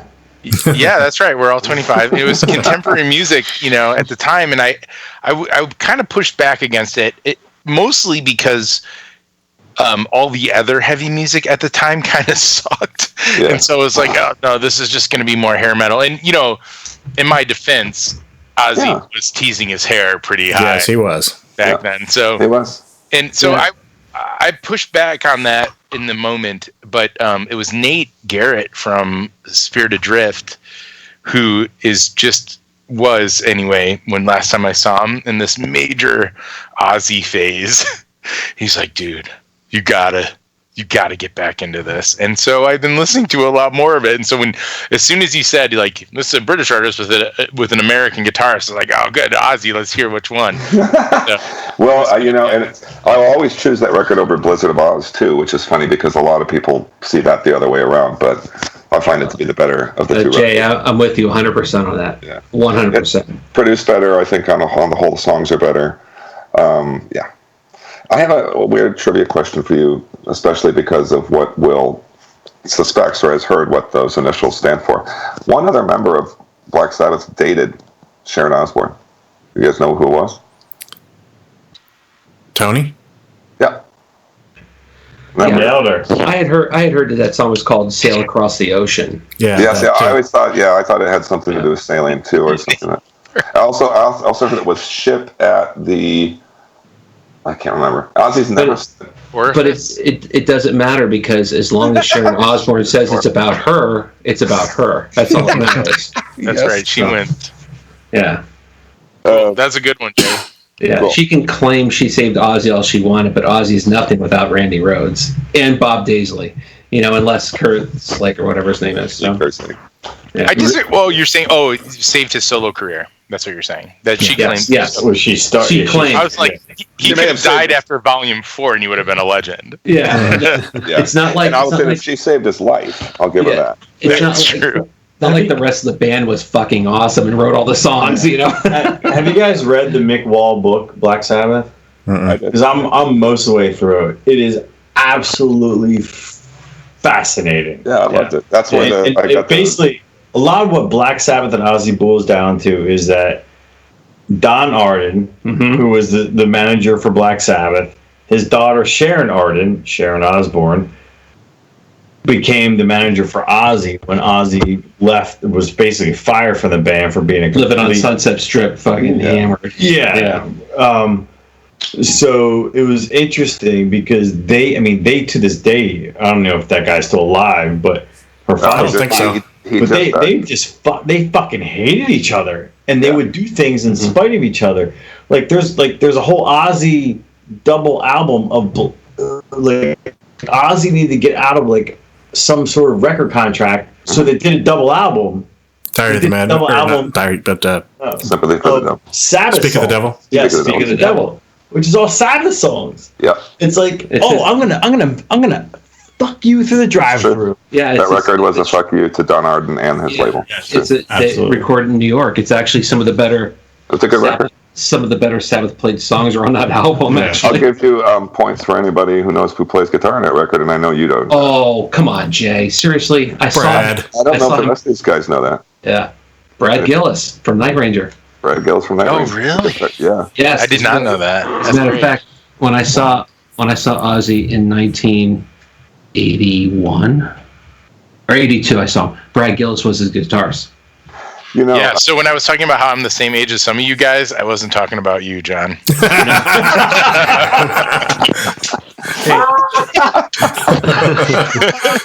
I'm sorry, that's awesome. And I wish I could have seen shit like that, That's one of those things where you wish you were older. That's why I brought that up when you were like, I don't know about this is hair. I'm like, dude, seriously, you're missing out on some great music here if you're saying that. I have to share one other weird fact from the Mick Wall book, and that is that they set Bill Ward on fire a startling amount of times. I know, it's insane. Intentionally? Hospital, third-degree burns many times. Is that where Spinal Tap gets that from? They used to pick them all the time. Lit on fire. And Tony's big joke was to just randomly set Bill Ward on fire every once in a while. Like, with lighter fluid, like literally, like Yeah, he really like. Bill's getting uppity. Light him up again. So this has been going on well before the whole breakup. Wow. Yeah. He was the guy who took all the brunt of all the jokes, and so I agree with you that I think some of the contract stuff extends from that. They were hard. No wonder he didn't want to do the final tour. He's Yeah. like, I'm too old to be lit on fire. It'd be one hell of a way to go out, though, wouldn't it? It would. my biggest takeaway from reading the Mick Wall book about Black Sabbath is I have no idea how they're all still alive. Like literally, I have no idea. It's Oh, dude, Tony was stuck on cocaine up through past Dio era. He did cocaine for 12, 15, 18 years. Yeah, he was like freebasing it. Yeah.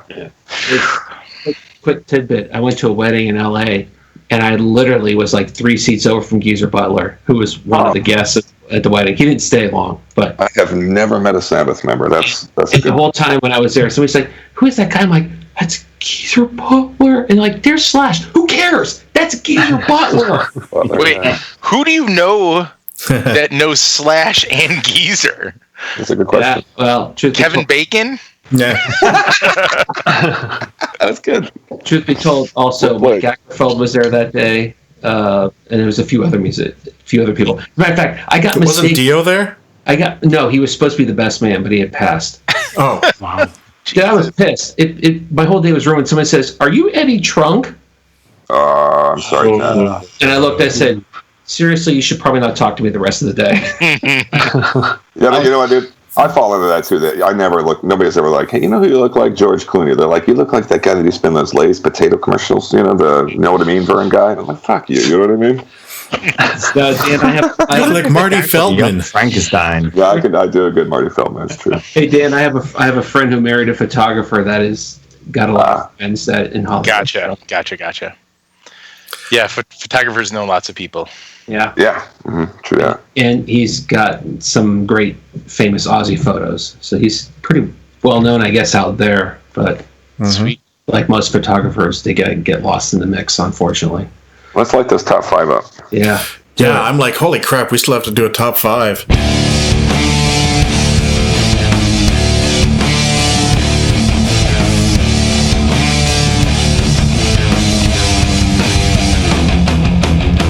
made a list, we all made lists. We made a list, man, we all made a list.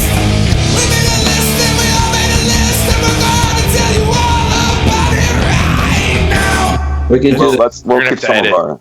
Yeah. We can do this. All right. We'll try to keep them to a minimum. Of, You know, you invite Khemmis on, this is what happens. this is what happens. Exactly. Wait, you're going to plate it up, and then should I ask my question? How do you want to do this? I have a question. Okay, go About the ahead. top 5. Is it top 5 albums of 91 to us, or top 5 metal albums? Metal out. Technically I know metal. this is a Metalhead podcast, so Yeah. Yeah. So, I have both lists, so I'll just follow suit. Okay. all right. Yeah. So, I mean, if you're gonna list Rusted Root, you can just like unplug your headphones. Rust my root. I didn't know you were such a fan. I mean, seriously. I mean, come on. Holy crap, where did that come from? Well, we're going to put you on the spot, Dan, and you'll give us your number 5, and then we'll do our number 5s, and then we'll come back to you for 4, and so on down to number 1. Okay. Then in that case, I'm going to do what I would call the metal list, although I'm not sure that everyone considers this band metal, and maybe not even me, but Unsane was my number 5. Close enough. Yeah. No. I mean, like, yeah, with no real shame. You can. It's heavy and aggressive, and it was, to me, metal enough at that time. Yeah. You know, this is like my era, right? Like, this is when I was in high school.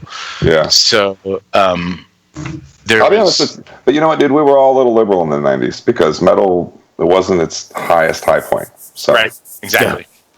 Wait, So we were hold looking on. in another direction. Wait. First of all, 2 things. Yes. 1991, it was still in its high point. 2 is John and I just discussed it. We don't even know who Unsane is, so you're good. You're fine. Oh, okay. They're like said any crazy thing. They're more of a noise band, I guess, if you want to, but it's aggressive, and it's kind of like Jesus Lizardy.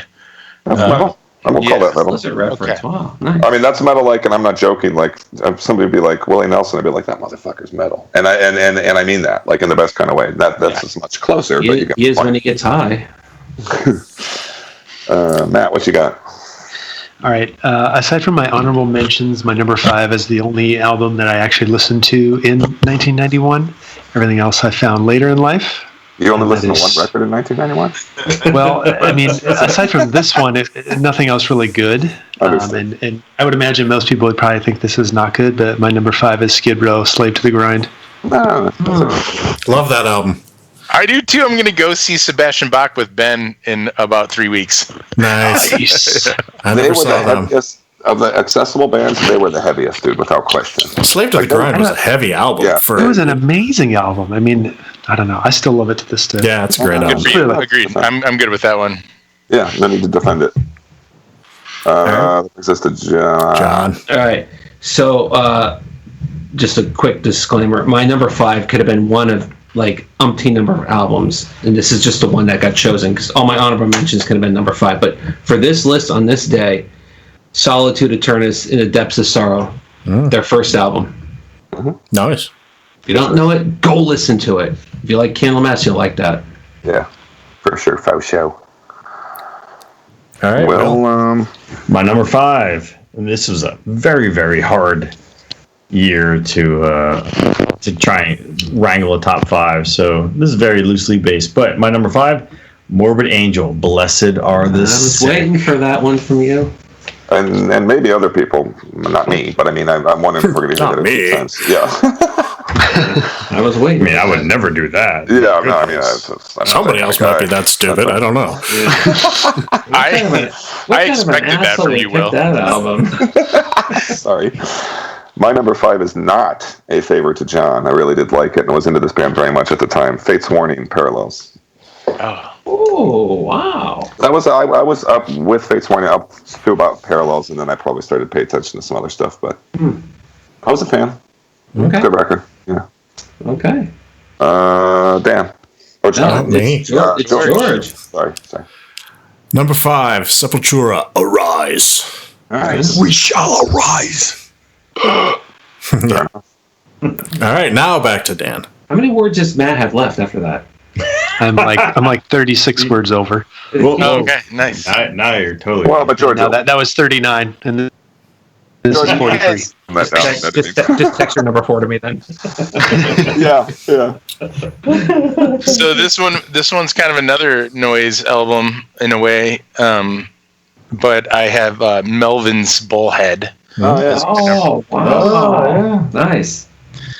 And I was into the Melvins, and this album is actually a bit of a departure, but I dug it, and I still do. Actually, I listen to it from time to time.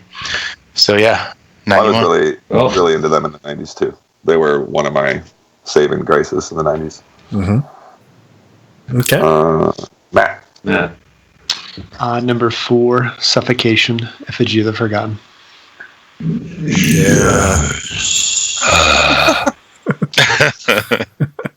By the way, that counts as a word. Damn it. Do whispers count? No. No, they don't actually. That you just added 5 words, so you got 5 more words you can say. It's like As long as you're saying sweet. It's fine. whispers are like getting hit by whispers are like getting hit in your first at bat and not killing off your home run streak like the dude from Atlanta the other day. So Acuna. little baseball thing, yeah. Yeah, All right, we're not done yet. My number 4, and maybe my favorite album cover from this year, Entombed, Clandestine. Is that Dan Seagrave's album cover? I don't know. I don't know. I don't know. I just know it's like a hand with shit just flowing out of it. Did you know that there's song number? I think it's song number 3. Evelyn. Yeah. Did you name your daughter after that song? I named my daughter after the Volbeat. Evelyn. Oh, I've never heard that story. Tell her it's Clandestine from Entombed. I have made the promise to constantly tell you that I don't know why you named your daughter. Wait, what's Will's number 4? Oh, yeah, you gave it. Exactly. Thank you. I'm sorry, Jay. Go fuck yourself. I'm sorry. What? Oh, hold on, let me make it out Wait, here. that came out in 91? Fuck yourself. It's come out every year since we've been Jay. That's right. It's always in fashion. You don't have to worry about it. Right. When Jay can actually like take on the responsibility of having children, he can talk to me about it. Ooh, wow. Kitty cat, yours back. That's it. Number 4, Corrosion Conformity Blind. I knew that was going to be on your list. Man. Absolutely Knew it. fucking love that album. I knew you would put that on there. Mm-hmm. That was either going to be number 1 or number 4. It's like you whittled it down there in the end. But not 5. Not 5. One or 4. No, I would never do that. 4. Number 4 for Jay, Cathedral, Forest of Equilibrium. Yes. Came out that year. Yep. We do. Mm-hmm. Wait, Jay, is this your list or my list? I wouldn't if it. I think we're gonna hear that a couple more times. No, you should name. You should if you ever had children, you should name your child after that. Yeah. I will. Yeah. Forest. Come here, is- Equilibrium. About it every episode. Forrest. Middle name Equilibrium. Forest. Stupid is stupid does. Exactly. Mama says I would name that for a good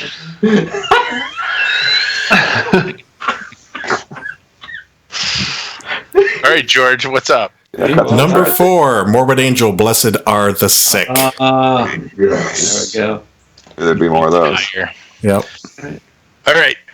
Number 3, I have a disclaimer for this because, very interestingly, I was into this band, and this album came out, and in that moment, I was not into it.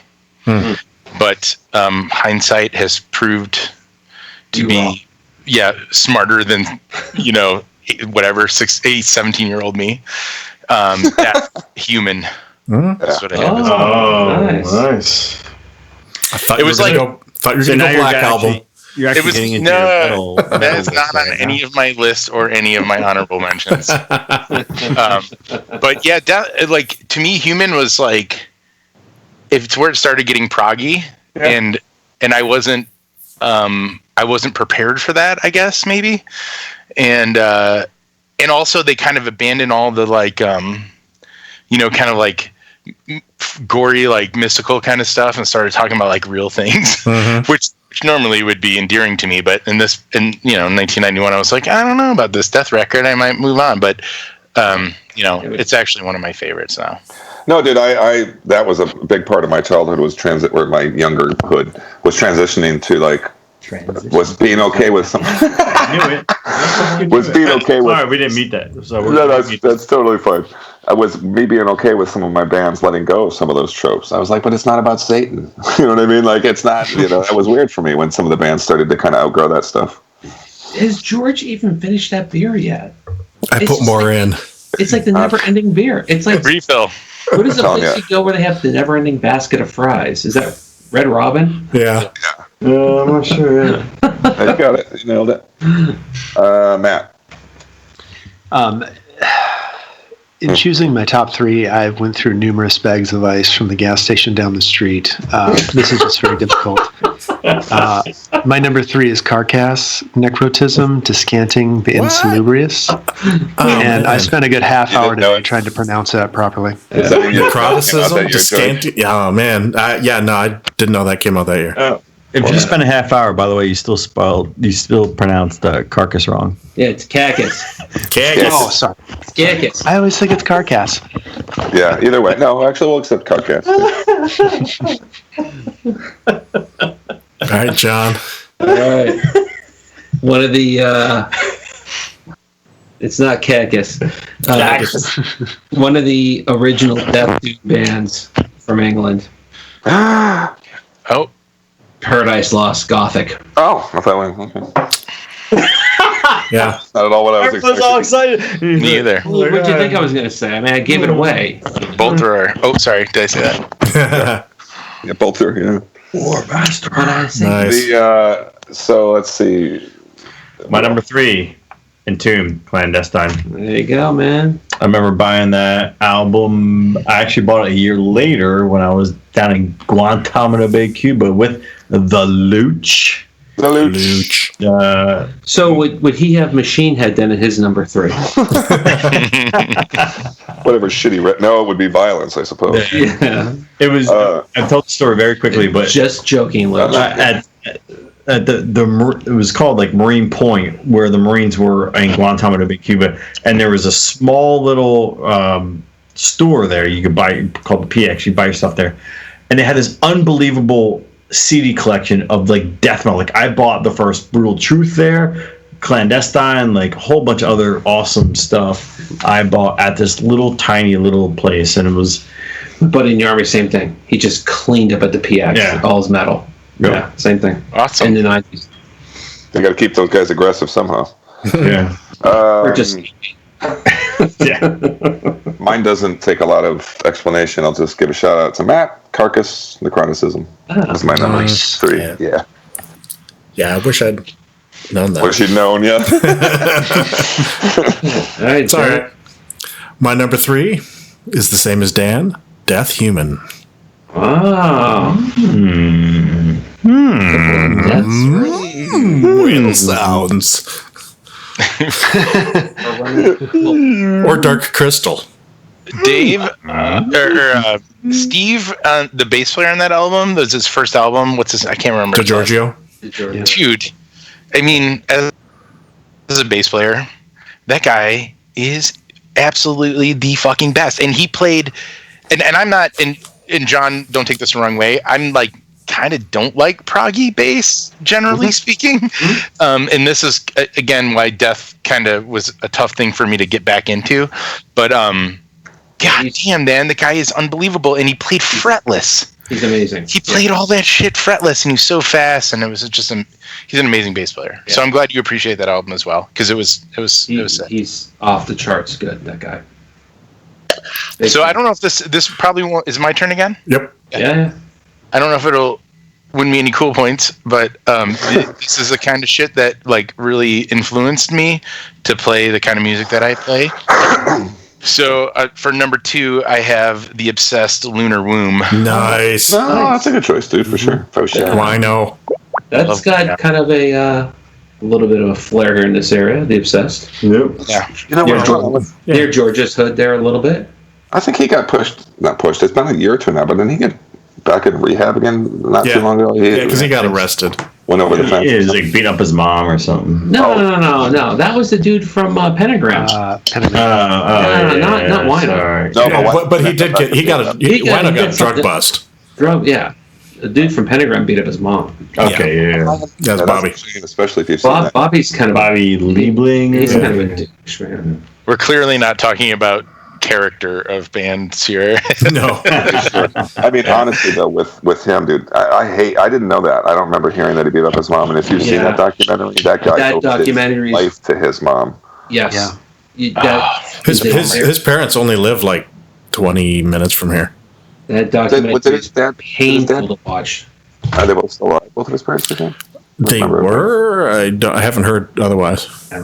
I'm surprised he's still alive, but whatever. Yeah. Yeah. All right, Matt. Number 2, Cannibal Corpse, Butchered at Birth.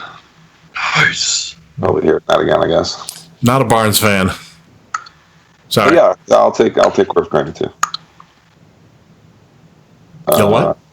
I'll take Corpse Grinder too. Yeah. But if at any time, Matt, if you want to wipe all that shit they just laid on your face from their comments, you can just wipe it off. Is that what that is? I couldn't tell. Yeah, I was wondering. All right, I'm going to take a shower. I still love you, Matt. Yeah, oh no, it's got nothing to do with that. Hey, we love. Mm-hmm. Big time. All right. I don't know how anyone doesn't talk about this band. You guys all claim to be metalheads. I don't get it. My number 2, Atheist, Unquestionable Presence. I don't know how anyone doesn't talk about them ever. They're just groundbreaking. And yet you guys just act like they're just... I will be the first one to admit that I don't know if I've ever heard a song by them. How is that even possible? You're the death metal guy. Metal resident. Oh my god. I don't know. Do you doubt their existence? Yeah.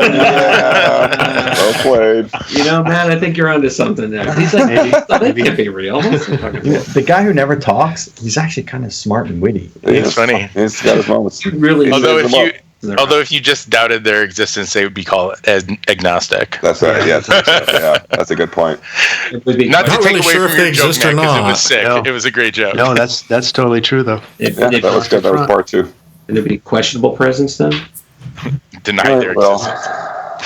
Number 2, Sepultura Arise. Nice. number 2, Jay. That'd be you. Bathory, Twilight of the Gods. Oh, Yeah, I nice. didn't know that came out in 91. Came out in 91, baby. Wow. I love you, Jay, because my number 2 is Bathory, Twilight of the I Gods. wondered if you'd go there. Cool. I didn't know where you'd be, but I knew you liked that record too. Doc with your penises and stuff. Poke. Hey, you don't have to understand it. Space You station. just have to tolerate it. All right, shit's about to get real. Here it is. George. Number 1, no, but His nose. It's not his penis. it's just such a it's such an opinion thing, right? And like Yeah. how it felt to you and all those things. And again, I think my number 1 is a band that also influenced me pretty more than some of this other stuff, and I'm going with Cathedral, Forest of Equilibrium. Nice. Yeah. It's just, doomy as fuck, man. Oh, yeah. Yeah. Not just It's Doom. not very napalm deathy. That is true. It is true. Nasty Doom. It is. Yeah, it is nasty. It's almost like proto Death Doom when you think about it. Yeah. In a way. Yeah. Cool. Good choice. Yep. Ah. My number 1, Death Human. Nice. Awesome. Nice. John? All right. My number 1 does not include Fate's Warning and does not include Cathedral. Despite everyone thinking I was going to pick Fate's Warning. Yeah. This band is half cynic. Death Human. Not even close. Not even close. Matt, what was your number 1? Death. What was your number 1? Death. My number 1. Michael Jackson came out with an album. Cathedral. Ooh, that'd be a good choice. No, Death Human. Yes. Ooh, that'd be a good choice. I like that. Yes. I thought it was going to sweep the pod, we already can't do that. But Death Human. Yes. So, but I'm pleased to see as many people did it as did. I think it deserves it. It's my favorite Death album. I mean, I thought it would sweep the This pod. is probably the most consensus we've ever had. This Ever. is pretty large. I don't know. Wait, hold Feels on. good. Khemmis did pretty well in the mid-year. That's true. True. Was that a Except for top Jay. 5 thing? Actually, Yeah. Except for those turds. we actually had a few and- consensus records. Yeah. Actually. Just saying. Yeah. Let's not forget that. Yeah, we do have somebody from Khemmis on the podcast. Yeah, I dropped my trowel for Khemmis. You did. That's dedication. Yeah. Cleveland Steamers. It's dedication, Holmes. I thrusted in my underwear behind George. You know what? I'm okay with Yeah. it, but we can't keep reliving it because it's like post-traumatic stress at this point. How many times I Hey, can't. Jay, I can't even talk to Jen about it. I can Yeah, still I'm sure feel you the can't. poking. I don't blame you. Do you remember when that train hit your father? Shut up. All right, let's take the gloves off and get ready to start fighting. Let's hear it. Christ. Number 1, Metallica, Black Album. Oh, you did. Oh, You just did it just to piss everyone off. no, I No, think- No way. I really love that album. Invalid list. No, a lot of my favorite music revolves around lyrics, and that record has them, so there you go. yeah, it does. I Well, mean, it's just at the time, I was rather nomadic, and the song "Wherever I May Roam" meant a lot to me because I. Well, can I just say Will was smart to mute? This is good. He's gonna. Oh, hold on, something's getting broken. Oh, he's pretending to moon me.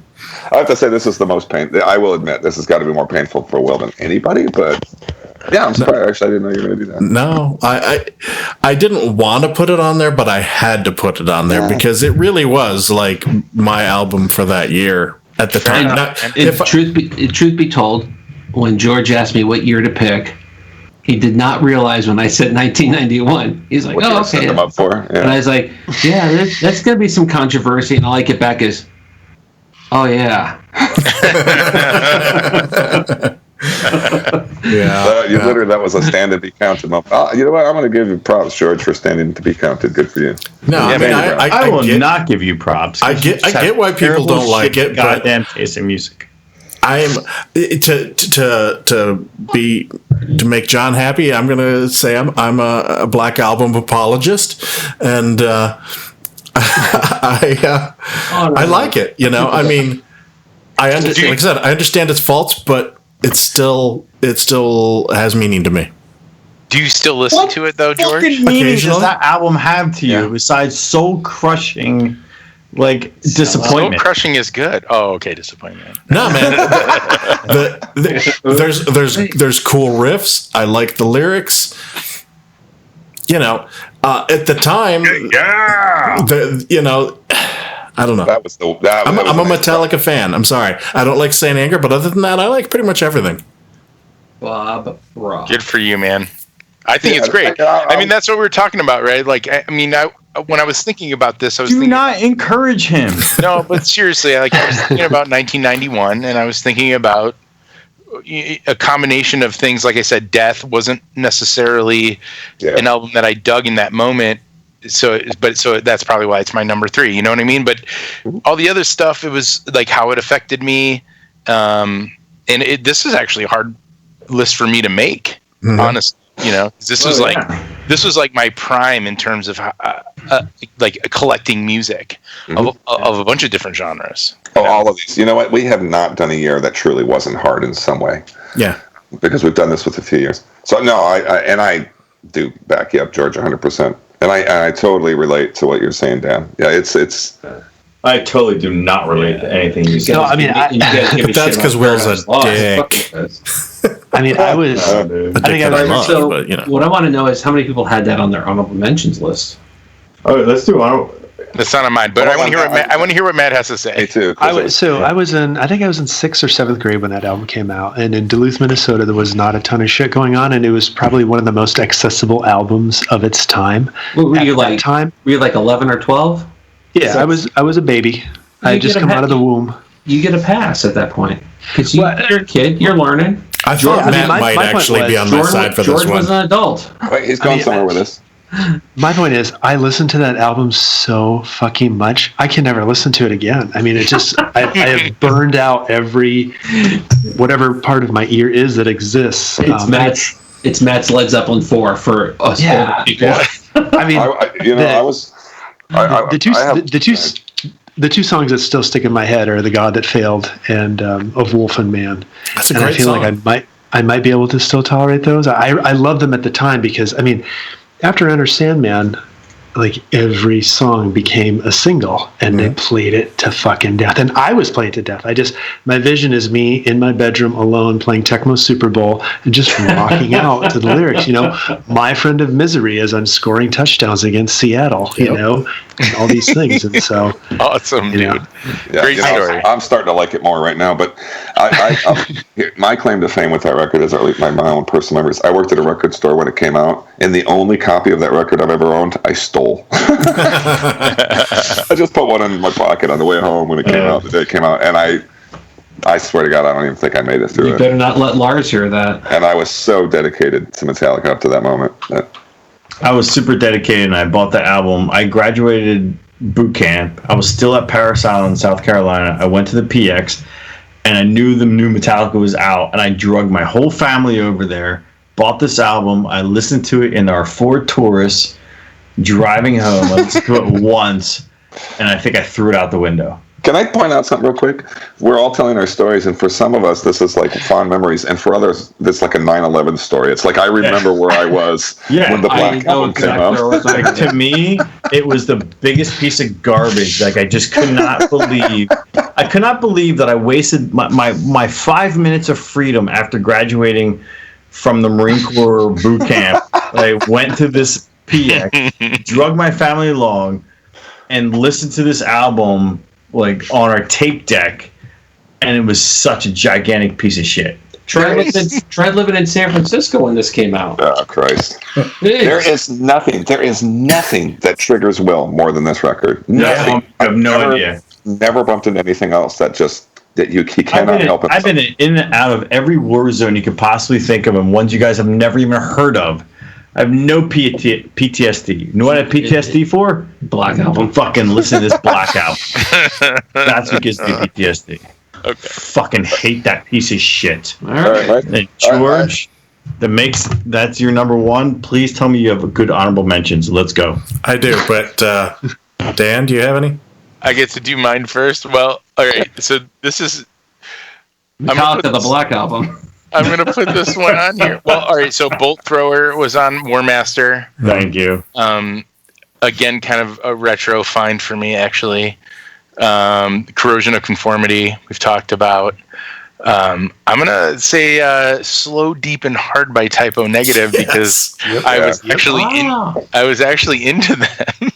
No, fuck yeah. And I am still, like, I love Typo Negative. If you guys play, I wear their shirt a lot, but that album was like kind of goofy in a way. Yeah, it's a weird one. But heavy, and I dug it, and I'm okay with it. And whether you call it metal or not, I don't know. But Bad Motorfinger by Soundgarden came out in 1991, and that was a huge album for me, honestly. Much better album than the Black Album, by the metal way. list. No, and it's one of those. That's one of those ones that I talk about. That, like, right when I say a lot of us, we all had to do what we could do to get by in the '90s, and that's one of them. You know what I mean? It's not, and there's not even anything wrong with it. I'm just saying there were a lot of metal denier bands that were actually just metal bands. You know, right?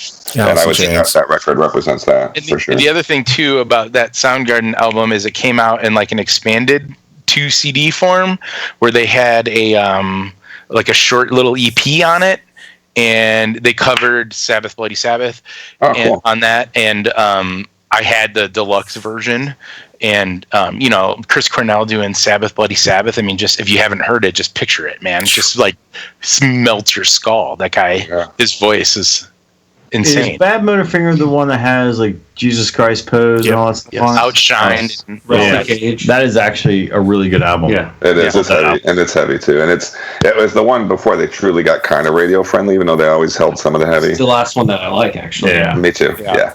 Agreed. That was it. That's my honorables. All right, Matt, you got any? Yes. Bathory, Twilight of the Gods, Sepultura, Arise, Soundgarden, Bad Motorfinger, Morbid Angel, Blessed Are the Sick, Entomb, Clandestine, Dismember, Like an Ever-Flowing Stream, Meshuggah, Contradictions Collapse, and lastly, Primus, Sailing the Seas. Seas of Cheese. Nice. Good one. I love that one. I like that one too. Hey, by the way, Matt, you're in Minnesota, yeah? Yes. So one of my favorite lines from Bad Motorfinger is, Minnesota. I'm feeling California, but I'm looking Minnesota. Yeah. First off, the question is, Matt, you're in Minnesota. Yeah. And I'm looking Minnesota too. Also, by the way, Les Claypool opened a winery here, and it looks like it's really nice. Who did? Oh, yeah. Les Claypool. I don't know how long it's been. Claypool Cellars? Yeah. Claypool Cellars. I just showed it my Facebook. I follow that on Instagram. It's pretty fancy looking. I mean, he's from here. He went to Berkeley High School and everything. Yeah. John, you got any? Me. All right. So we mentioned Catechus, Cathedral, Fate's Warning Parallels, a band that nobody knows but me, Conception, The Last Sunset. I know them. Do you? Okay, good. So 2 people know them, and I'm gonna put this on here. 2 albums that year. I know George knows this, but I'm putting this on here. Sabotage Streets, a rock opera. Yeah. Oh yeah. I absolutely love that album. Nice. Oh, dude, I like it too. John Oliva is just a badass. I don't care what anybody says. No, I'm right there with you, John. Yeah. I totally agree. All right, my honorable mentions in no particular order. Immolation, Dawn of Possession, Cannibal Corpse, Butchered at Birth. I'm surprised this one wasn't mentioned either somewhere at some point. Dark Angel, Time Does Not Heal. Love that album. Nuclear Assault, Out of Order, Bolt Thrower, War Master, Prong, Prove You Wrong. Slayer, Decade of Aggression. I know it's a live album, but man, I played the shit out of that. And I bought the tab book. I have the tablature book somewhere over here. Right over here. There you go, John. Study that. One I know will never be on no one's list. MOD, Surfin' MOD. I love that album. It was when they started to get just a little bit on the wrong side of. A little bit too racist. A little bit too racist, yeah. But I owned it, John. I owned it. So, Me too. And Massacre from Beyond, still a big Massacre fan. And then Suffocation, Effigy of the Forgotten. Or effigy, either way. I'm not going to bore you. You guys have mostly settled on mine, but I will just say that one of the ones that was hardest for me to keep off the list was the Typo Negative.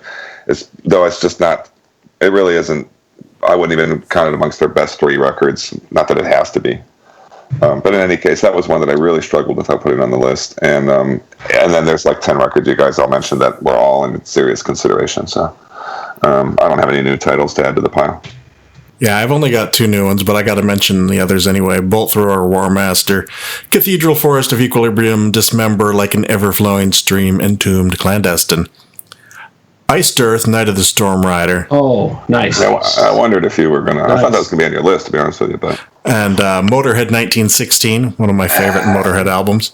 Yeah. Paradise Lost Gothic, Prong, Prove You Wrong, Suffocation, Effigy of the Forgotten, and Typo Negative, Slow, Deep, and Hard. I saw them on the Bloody Kisses tour. They played the lobby of the Flint, Michigan, I don't know, some sort of theater. And Peter Steele said, I wrote 4 notes and I made $1 million. Next time I'm going to write 8.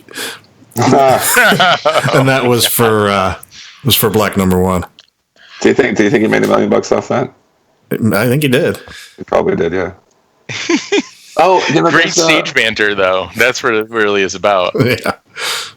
There's I thought there was a biography coming out or something. Wasn't The Last Days of Peter Steele? There's a book that was forthcoming at some point, and then it I think one of the other band members wrote it. Need to look in and see if that's what happened to that, because I never was real clear to me what happened to him, other than I know it's probably cocaine deterioration and whatnot. Yeah, it was a heart attack of some kind, but whether it was induced by something. Driven by that, yeah. Or even just too many years of that, but yeah. I just remember that book was there. Something floating around. I need to look and see what was up with that. Also, when the fuck is KK Downing's book coming out? Soon. It's already they're already talking about it, so it's coming out soon. I'm gonna read that. I'd like to read that. All right, we are in the home stretch. Woohoo! What are we listening to?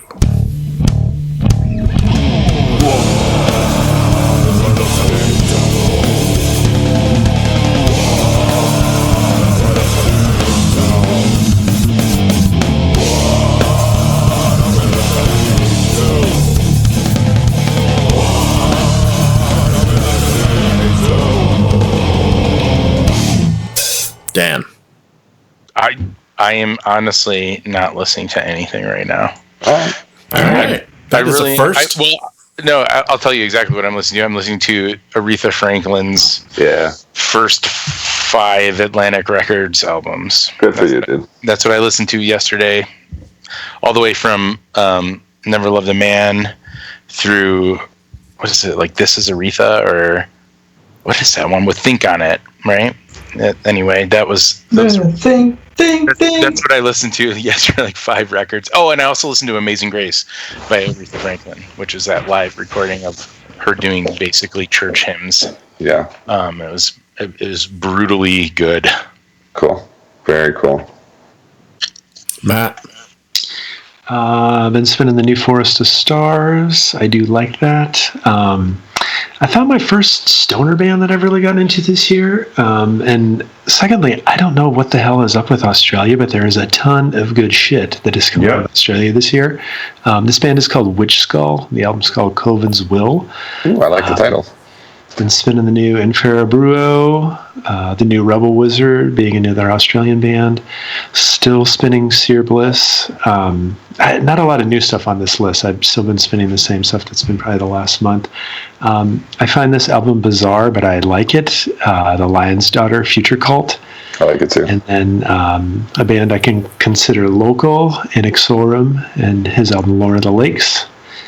And then a band called Imperceptum from Germany. That's one you thought was the Black Gaze, Will.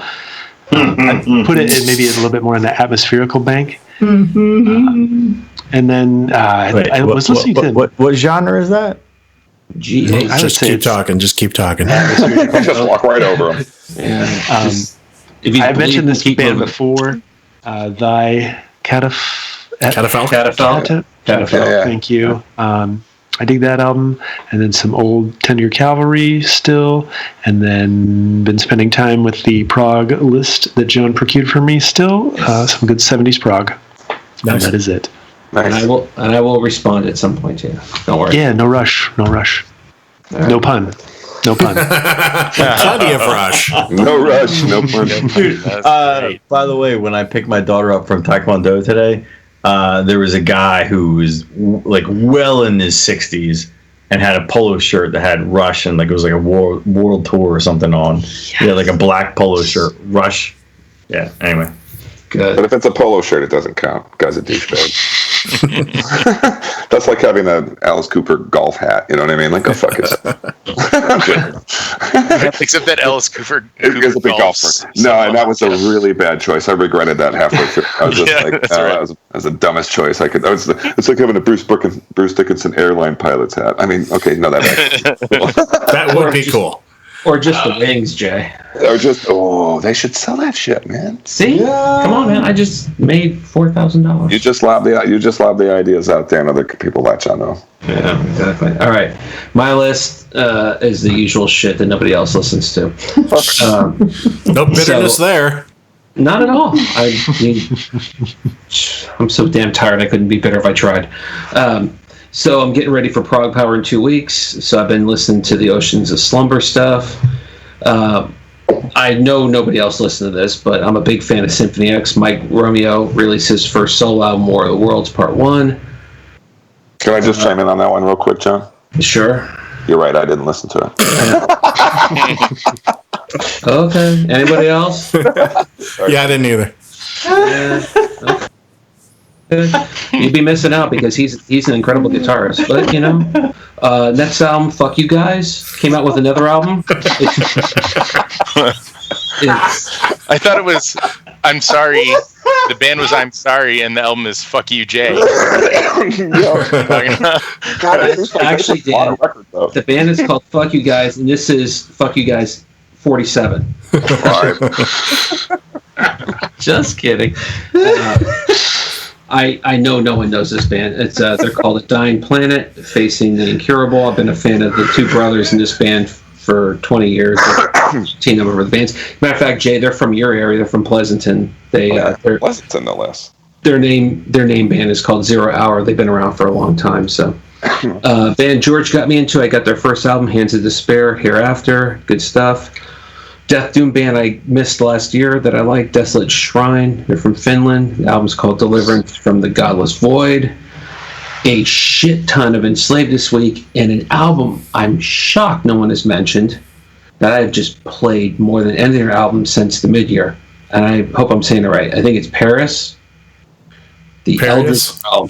Oh yeah, Jay mentioned that, I think. Or you? Maybe you? Yeah, it was me. One of you guys. Well, Jay mentioned it, but I think I got it first. But it doesn't matter. One of you guys. As long as you guys are listening to it, I love that album. I think it's great.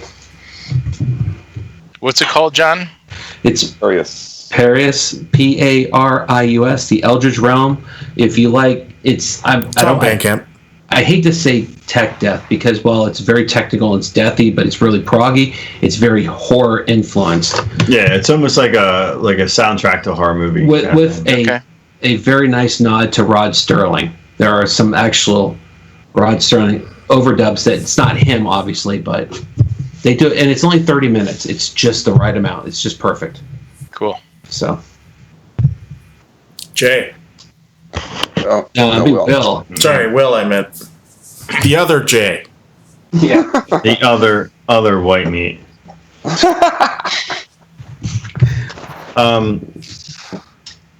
Just pick this one up today. Ordered on vinyl. Forming the Void, new album, Rift.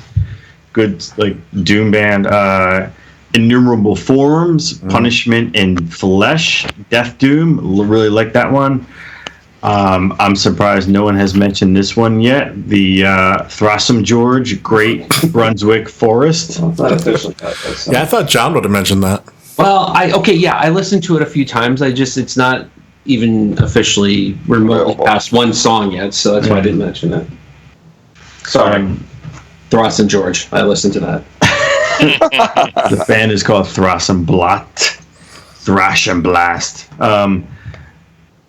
Monolord came out with a EP cover of Fairies Wear Boots and You Gotta Believe, and their own sort of drug. Let me see, what's the word I'm looking for? Drug influence? No. Drawn out? Drawn out. Yeah. It's like 12 minutes long. Yeah, it's like once they took Fairies Wear Boots and put it 12 minutes long. Yeah.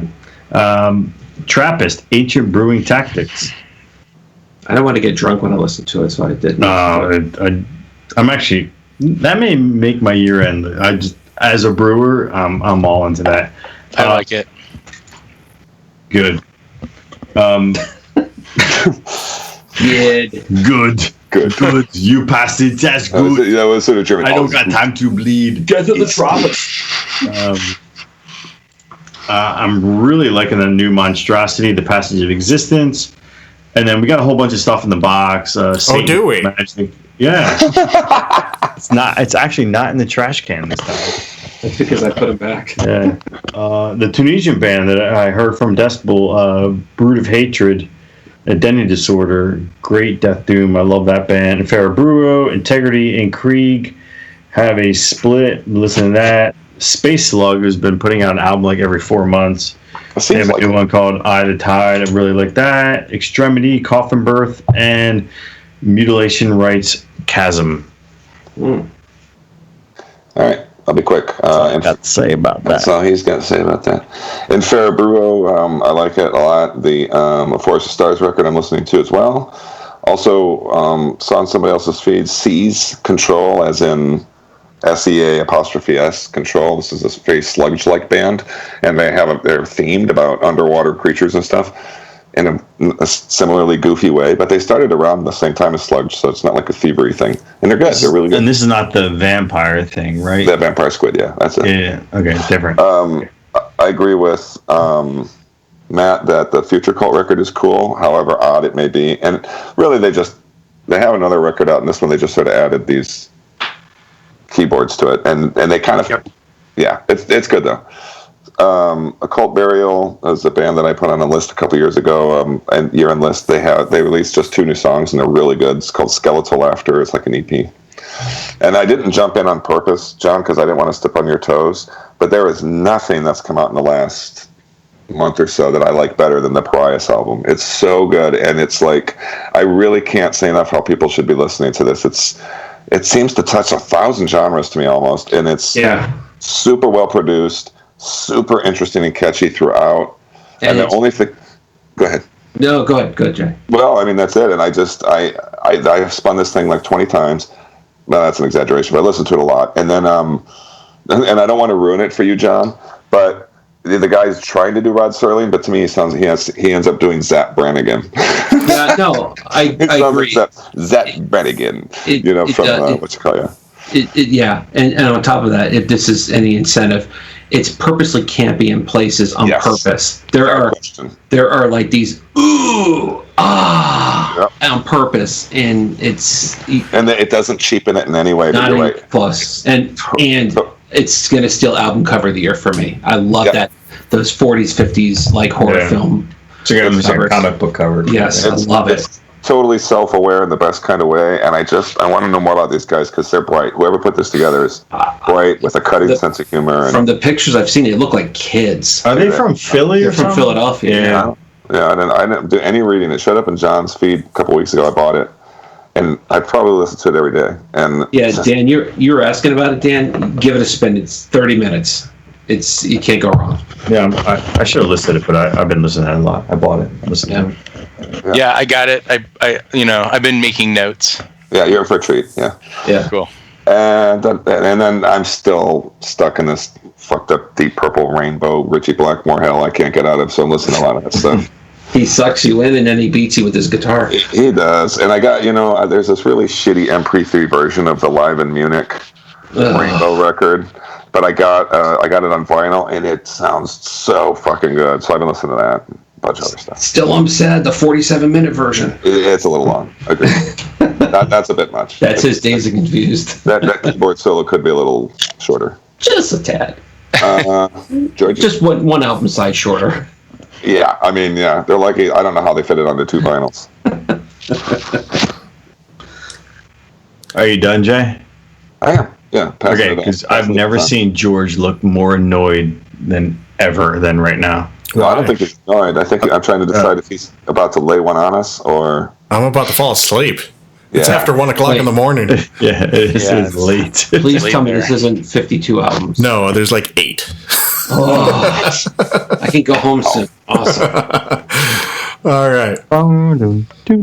So the first one, I don't know how to pronounce it. Atavisma, the Chthonic Rituals.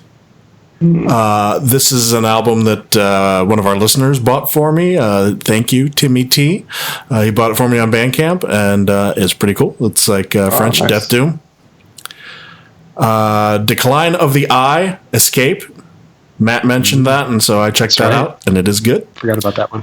Also, the A Forest of Stars promo for Grave Mounds and Grave Mistakes. Interesting. More on that later. Or another episode, anyway. Inexorum, Lore of the Lakes, Minnesota. Nice. Infero Bruo, Cerament, of course. Mourn to The Night Unknown, Boston sludge post-metal band. Their new album, good stuff. The Pariahs album, The Eldritch Realm. And, of course, the album that has just completely destroyed my life the last several days when we got the promo. George. The new Throssenblatt album, Great Brunswick Forest. Oh, my God. Oh my God! I'm not doing you any favors, Dan. When I tell you, I should also tell you I've been listening to your record a lot too. So that should have been on my list. Obviously, yes. Yeah, and it is. It's on a substantial climb on my list. So, Jay, stop talking. We're supposed to be talking about Throssenblatt now. More Throssenblatt all the time. This album, I mean, they've only released the first single so far, but it'll be out in October. And holy shit! I mean, we have the promo. So yes, we got the promo, and it's different. Normally Joel's doing this like folky black metal thing, but this is like all folk. It's a heavy folk, and there's some electric guitars here and there. Your Songs from the Wood comparison was not completely inaccurate. Yeah, I told Joel, I was like, dude, this is Songs from the Wood for the new millennium, and he was like, he loved that. So what does that mean? Songs from the Wood. It's Jethro Tull. Jethro Tull album. Yeah. Oh, so and he's a Jethro Tull fan, correct? He is, yes. In fact, one of the songs that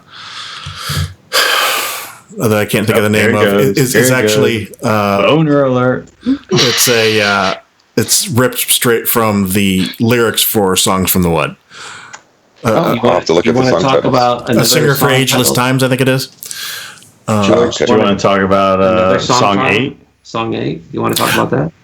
Sure, yeah. Thank you for reminding me. So the last song on the album is called Dark Sky Sanctuary, and Joel wrote this after learning from me what a Dark Sky Sanctuary was, and so he calls it my song. And no, he calls it your song rather, and I know what you meant, but I mean that's so people understand where you're coming from. Yeah, sorry, my song. Hey, Jay, when you say your song, is that like your song in an Elton John way? Yes, that's exactly. Hey, wait a minute. From John's side, I think from George's side, but not from Joel's side. So I got to name a Throssenblatt song, so that's pretty cool. At this point, Joel's like, man, am I glad there's a border between these two countries. Not for long. Have you seen the movie Misery? Well, what was that Michael Douglas film with Glenn Close? Yeah, no, mix those two together. You should show up when you go to see Joel. You should bring both of those movies and just be like, I brought films. There's a Bring a hammer and a bunny. There's a plan in the works to go see Joel in October, and I just want to say that there's some interesting interview ideas in the works. So hopefully that will pan out. Well, just make sure you bring a towel so you can clean it off his face. Okay.